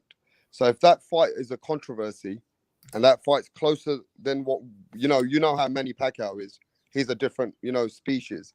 Even at that age, if that fight becomes close, Jed Cole, there'll be a rematch. Yeah, I think so. Probably could be, yeah. I was hearing too, like I was watching this one live earlier on, and I heard this one guy talking about the fight. He was saying that this is like a political fight for Pacquiao because apparently, like, the Philippines. I forgot what it was exactly, but it had something to do with the Philippines and I guess Abu Dhabi working together with something. I forgot what it was, but like I wish I remembered what it was. But the way he put it was like really good. Oh, that's interesting, yeah. But like it was something that had nothing to do with boxing. It was crazy. Yeah, so there's a reason for this fight being in Abu Dhabi. I get what you're saying. For a reason. Hashman, what's good, champ? What's good, bro? I'm good. I'm good, bro. Just watch the fight. Tszyu. Yeah, the cash cow of Australian boxing. You see what he did? Bro, I'm telling you, this kid is he's the truth, man. I like him. I like him too. Because I judge a fighter over the guys they fight. I judge him over the guys they fight, So, and early in his career, he's done a better job on the hand gear and Charlo. And Charlo's a middleweight. Yeah. So you can he's looking the real deal. Huh? He's looking the real deal. Yeah, that's what I said. No, he is. Yeah, like honestly, like I've always like thought Tim Tszyu was a solid prospect. Like my opinion of him is getting out. It's a little bit higher now because Dennis Hogan, he's not an easy fighter to look good against. We've seen him go in there with Munguia and other fighters, and never those guys didn't look good. And he's very awkward. And from the round 3 on, it was just a straight beatdown, just outclassed him, walked him down, was shifting, throwing all kinds of jabs and right hands and uppercuts. It was beautiful to see.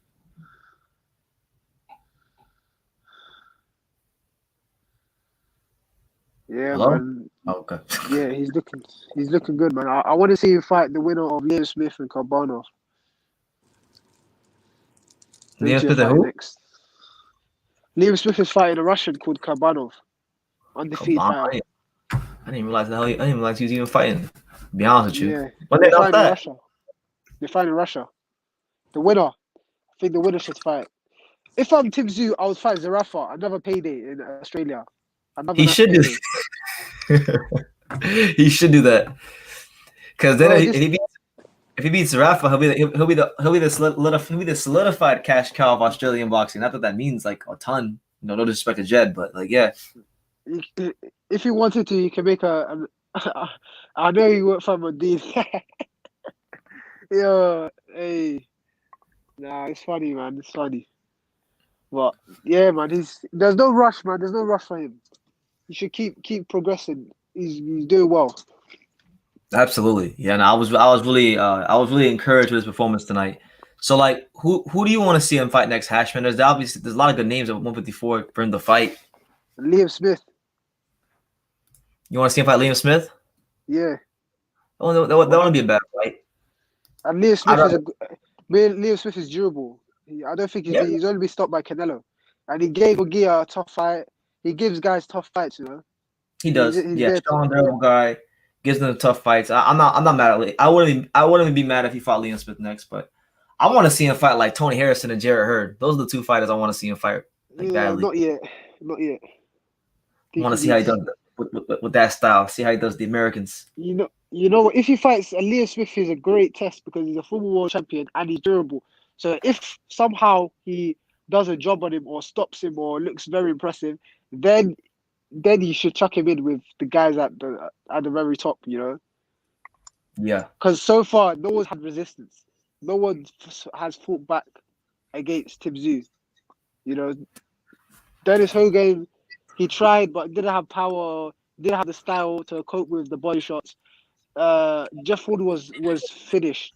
He was washed.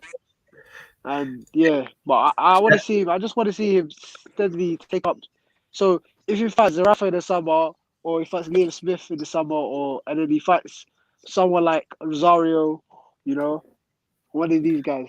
Rosario, oh my God, that would be a war.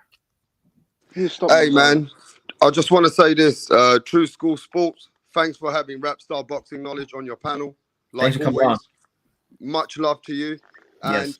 We'll be live tonight, man. Cooking it up about the post fight. Hope to see you there. Okay. UK 47 after my brother Punch Drunk.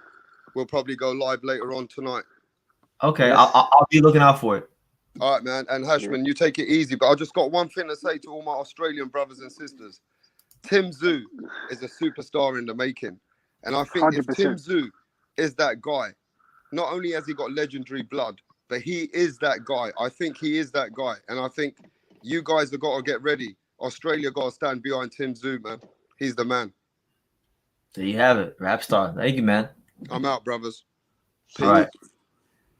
Yeah, man. Tim Tszyu, man. He's flying the flag high for Australian boxing. Shout out to him. There's a new king in Australia.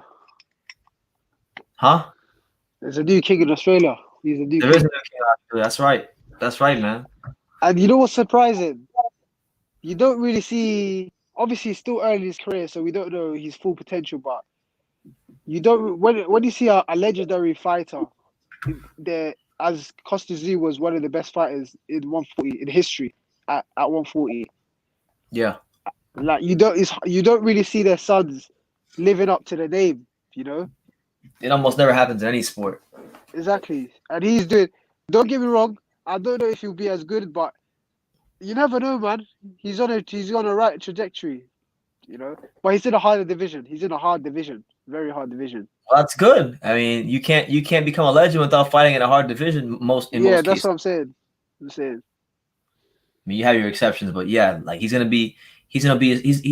have his chance to really make some waves and make his name at 154. Yeah, 100%. There's only one thing I don't like. Obviously, he's got a lot of work to do and work on certain aspects of his game. He's a bit too gung ho. He just needs to relax a bit and warm into the fight.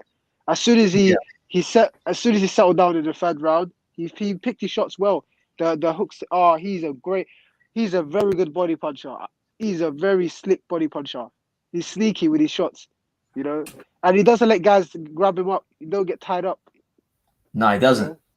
Yeah, nice body punching. He's got a nice left hook. The uppercut was there.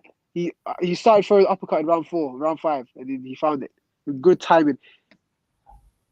Yeah, man. And I like what's funny because like the first 2 rounds he didn't use his jab, and then like it was by design. He did that by design. Like I as the fight wore on, you could see he did that by design because once round 3 happened, he snapped his fingers and started throwing his jab like he had no problems. Yeah, exactly. He adapted. You know, he saw what he had in front of him, and he saw, okay, let me, and he's good at cutting the ring. For he's young, and he can cut the ring well. It's not like he has very fast feet, but he's got very educated feet. So what he does well is when Hogan throws, you see when Hogan's throwing wild hooks, and then he will step out of range, and then he'll make Hogan fall in, and then he will turn him, and then he will, you know what I mean, make him look clumsy. He knew what he was doing the whole fight. Do you think the way he pulls back is safe? Tszyu, right? Yeah, he pulls back a bit. I mean, if he fights someone like Charlo or Harrison, someone who's really fast, that could be his undoing right there. That's very dangerous. He's got time to correct it though. He's got time to correct it. He's still growing. I want to see him fight a puncher, man. Someone he can crack. Wow, this would be the perfect fight. I didn't even think about this. Tszyu versus Brandon Adams. Whoa, that is beautiful. Nah, that's a solid. Not Harrison. Harrison's a step above, but Tszyu versus Adams is perfect because Adams just beat. Fight. That's the perfect fight. Adams just beat Bohotchuk, 18-0, 18 KO prospect, and he can punch him. And he beat what's his name again? The one that he fought 2 fights ago. Oh, I forgot his name. Sonny Duverson. Duverson, yeah. And Duverson gave Lorenzo Simpson a tough fight. He dropped, and he gave Shardell Booker a tough fight. He won the contender. Yeah, that's a perfect fight. I'll make a note of that. I'll make a video about that. Tszyu should fight Brandon Adams. We're gonna start campaigning for that fight. Awesome. Tszyu, Brandon Adams. My top 3 fights: Brandon Adams, Liam Smith, and you know that called Michael Sorrow. Michael Sorrow, yeah, I know. Him as well. Okay, that could be a decent fight. Or Sergio Garcia. Sergio Garcia. I forgot about Sergio Garcia, man. What has he been up to since he beat Ted Cheeseman? He done anything? He fought 2 journeymen and he stopped. I think he went. Tszyu versus Ted Cheeseman. Nah, stop it, man. Stop it. Listen, yeah, me and Ted Cheeseman are cool. We're from the same gym, you know. Are you really? Amateur. Yeah, we're from the same amateur gym. I love Ted Cheeseman, man. Hey, Ted Cheeseman is my guy, but nah, man. Ted Cheeseman, nah. Ted Cheeseman, nah. He just had the fight of the year, man. With what's his name, Metcalf. But that's British level. I know. Fuck. Now, Tim's becoming a solid world level fighter. He's a world level fighter. I would like Tszyu to be up on that. What's his name again? That prospect from America. What prospect? What's his name again? He's at 54? I think he's at 54 or 60. What's his name? He signed with Matchroom. He fought Mama's Boy. Oh, Emma Williams.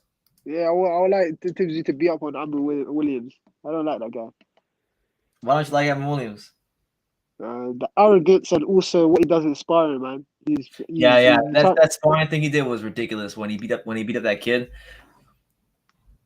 Yeah, he needs a taste of his medicine, but that's a step up too far. You stop Amber. But Emma's too busy. He's trying to fight Anthony Fowler, man. Anthony Fowler will beat him. No, he wouldn't. No, he wouldn't. I'm telling you, he will.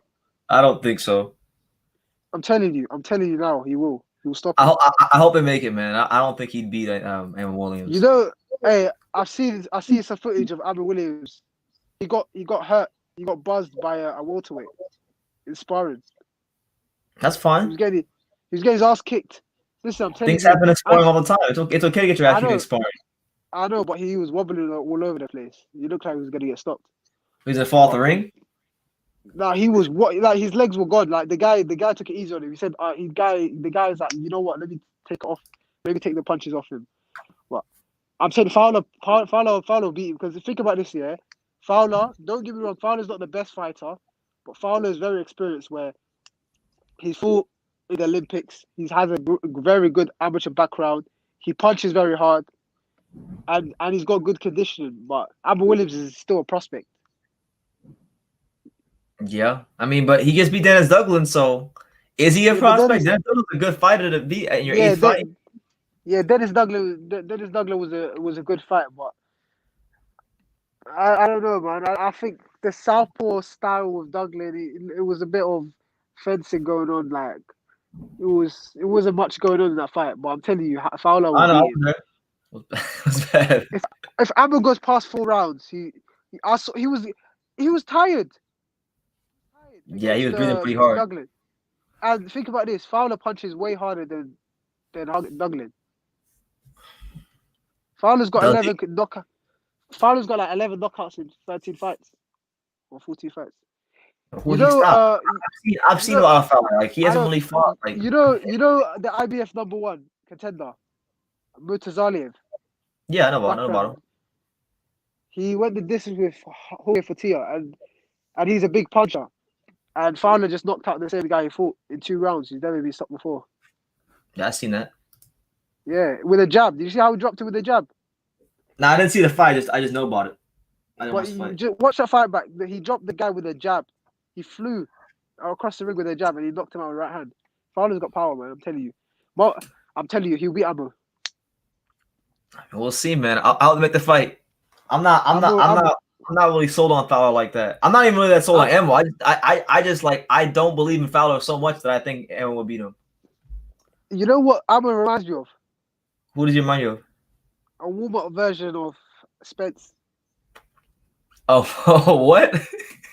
Of Spence, because you know how Spence is. He's aggressive southpaw. He throws a lot of body shots. Yeah. Amber's got that similar style. Nowhere near as good, but he's got that style where, but he'll get dealt with, man. That's right, Jed. Ted Cheeseman's a very exciting fighter. I love Ted Cheeseman. Cheeseman that's one of my favorite British fighters. Put Amber with Cheeseman. Cheeseman will stop him as well. Cheeseman will beat the hell out of him. He might. Think about this. Think about this, yeah? Think about this. Ted Cheeseman can go 12 rounds all day long at a high pace. And he's got chin. Amber Williams, after 5 rounds, will be gassing. And Cheeseman will put on him and stop him. We'll see, man. I say, man, look, Amber will just beat Dennis Douglas. If he wants to Fowler fight in one of these fights, give it to him. See what he's made of. Yeah, give it to him. No, but Fowler wouldn't fight him. Fowler wouldn't? Nah, Fowler wouldn't fight him. Why not? Fowler wants to fight Cheeseman or fight Sergio Garcia next. He wants to fight for Europe. Like, why would you go backwards and fight a prospect with 5 fights, 6 fights? What? Because he wants to fight for a European belt? He wants to fight for the European belt or fight Cheeseman for the British. I mean, I guess he fight for the British. The European belt to me is whatever, but like fight for the British title. I know the European belt is like ahead of the British, but like to me, it doesn't really mean anything. There's so many fighters who are European champions that are not that good in boxing. Yeah, but there's certain European champions where British fighters take that step and get beat. Yeah. Like David I don't know. Avedissian, Europe, From Sergio my Garcia. Yeah, he's a good. He was a good European champion, but I'm saying like I watch a lot of British boxing, and I watch fights sometimes, and I'll see fighters who have a European belt. I'm like, okay, I'll watch the fight. I'm like, oh my god, this guy's a European champion. They disgraced the European championship. Yeah, man. Yeah, I want to win that. I want to win that European belt. I mean, yeah, you win a European belt. You'll be a good European champion. I'm not talking about you. I'm talking about them other guys. Yeah, it's a good belt to have though. No, I'm not knocking having it. I'm just saying, like, to me, like, Yeah, I feel like I feel you. winning the I British understand title this. means more.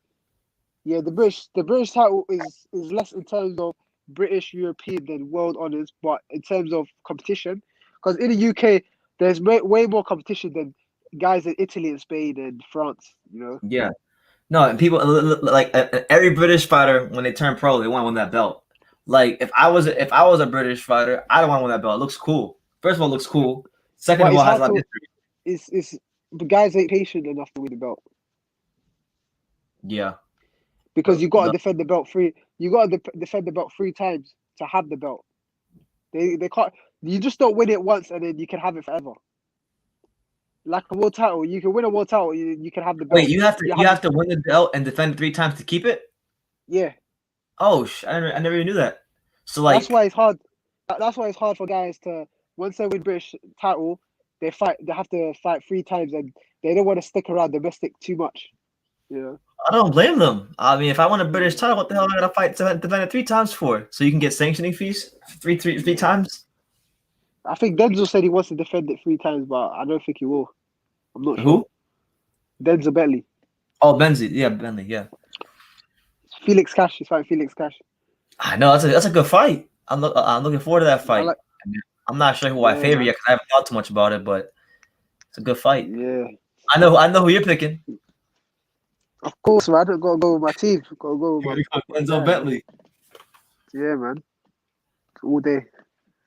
I'm just happy my boy Isaac Chamberlain's fighting on May 22nd.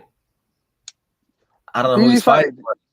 I have no clue. I fight another nobody, but I'm okay with that. I know he's only had 2 warm-up fights, but I've seen there's certain things he's improved. In those 2 fights he's had. I mean, I knew him before he even came back and fought on TV. I already knew he improved because I saw him here in Miami when he was training all that time, and I was like, wow. I mean, the guy looked different. The guy looked different. Too inactive, man. I just want him to get going. I mean, he is. I mean, he had those 2 warm-up fights last year. He got this one. He had an injury. He had an injury recently that as you just mentioned, that he's recovering from. So, I think it'll be a good year for Isaac. Yeah, I want to see him fight someone like Chris Bill Smith, Tommy McCarthy. Tom McCarthy's European champion. Yeah, that'd be a good fight. What about Chris Bill Smith? He needs another fight. No, I know he's not there yet, but eventually I want to see him fight Chris Bill Smith. That's the fight I gotta see. After his fight with May, he should be ready. After his fight with May, he should be ready for that. Yeah. Chris Smith is okay. I don't rate him that highly. I know a lot of people do rate him highly. I don't know why, but they do. The guy gets hit way too much. The guy gets way too much. Gets hit way too much, man. Way too much. Yeah. And you don't want to be getting tagged with big punches. You definitely don't. You don't, man. I had a sparring session on Friday and I got my ass whooped. Nobody wants to get tagged. Yeah, man. Riakpo, I don't think that fight is gonna happen. Nah, are they like friends? I think they're like friends. Yeah, same gym. That doesn't mean anything. Honestly, like, look, I mean, I don't know how you feel about that, but like for me, like when fighters say like, "Oh, I'm not gonna fight that guy because he's my friend," like that makes no sense to me. Because like for me, if we're both making money, then that's the perfect time. That's the perfect reason to fight my friend, so he can make money. It depends. For example, if it depends on what relationship you have with someone. If it's like you went through the amateurs or you knew this guy as a close friend for years as kids or teenagers, Mm-hmm. you know, then it's different. But if it's a gym mate that you're in the same camp and then eventually someone leaves the camp, but they're in the same division as you and they got a belt you want, Of course, you want to fight them. Like, there's no friends in boxing, man. That's what people need to take out. Boxing is a business. In Absolutely. the NBA, you can have loyalty to a franchise, but the franchise you can win a championship or you can do well for a franchise, but after they don't want you anymore, they'll trade you. That's right. Yeah, it's ruthless. Boxing's more ruthless than that. Boxing's 10 times more. Man, the NBA is soft compared to boxing. I'm sorry, it's extremely soft, sissy soft compared to boxing. It's a players' league. Yeah, it is, and then everybody's a prima donna, and I know it very well because I used to cover the NBA, so I remember being around the NBA players, seeing how they were. Yeah, man. What do you think about the Crawford and Pacquiao? What do I think about it? I'm just hoping it's true. I saw your video. I saw your video on Crawford. Thank you. Yesterday. Yeah, man. You was talking facts, man. You was talking. You give him criticism because he wasn't. Yeah, because like okay, I don't know if this Pacquiao Crawford thing is true, right? Yeah. Because if it is true, then I'll take back most of what I said in that video. But if it's not true, and he fights like Cito Lopez or Castillo Clayton, then I'm gonna have a lot to say. I believe it's true, because the biggest sign was when Bob Arum said we got a huge pay-per-view fight for Crawford announcing next week, and then this comes out, and then they got a date, they got a venue. 70%, 80% of the time it happens. If you got a date, venue, and the situation, and then the money, if the money's there, because Pacquiao said he wants 40 million. If the money's there for Pacquiao, why not take it? But it's just a shame that there's no belt. Yeah. On Pacquiao side, man. Because now, if Crawford is to beat Pacquiao and Spence is to beat Ugas and it's an undisputed fight, I don't want to hear no excuses on Spence fight of saying 60-40. It's a 50-50 fight. No way. It's not a 60-40 fight anymore. It's a 50-50 fight. If he beats Pacquiao, it's a 50-50 fight. This guy said, "No, Pac-Man, that's a waste of time." How is that a waste of time? Many How's that a waste of time? Manny Pacquiao's a legend, a global icon, and honestly, he might still be the best welterweight. He might still be the best welterweight. Listen, Pacquiao.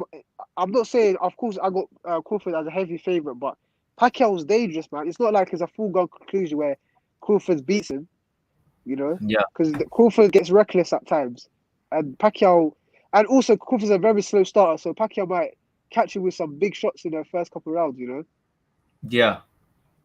Like the Gamboa fight, like the fight with Kavalauskas when he started slow, But Crawford, I haven't really seen Crawford fight southpaw since Felix Diaz. Well, wasn't Ndongo a southpaw? Yeah, Ndongo was a southpaw, but I'm talking about like a short southpaw. A short, compact southpaw. Yeah. With short reach. Someone said, what does Crawford have to gain? Beating Manny Pacquiao? The hell is? Are you serious? Is leverage. Is legacy. There's three things. There's legacy. There's leverage. So there's money. You can put the money. There's more money in his bank. There's a big payday. What kind of stupid question is that, bro? That's ridiculous. No offense to you, Hatchman. If you were in Terrence Crawford's position, do you think it'd be a waste of time to fight Manny Pacquiao? It's a win-win. Because you know how fights are is a lose-lose or is a win. This is a win-win because he's getting paid. He's gonna have his highest career payday. He's fighting the legend to put in his resume, and he's also gonna have leverage for negotiations when he fights Spence. So there's three things that he can gain from this fight. Yeah. And once he gains all that fight, what can Spence say?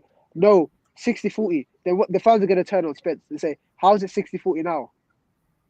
Yeah, I hope. Listen, honestly, to me, I don't know what you think, but honestly, to me, I think the whole Spence Crawford. It's the third best name. It's the third best fight in the division after Spencer Crawford. I Pacquiao number 3. I got Pacquiao number 2. Yeah, but that's your opinion, but in consensus, because like the majority of people have Spencer Crawford number 1 and 2, and then they have Pacquiao. So you're beating the best. Crawford will have the best resume, best win at 147.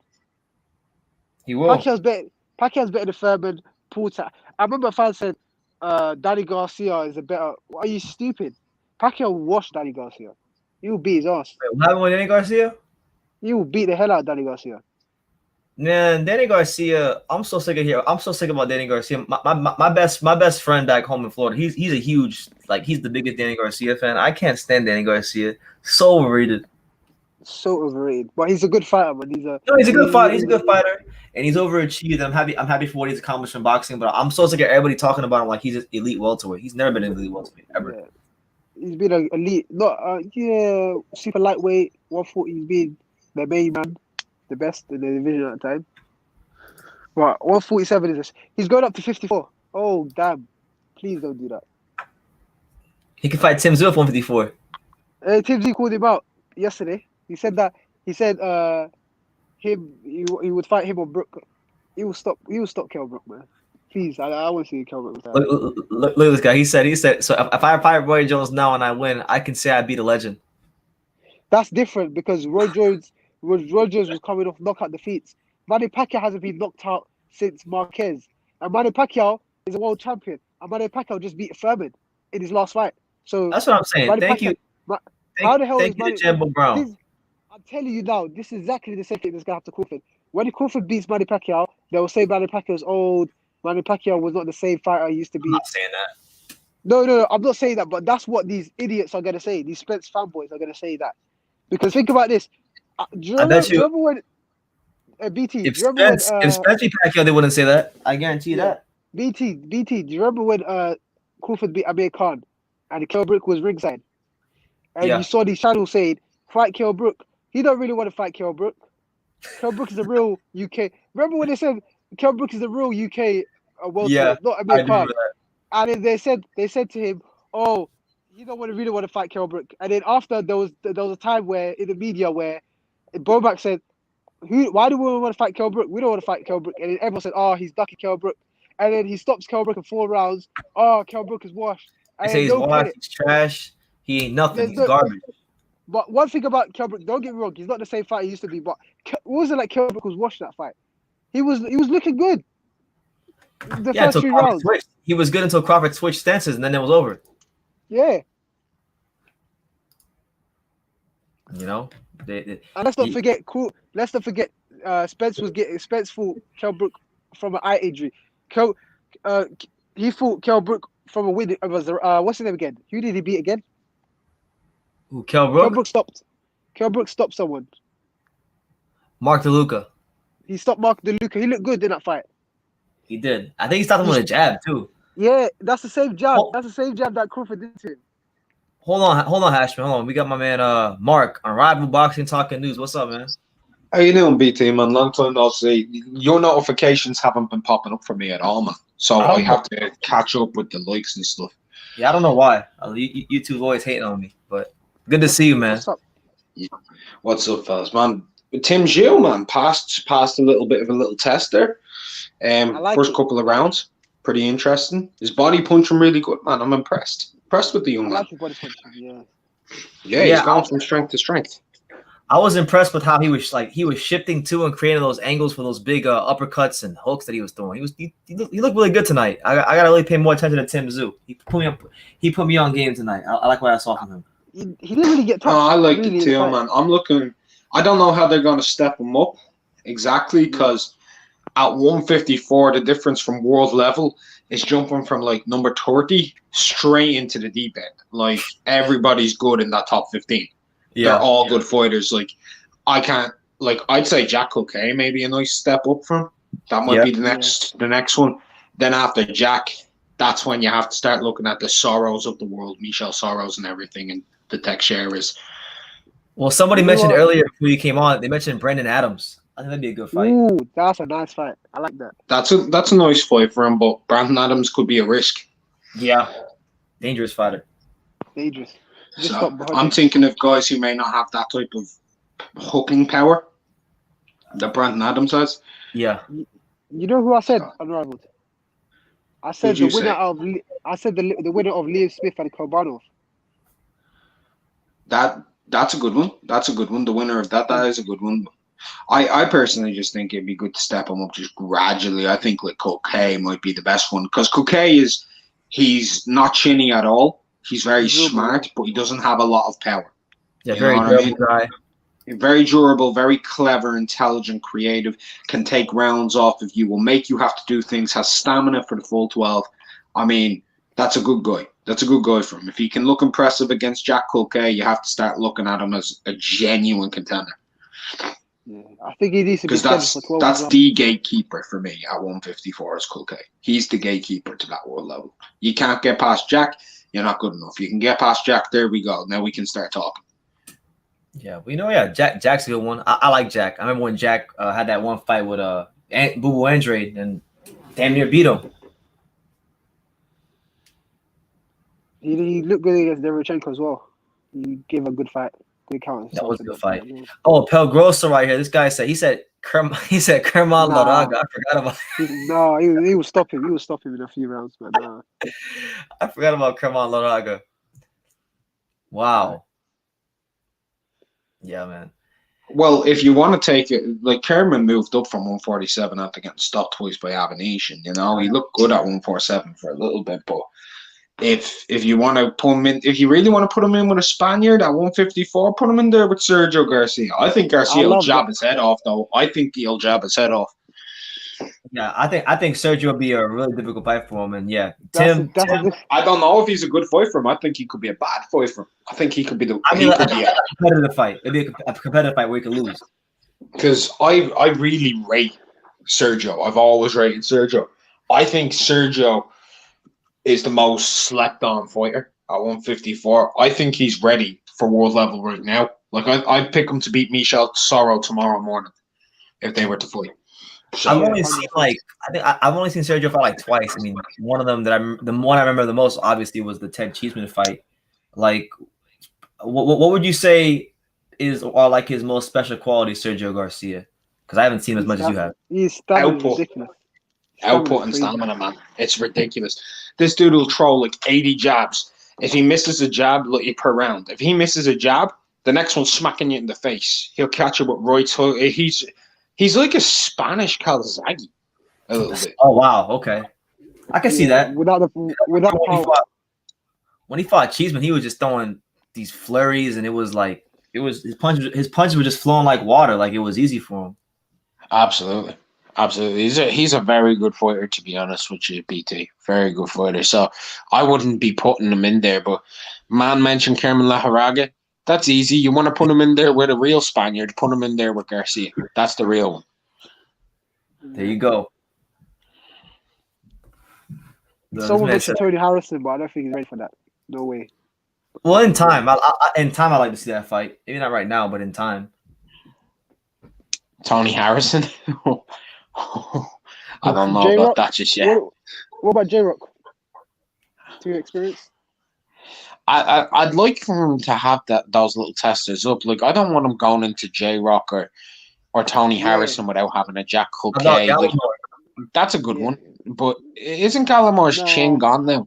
It's gone now. Gallipo's done now. I think Gallipo's finished. He just got stopped in his last fight. Well, his last fight was against Fundora, right? Fundora was last time I saw him, he was being destroyed by Fundora. I would like him to fight Teixeira. Teixeira's coming off the loss. How about Bohachuk? I mean, Bohachuk, I know lost, but what about Bohachuk? Nah, Bohachuk needs a bit of a rebuild right now, man. Yeah. I really like the Culkay fight. I really like that fight. I don't know what it is about Golden Jack, bro, but that dude ain't easy work. Like, some people still think he beat the Rabianchenko. Some people think he beat Andrade. Yeah, exactly. He gives these guys good. Yeah. But he does have a robbery win recently. That win over Abbas Baru. Baru beat Culkay. Let's be real. That was. Man. You box long enough, you always do a good decision at some point in time. To be fair, he's had a few decisions go against him. No, I know. That's what I'm saying. That. But no, I like where Tszyu is going. It's just like if some people are like, oh, he beats Jamel next, and he goes in there and he beats Castaño easy. I don't think so, bro. I think those guys they'd eat him alive right now. He needs more. Yeah. He needs more. Yeah, going in the and right direction. there's no need to rush. You don't want to ruin a guy who has so much promise before he actually is ready to fight those guys. And also, he's making good money. He's making good money in Australia, so might as well put him in the. I know it was not the ideal fight for him, but put him in with Zarafa, take another Australian out. That is a good fight for him, though. Zaraf is tall, he's long, he has a bit of power, he's got a good jab, he has nice enough feet, he's a name in Australia, so that does all make sense, and he has ranking points at 154. So here's a funny one: is it too soon for Erickson Lubin? I don't know if it's too soon for Erickson Lubin. Is it too soon for Erickson Lubin to fight against Tszyu? Maybe I don't. No. That's not too soon. I don't know about that one. I think I'll be honest. I have big question marks on his durability, bro, and his output. You know how I'm hearing this. I'm hearing rumors of Erickson Lubin fighting Rosario. That's what you heard. Jason Rosario and Lubin. Okay, I could see that. Yeah, I'm hearing that. I could ask around. I could find that one out because I know both those guys' teams. I'm hearing rumors. I remember I heard the rumors about the Eubank and Marcus Morrison, but I was like, "Come on, that surely can't happen." But it actually, Marcus Morrison, the guy that lost to Tyan Booth, the guy who lost to fucking Jason Wellborn as well. Unrivaled. When I heard the rumors, I thought he was fake, but the guy who I saw it from, he's like reliable from what I've seen of him in the past. So. No, when I heard the rumors the first time, I was literally thinking to myself, okay, if this actually happens, I'm not going to be surprised because just boxing moves in so many weird ways. But if it does happen, I'm going to be pissed. Like, what are they trying to do? Turn Marcus Morrison into Nick Blackwell or something?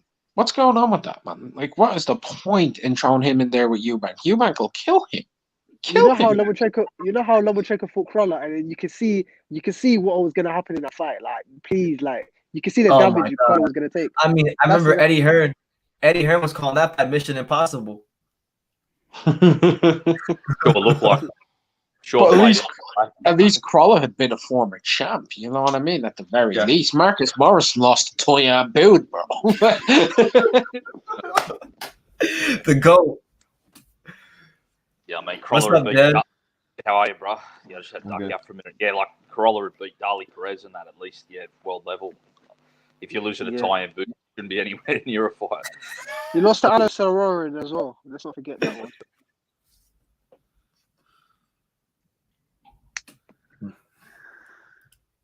A lot of people are excited about Jake Paul with the face of boxing. But Anthony thinks he beat Caleb Plant. He's excited. I saw that. I saw that. I actually I recorded it when he said that, and I actually posted it on my story on Instagram.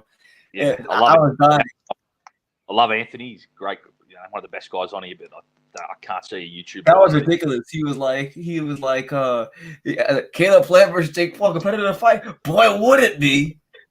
I nearly pissed myself laughing. I love Anthony, but like, that's a hot take, bro. That's the epitome of the hottest take possible.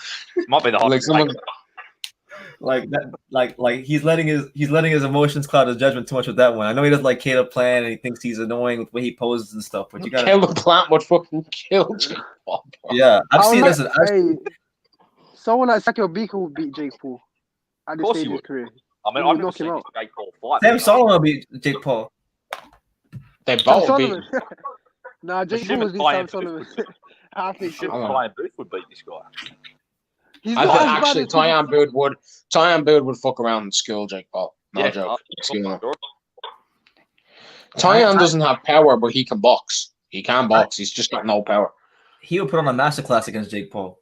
Because I remember even when he fought Eubank, he fought Marshall Notice like Tyan frustrating. Yeah, he gave Eubank the toughest fight of his early career by far.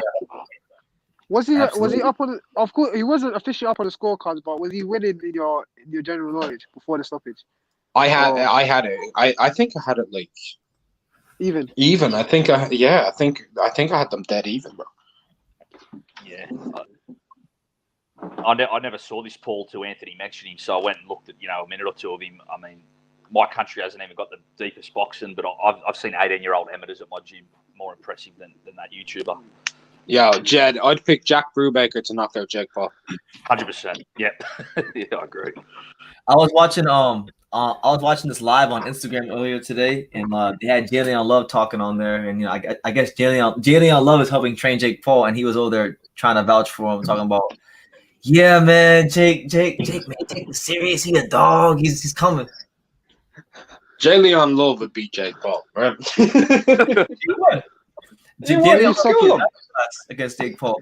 Linnell Bellows would school Jake Paul. Like, let's be real for a minute here. All these guys, people are like, well, he knocked out Nate Robinson. Bro, I picked BT, you'd knock out Jake Paul. I've got you over Jake Paul, even though he got size on you. You box longer. You know what you're doing. Yeah, man. Yeah, like with boxing, you gotta have that experience. You can't buy that experience. I don't care how much money Jake Paul has. You can't buy the experience. Do you think he has power where his power is decent? Or do you think I think if you look at his technique, he's loading up extremely heavy and he's pushing through all of his body. And at 175 pounds and above, no matter what, if you're landing like that, it's gonna be hard.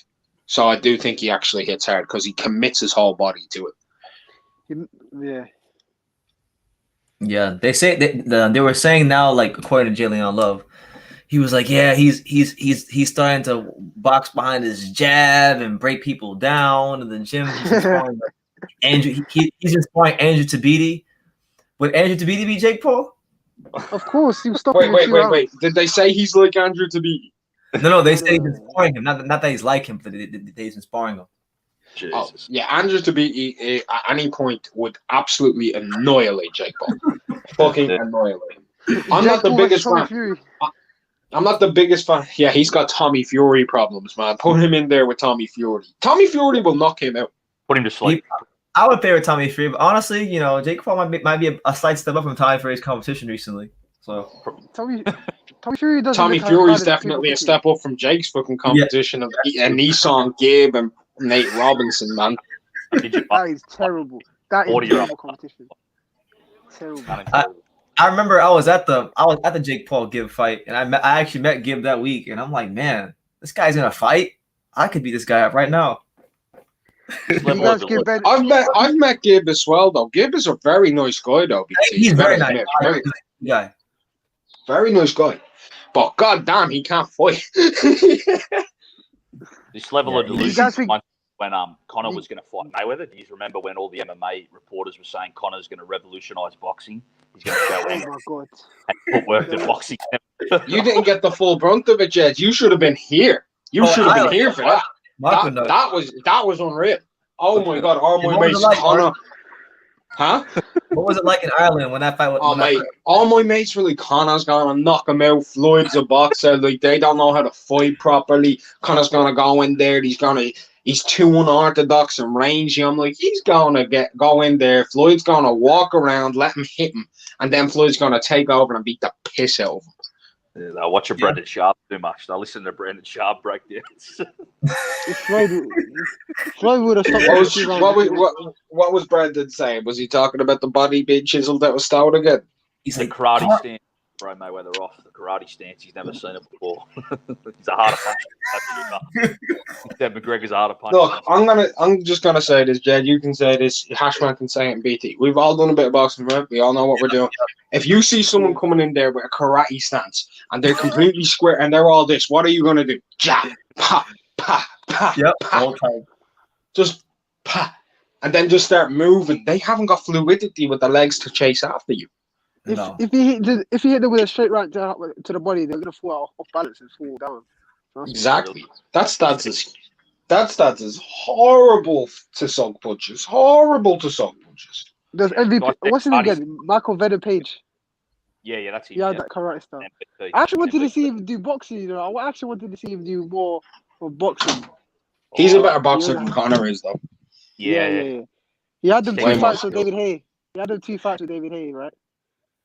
Well, who you guys talking about? Michael Venom Page. He's a fighter. Okay, I don't know. I don't watch MMA.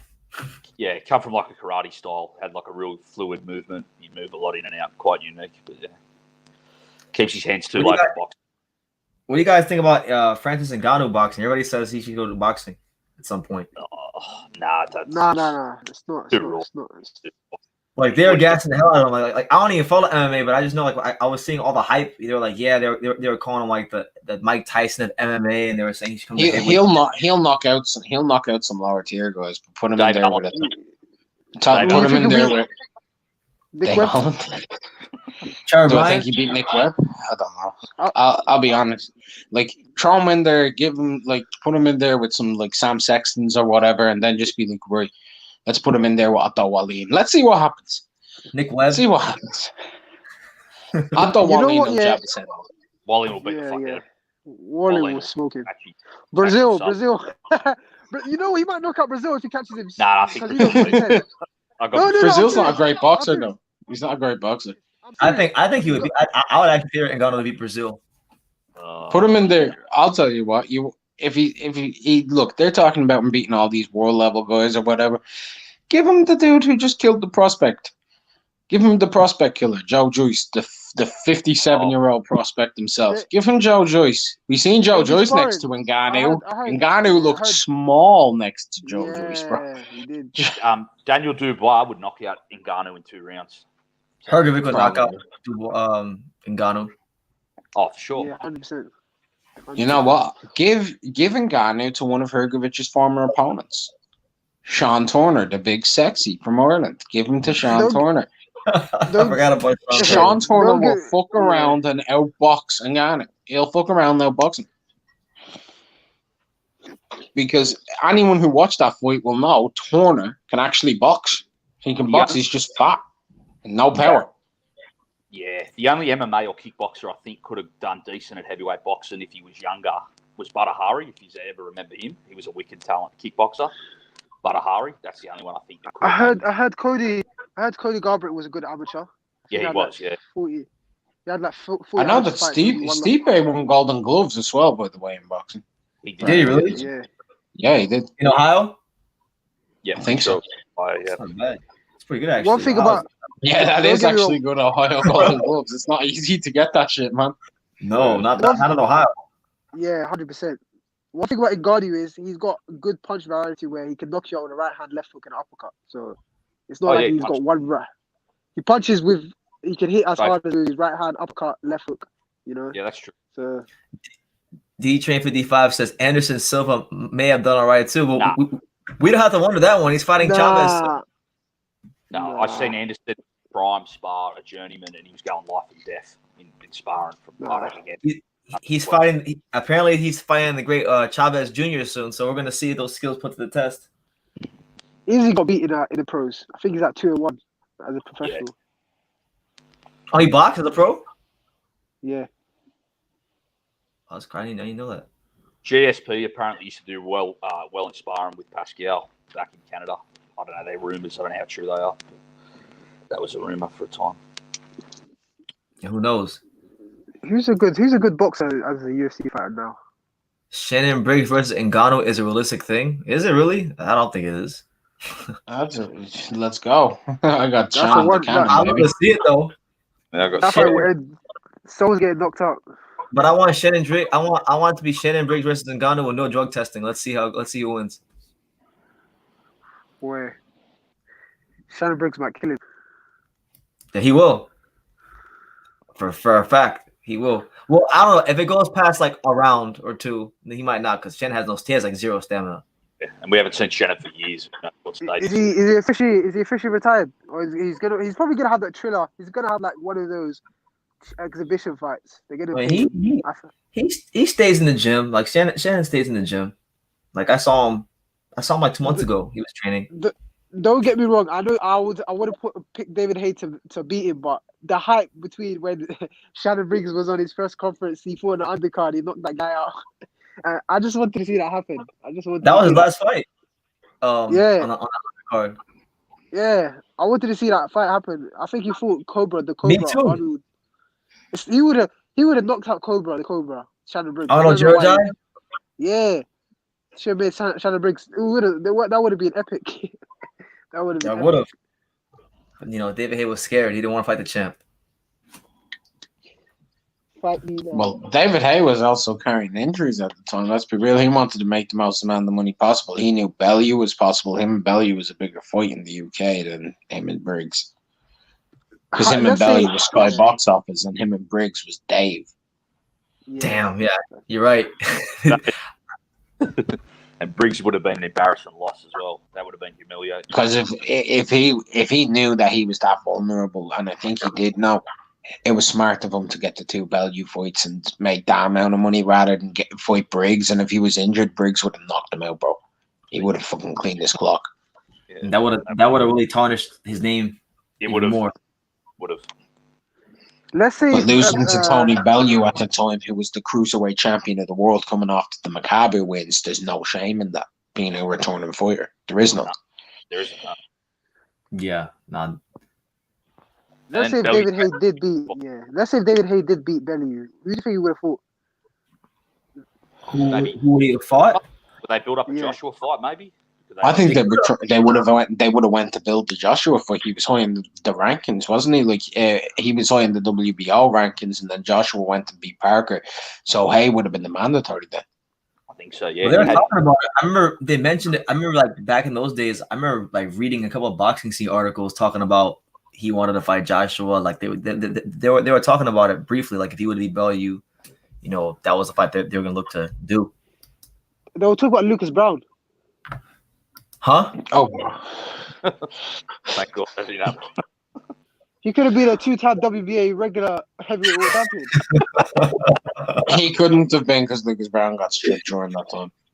Oh, did he? And don't forget, people talk about being a two-time regular heavyweight champion. People forget, whilst he was regular champion, David Hay was the super heavyweight, the WBA super, because him and Klitschko, he got elevated for that fight against Klitschko.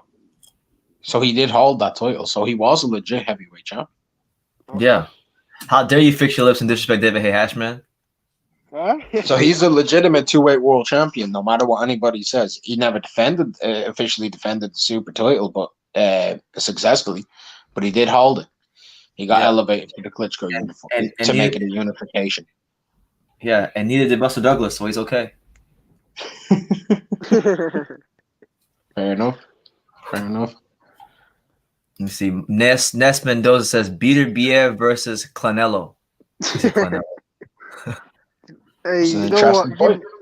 Give it 2 years, Canelo beats him, but not now. I think Canelo beats him. Give it 2 years. Like Hashman wants to wait until Beterbiev's 52. That's right. Is Hashman you his manager? You getting the percentage? It's too risky to fight Beterbiev right now. I think it's way too risky. To be honest, look, I get where a lot of people come from the point of view of let's put Canelo in at 175 versus Beterbiev and B-ball, or he should fight Golovkin back at 160 or Charlo or whatever. Why don't Golovkin and Charlo fight? Why don't Charlo Andrade fight? Why doesn't Beterbiev and B-ball fight? Like, why aren't all these dudes fighting one another? They're just waiting. Like, why is everybody just waiting on this one little ginger dude to get a fight? Go ahead, make your bread, and then if you guys are successful, he'll have to fight you eventually. Yeah, I'm looking forward to Joe Smith. Hopefully, Joe Smith beats Vlasov. And then they can make the Beterbiev unification. That's why. That's why we should just fight. I'm looking forward to the return of Trey Lippy Morrison on the undercard. Remember him? I think people are putting too much into that Beterbiev performance. I don't think Deeds was that terrible. He was alright. He wasn't that bad. Yeah, he's probably just not rough. Beterbiev hadn't fought in a long time. He's probably just getting and also don't forget a bit against Enrico Colin. He didn't look that well. That game that fight. Yeah. BT, you wild, bro. Trying to be Morrison. You caught me out of nowhere with that one. I forgot about that, dude. Well, no, the reason I remember him because I actually interviewed him recently. So I know he's fighting on the card. He's on Joe Smith's card. He's got 100% knockout ratio, don't he? That's right. Who's that? Tommy Morrison's son. Tommy Morrison's son, Trey Lippy Morrison. Oh. Do you know about him? I've seen him. I remember actually just from the build-up to the Alan Lovejoy fight that never happened, unfortunately for all of us purists. the greatest fight in the history of our sport. Dave Allen said that he was offered a choice of 3 opponents, and it was Christopher Lovejoy, 19-0, 18-0, 19-0, okay, well, 100% knockout ratio, Trey Lippy Morrison, and then Christian Hammer. And if you all remember, it was meant to be Dave Allen, Christian Hammer, and then Hammer pulled out. So then it went to Lovejoy, and then Lovejoy pulled out, and they were trying to get a replacement opponent, but Trey Lippy didn't take it then because it was too short notice. So Dave Allen, in another world, could have fought Trey Lippy Morrison. Damn, that would have been something. I'm still pissed we never got that Lovejoy fight, man. I wanted to see that dude in that ring. Hey, I actually I wish if Lovejoy would have won. Yeah, imagine if he would have won that fight. Oh, that would have been great. We'd have been hyping him up to high heavens, bro. Yeah. I don't know what happened with Steven. He was supposed to fight Steven, right? BT. Yeah, he was, and then eventually, you know, it didn't happen. Essentially, Char got fucked out of the Brian fight. Steven, and then it was like, okay, now we'll just do Steven versus Brian. But I remember that whole week, the week leading up to that fight, like, because I was supposed to go to that fight, even though it was closed off. I remember seeing you up on Instagram, bro. That was the funniest thing ever. Oh, you saw it?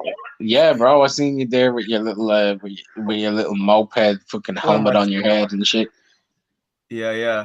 And then they threw me out. They threw me out of the venue because they said nobody's allowed to be in here for this momentous occasion.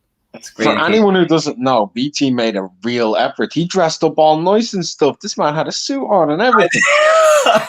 He dressed to the nines. He was like, I'm gonna go and be very respectful to these. There's a reason I did that though, because like early on in that day, because Stacey McKinley, who trained Sherry Bryan, he had gotten me a press pass earlier that week. And then he calls me like that afternoon. He was like, yeah, well, you can't come to the fight, but he never told me why. So I'm like, what does he mean I can't come to the fight? I got my press pass.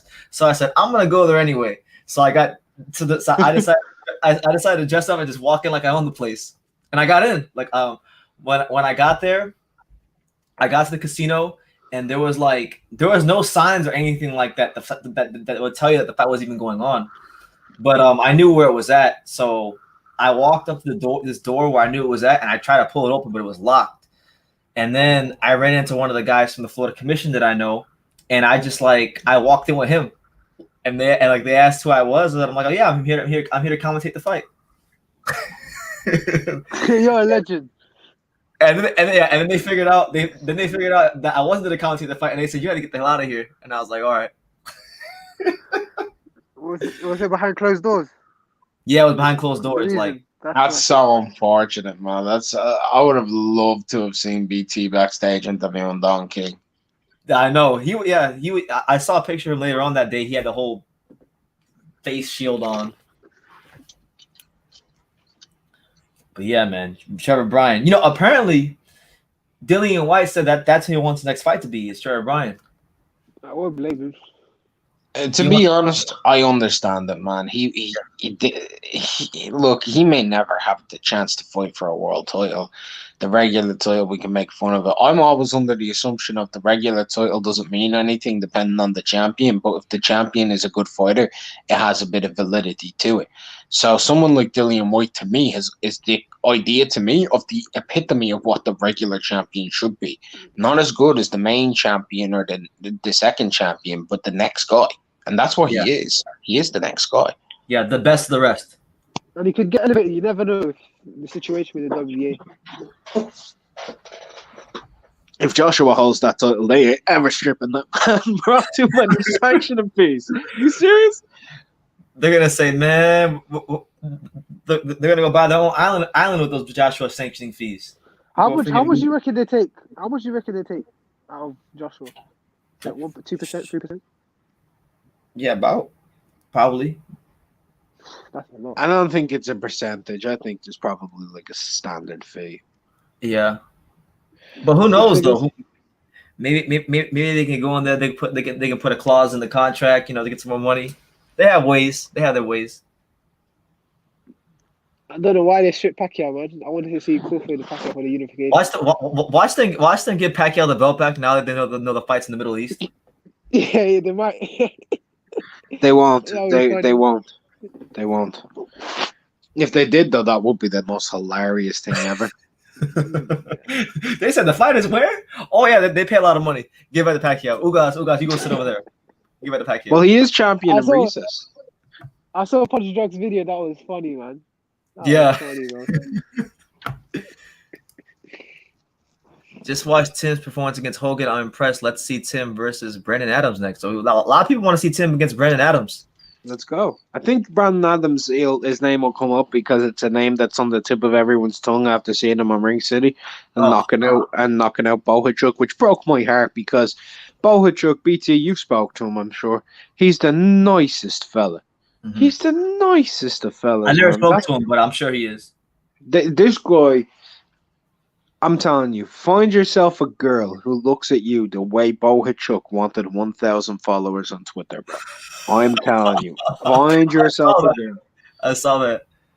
This man responds to you can easily talk to him, BT. All you need to do is send him a message. He'll speak to you, bro. I'm gonna do it right now while I'm talking to you. If BT's like, oh, I can get an interview that easy, yeah, I'll get it. I didn't see the highlights. Just How tweet was the at fight going? Yeah, hold on. I'm gonna. Don't even DM him, bro. Just tweet at him saying, "Hey, yo, Sergey, big fan here from Florida. Was loving your performance, mate. Was wondering if you'd be able to give me an interview. Guarantee you get an interview." Does he speak English? A bit. Okay. Hold on. I'm sure you can. I'm sure it's easy enough to get a translator. Yeah, that's true. Let me see. Got this here. Yeah, I'm gonna show you right now. I'm gonna tweet it right now. BT's on that going, bro. Where's okay? Let's tweet this guy. I'm on Twitter. I'm like never on Twitter, so I always forget how to freaking tweet people. Wait, am I signed in? I don't even think I'm signed in. Oh no, I am signed in. Right, so to tweet him, all you need to do is look for the little tweet symbol. That's what I'm looking for. Let me see it. Hold on, give me a sec here. Let me make this screen bigger for me.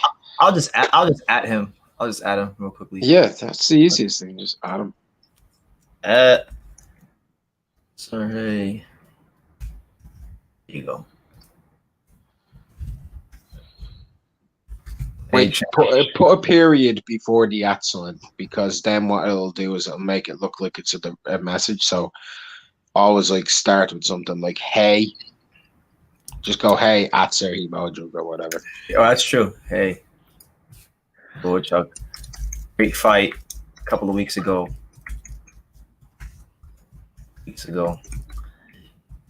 You're still a dangerous man. BT showing everybody how to suck up to get interviews here. That's right. You're still. You have to do it, folks. Trust me. You have to do it. You're still a dangerous man. I can't wait for the next fight. I actually can't. I actually like watching the fight. He's so exciting. Yeah. Like I'm actually not talking about. I really enjoy watching Sergey Bohachuk fight. What did you have the fight against Brandon Adams going into the round got stopped? Was he winning comfortably or? I thought I had it even. Yeah, I think I might have had. I think I might have had Bohachuk by a round. I want a rematch though, and I'll tell you why I want a rematch. I felt like anybody could have got knocked out in that fight because of the ring. BT knows what I'm talking about. That thing was soaked. Neither guy could plant their feet. Yeah. So essentially that put them into a position where neither guy could do what they were best at, and anything could have went wrong. Like, that's not something that shows if somebody's better than the other. That's Hashman, you should know, uneven ground, soaking wet ground, all that type of stuff. That's not easy for anybody. That fucks both people up too much for it to be a fair fight. So I said, hey, Sergey, great fight a couple weeks ago. You're still a dangerous man. I can't wait for the next fight, whomever it's against. Keep your head up and keep punching. There you go. And then he's going to see it and he's going to say, wow, somebody thought of me. I'll do an interview with him right now. I'll DM him, bro. He follows me. He follows me, bro. I'll get you an interview. But Sergey Volchuk? Does he speak English? Well, he speaks some. I'm sure that if you need to, it's easy enough to get a translator. You could literally be like, "Do you think you'd be able to get a translator, bro?" And all that. Like, it's easy enough. Yeah. He's very accessible, bro. Very accessible. That's good. That's good, man. I like Sergey. You know who's the craziest? Ivan Redcatch is the craziest guy on Instagram. Oh my god, he That guy's wants to smoke with everybody. Well, that guy's crazy. I think That he's the guy's second crazy. craziest guy I've come across. Because Liam Williams, you want to talk about smoke, people criticize Liam Williams saying, "Yo, I'll beat you up, all this shit." He's like, "Here, I'll give you my fucking address. We can fucking go right now." Liam Williams looking to fight with the public and everything, bro. That's right. He'll fight everybody in the comments. The angriest man, the angriest boxer in the UK. And here's the thing, by the way, he came at me once. So people who think that I'm repping for him, I don't like the cunt at all. I really don't like him at all. Why I said that he needs to work on this, and he said, "I'll walk my fist into your face, you cunt." I'm like, Jesus Christ. Damn, I kind of like him now. Huh? I never knew he was. I never knew he was that crazy. Oh, he's aggressive. I'm really looking forward to that Andrade fight now, for his girlfriend or his wife, man. God bless her.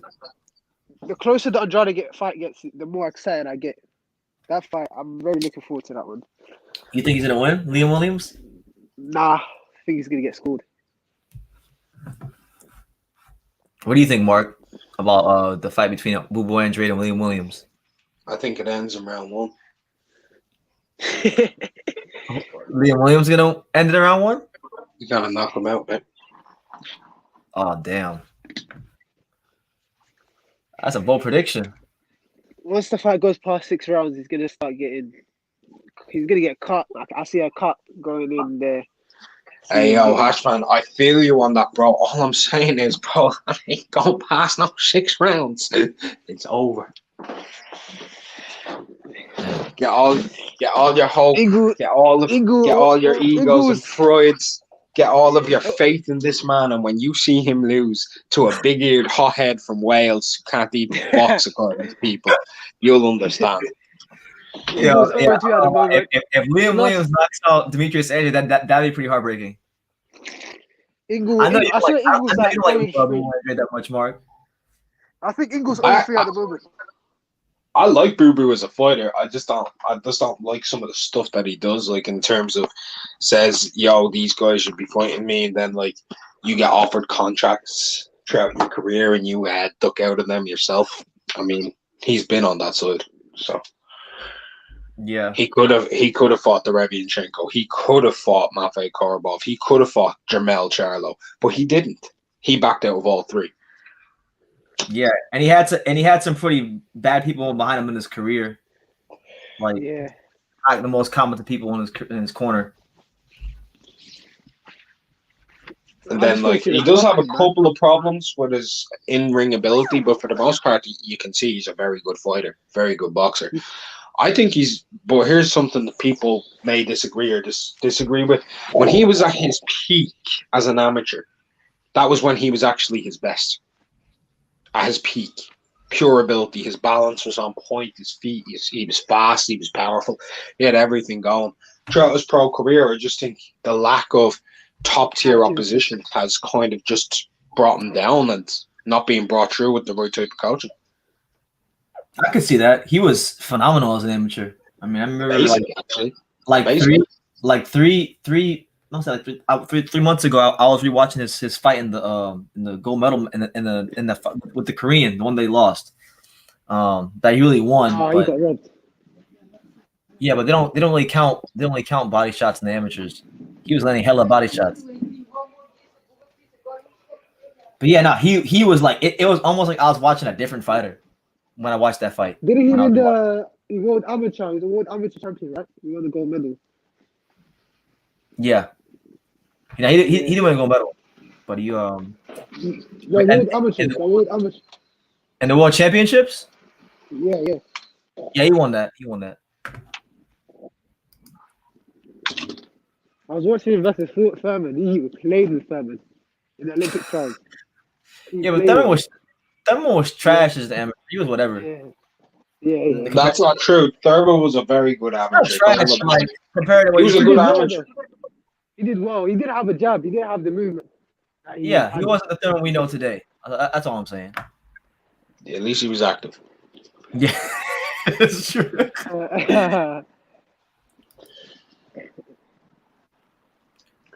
Pacquiao is just after the money. Stop it. Pacquiao could do whatever the fuck he wants. I don't care. Pacquiao could fight Gilbert Jake Paul, and I would buy on pay-per-view. I don't care. Like Pacquiao's currently like That's an icon. Yeah, like these guys. Everybody who's boxing is trying to get to where he's at. Exactly. Now this Pacquiao disrespect is crazy. Pac doesn't interest me in any form anymore. Okay. But he interests Terence Crawford, and he's some other people. Mark, this is exactly what's gonna happen. Let's say when Crawford beats Pacquiao when they fight, or if they fight, he's getting the credit. He's 42, he's an old man, and blah blah. Well, it would have been nearly 2 years since he fought, so that is actually a legitimate excuse. It depends how it looks. If Pacquiao looks sharp and he looks good, you know.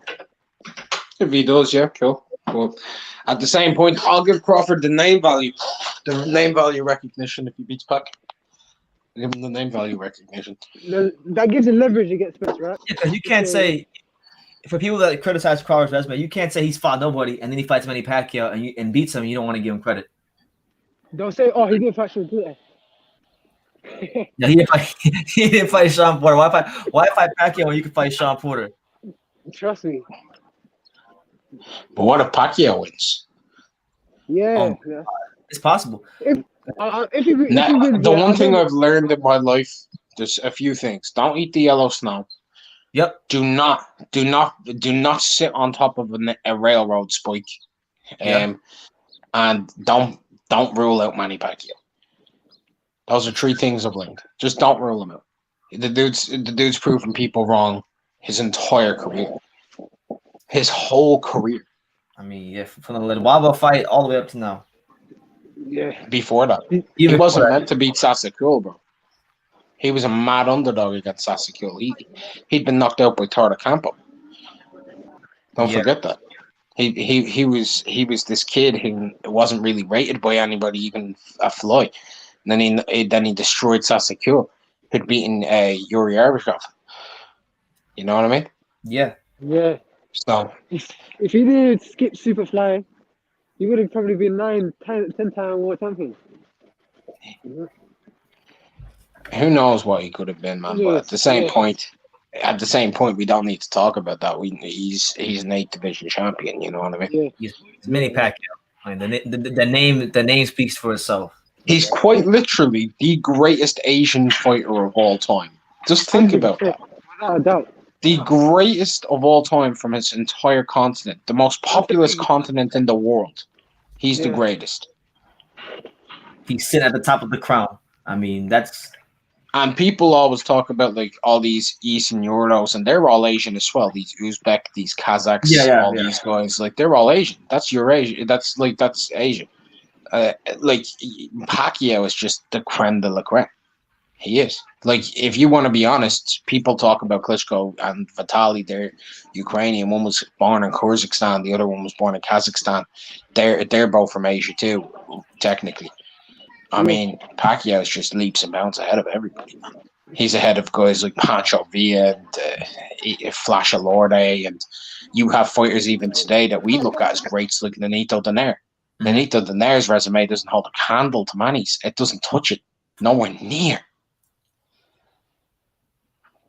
He's a future Hall of Famer, you know.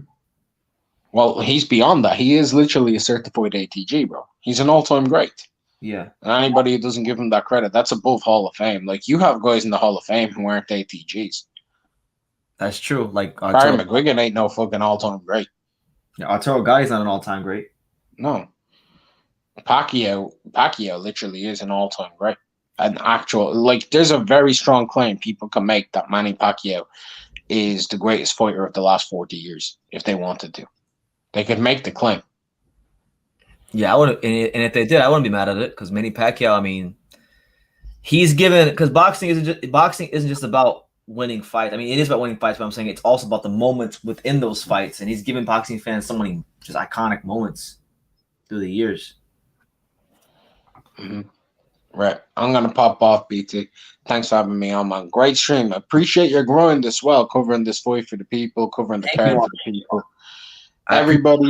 Everybody who's listening in, if you're listening in on replay, please subscribe to True Skill Sports if you haven't. If you're in the chat right now and you haven't subscribed to True Skill Sports, and also hit the like button. It promotes the growth and visibility of the channel. Have a good one, BT. You too, Mark. Thank you, and make sure you guys go subscribe to Unrivaled Boxing Talk, man. The guy's just a historian on the sport. Like sometimes I talk to people and I think I know about the history of boxing, but then I talk to Mark and I realize I don't know shit. So it's great. It's always great to talk to Mark. What's good, Hash man? What's up? What's up? Yeah, man. So like looking ahead to next week because I'm gonna end the stream soon. Before I end the stream, I wanna ask you about these fights happening this weekend actually. What the hell, this weekend. Yeah. You got Jamel Herring versus Carl Frampton. What do you make of that fight? You just say Jamal Herring versus Carl Frampton. Yeah. I changed my opinion 3 times. I thought Herring win the first time, then Carl Frampton, and then I changed my mind again to Herring. I think Herring beats him, but it's gonna be a tricky fight for him. Yeah. I got it is a tricky fight. I got Jamel Herring. I like the reach, the size, the boxing ability. I think he's getting Carl Frampton at the right time. You know, yeah, I like Herring. Been a consistent fighter of late. You know, I know people made a big deal about the Okendo fight. They say he quit. I don't think he quit, but I'm gonna go with Herring. UD. Yeah, I think Herring wins, but it's gonna be a tricky fight early on. But the size different, and the thing is, Herring knows how to box. He's been Olympian. He's a South. He's strong. He can throw on the inside. He likes to fight, but I think Frampton's gonna pick up an injury somewhat in the fight, and it's gonna be uphill battle for him. And I think we'll go with the decision. But if Frampton really wants to force the issue, he can possibly stop him, but I don't think he will. So I think he's gonna win a decision, 7-5, 116, 112. Okay.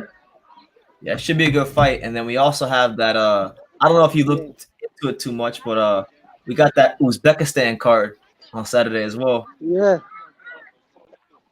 Yeah, man. Yeah, it's a bunch of showcases, you know, but it'll be good to see like Mirjan Akhmadaliev and Madrimov and all them guys get in the ring, stay active. I'm looking forward to seeing MJ back. I want to see him look against Urasa. That's a decent fight. Good first defense. And Madrimov was fighting some 14-0, 14 KO guy. Don't know much about him.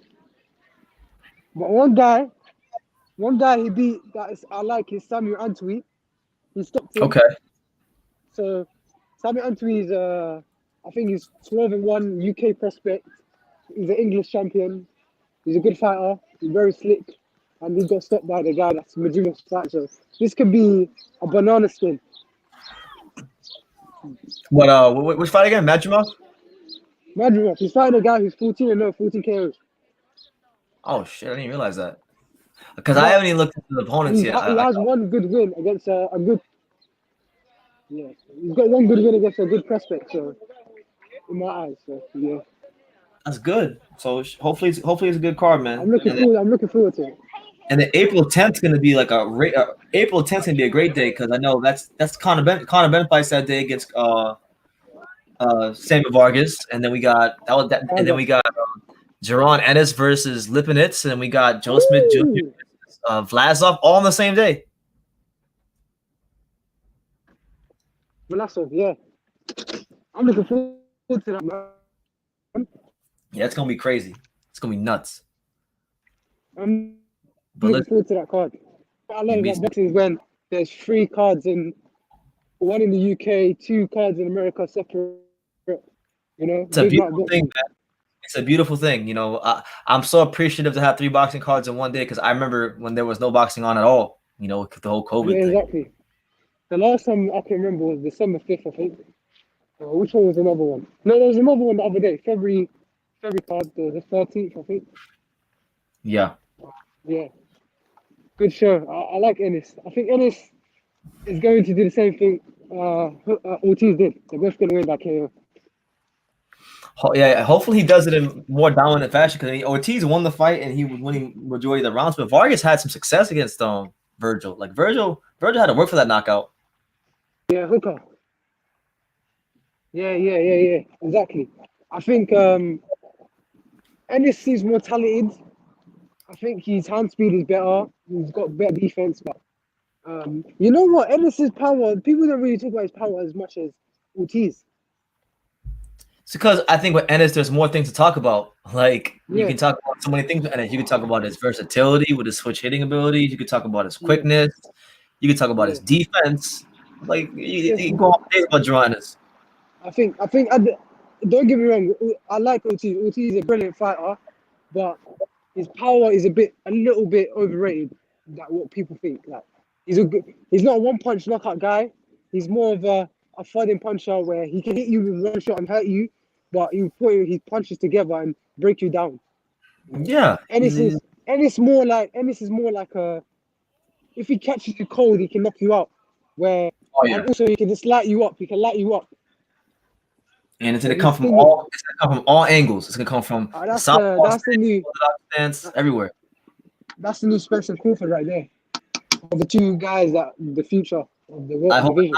I hope it's nothing to do with Spencer Crawford. I don't want anything to resemble Spencer Crawford. No. I mean as in the 1 and 2. I know. Division. I'm joking. But hopefully, you know what? I hope they don't fight. I hope they fight where they're both undefeated and have a good resume.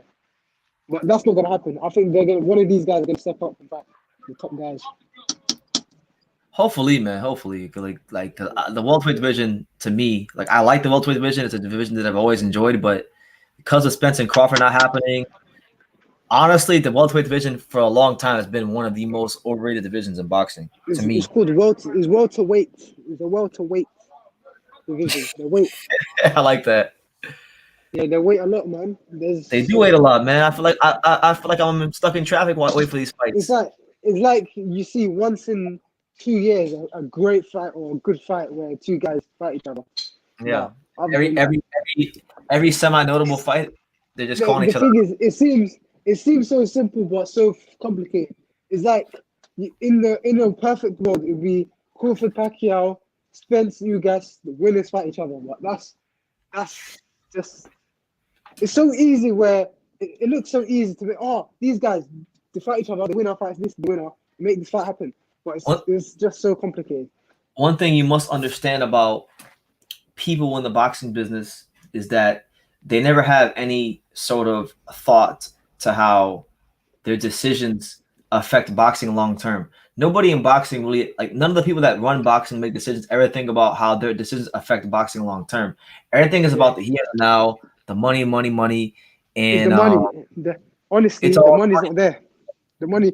They're talking like the Spence and Crawford the fight. Don't get me wrong, it will generate a lot of money, but in terms of what the fighters want, where this is a major fight, this is the best fight in boxing, and they want the fight to generate crazy amount of money. So hopefully, I think the fight, if they really want to make life-changing money, they already like made crazy amount of money already. But I'm saying to make crazy amount of money, I think the fight will not happen in America.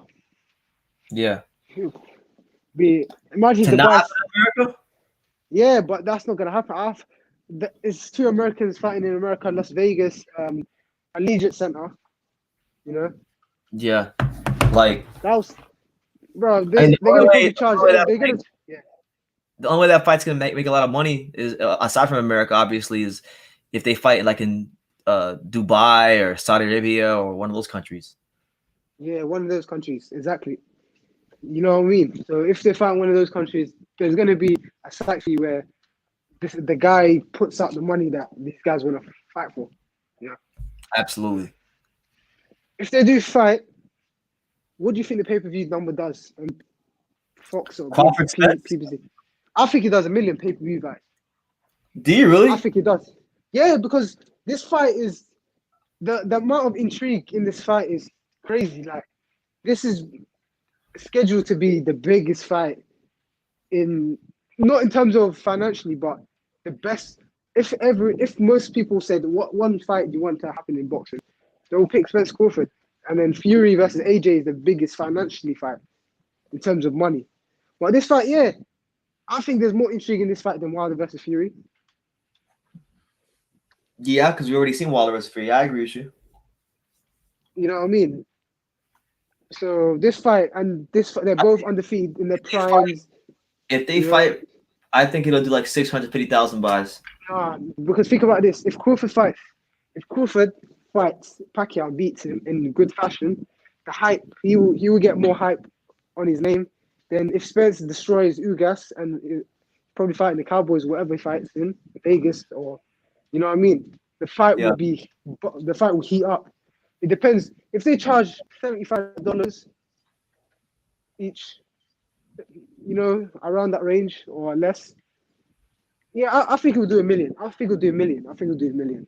I hope so. That'd be a big win for boxing.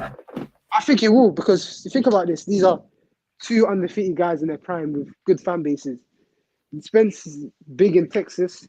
Crawford is big in Omaha, but Crawford does well when he goes to Madison Square Garden. He sells well, you know.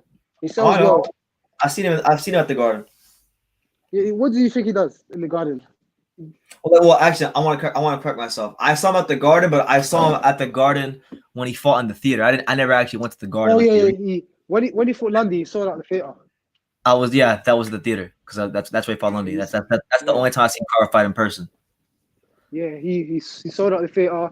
He packs out Omaha every time he fights there in Nebraska. Spence does big numbers in Texas, you know. So this fight financially, is about the two-party agreements. Because one thing about boxing is the amount of money in that fight. If it was to generate that amount of money in that fight, then they will take it. But the thing is, they believe the fight is so big where the financial reward is not there yet. So they want to make this fight worthwhile. But they can't be doing that because you know what happened to AJ against Ruiz? He slipped up, you know? So you don't want to do that. So you don't want to keep fighting these undefeated contenders and you never know what could happen. The time is now. Today is the day. Exactly. You fight Ugas, you fight Pacquiao, you both win their fights, undisputed.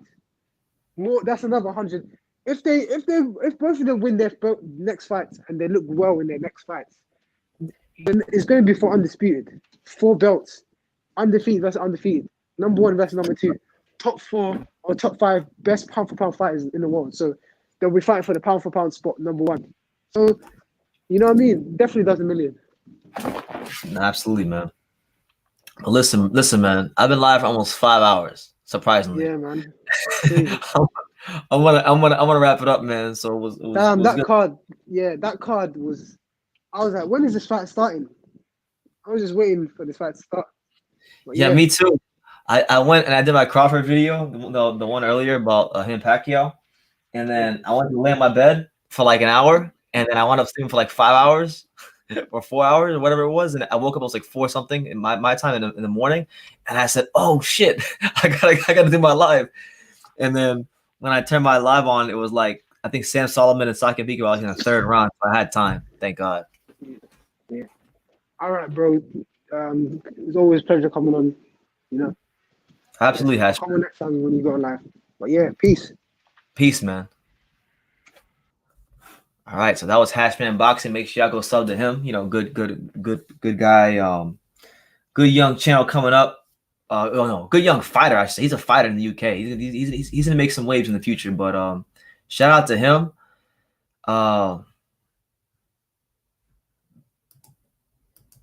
Yo, can you answer my question? What do you say? What question? What question, Slotello? Can you watch past fights on the zone? Like, for example, could I watch AJ versus Pula fight on the zone if I got the zone? Yeah, they have a whole archive of fights for fighters that they have signed to the zone. I'm not sure if that fight's on there in particular. It probably is, but yes, to answer your question, yes. But I don't know about that fight. But I'm saying you could watch past AJ fights. They got all kinds of random AJ fights on there, so they should have that no problem. But listen, I'm going to get out of here. I'm going to wrap it up. Before I do, I want to just thank everybody who stopped by the live and made it one of the best lives True School Sports has ever had. I had a great time live with you guys. It was a good performance from Tszyu. He looked really, really good. He looked like someone to be reckoned with, a threat, a serious threat at 154. But I think they had to take the time with him. Take the time with him. You got something there. Let him develop. Let him grow. And when the time is right, he'll be ready to fight those big guys. But good fight. You know, Dennis Hogan did what he could, but he just couldn't get this man's respect. Punching power wise. But Dennis Hogan's still a true warrior. I got all the respect in the world for Dennis Hogan.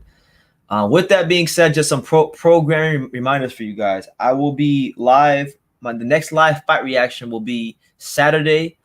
For the I can't remember which one's first. So it's either going to be for the Uzbekistan card in the morning or the Jamel Herring card in the morning. But I'm going live twice on Saturday. Once for the Uzbekistan card with Madrimov and Shakram Giashov and Merjan Akhmadaliev. I'll be live for that whole card, and then I'll be live also for Jamel Herring versus Carl Frandon. So 2 live fight reactions one day, and then even before the live fight reactions, I'll probably do another live, just to talk boxing. Another couple lives just talk boxing before we even get to that point, because it's Wednesday right now. So we got Thursday, we got Friday, we got the rest of today. So expect at least 1 or 2 more lives. So yeah, that's what it is. Also, I have some interviews dropping really soon. One with Trey Lippy Morrison, the heavyweight prospect, 16-0, 16 knockouts. He's fighting on the Joe Smith Jr. undercard on April 10th. Look out for that. And I got some boxing history videos coming out. And we on our grind, man. True School Sports on the grind. You know, doing my thing, trying to give you guys the best boxing content possible, and just having a lot of fun in the process, and you know, making a lot of memories while we're doing it. And preparing for a very busy month of May, because you know it's April now. It's about to be April, but May we got Ruiz Areola, we got Canelo versus Saunders. I might be going to both those fights. So yeah, you know. That being said, I'm gonna end it the last 5 hours. I appreciate every last one of you guys. Thank you guys for watching. You know, like I say in every single one of my videos, you know, make sure you know all that good stuff. Subscribe. You can love me or you can hate me, but I'm just a kid from Daniel. So until next time, take care, guys. Peace.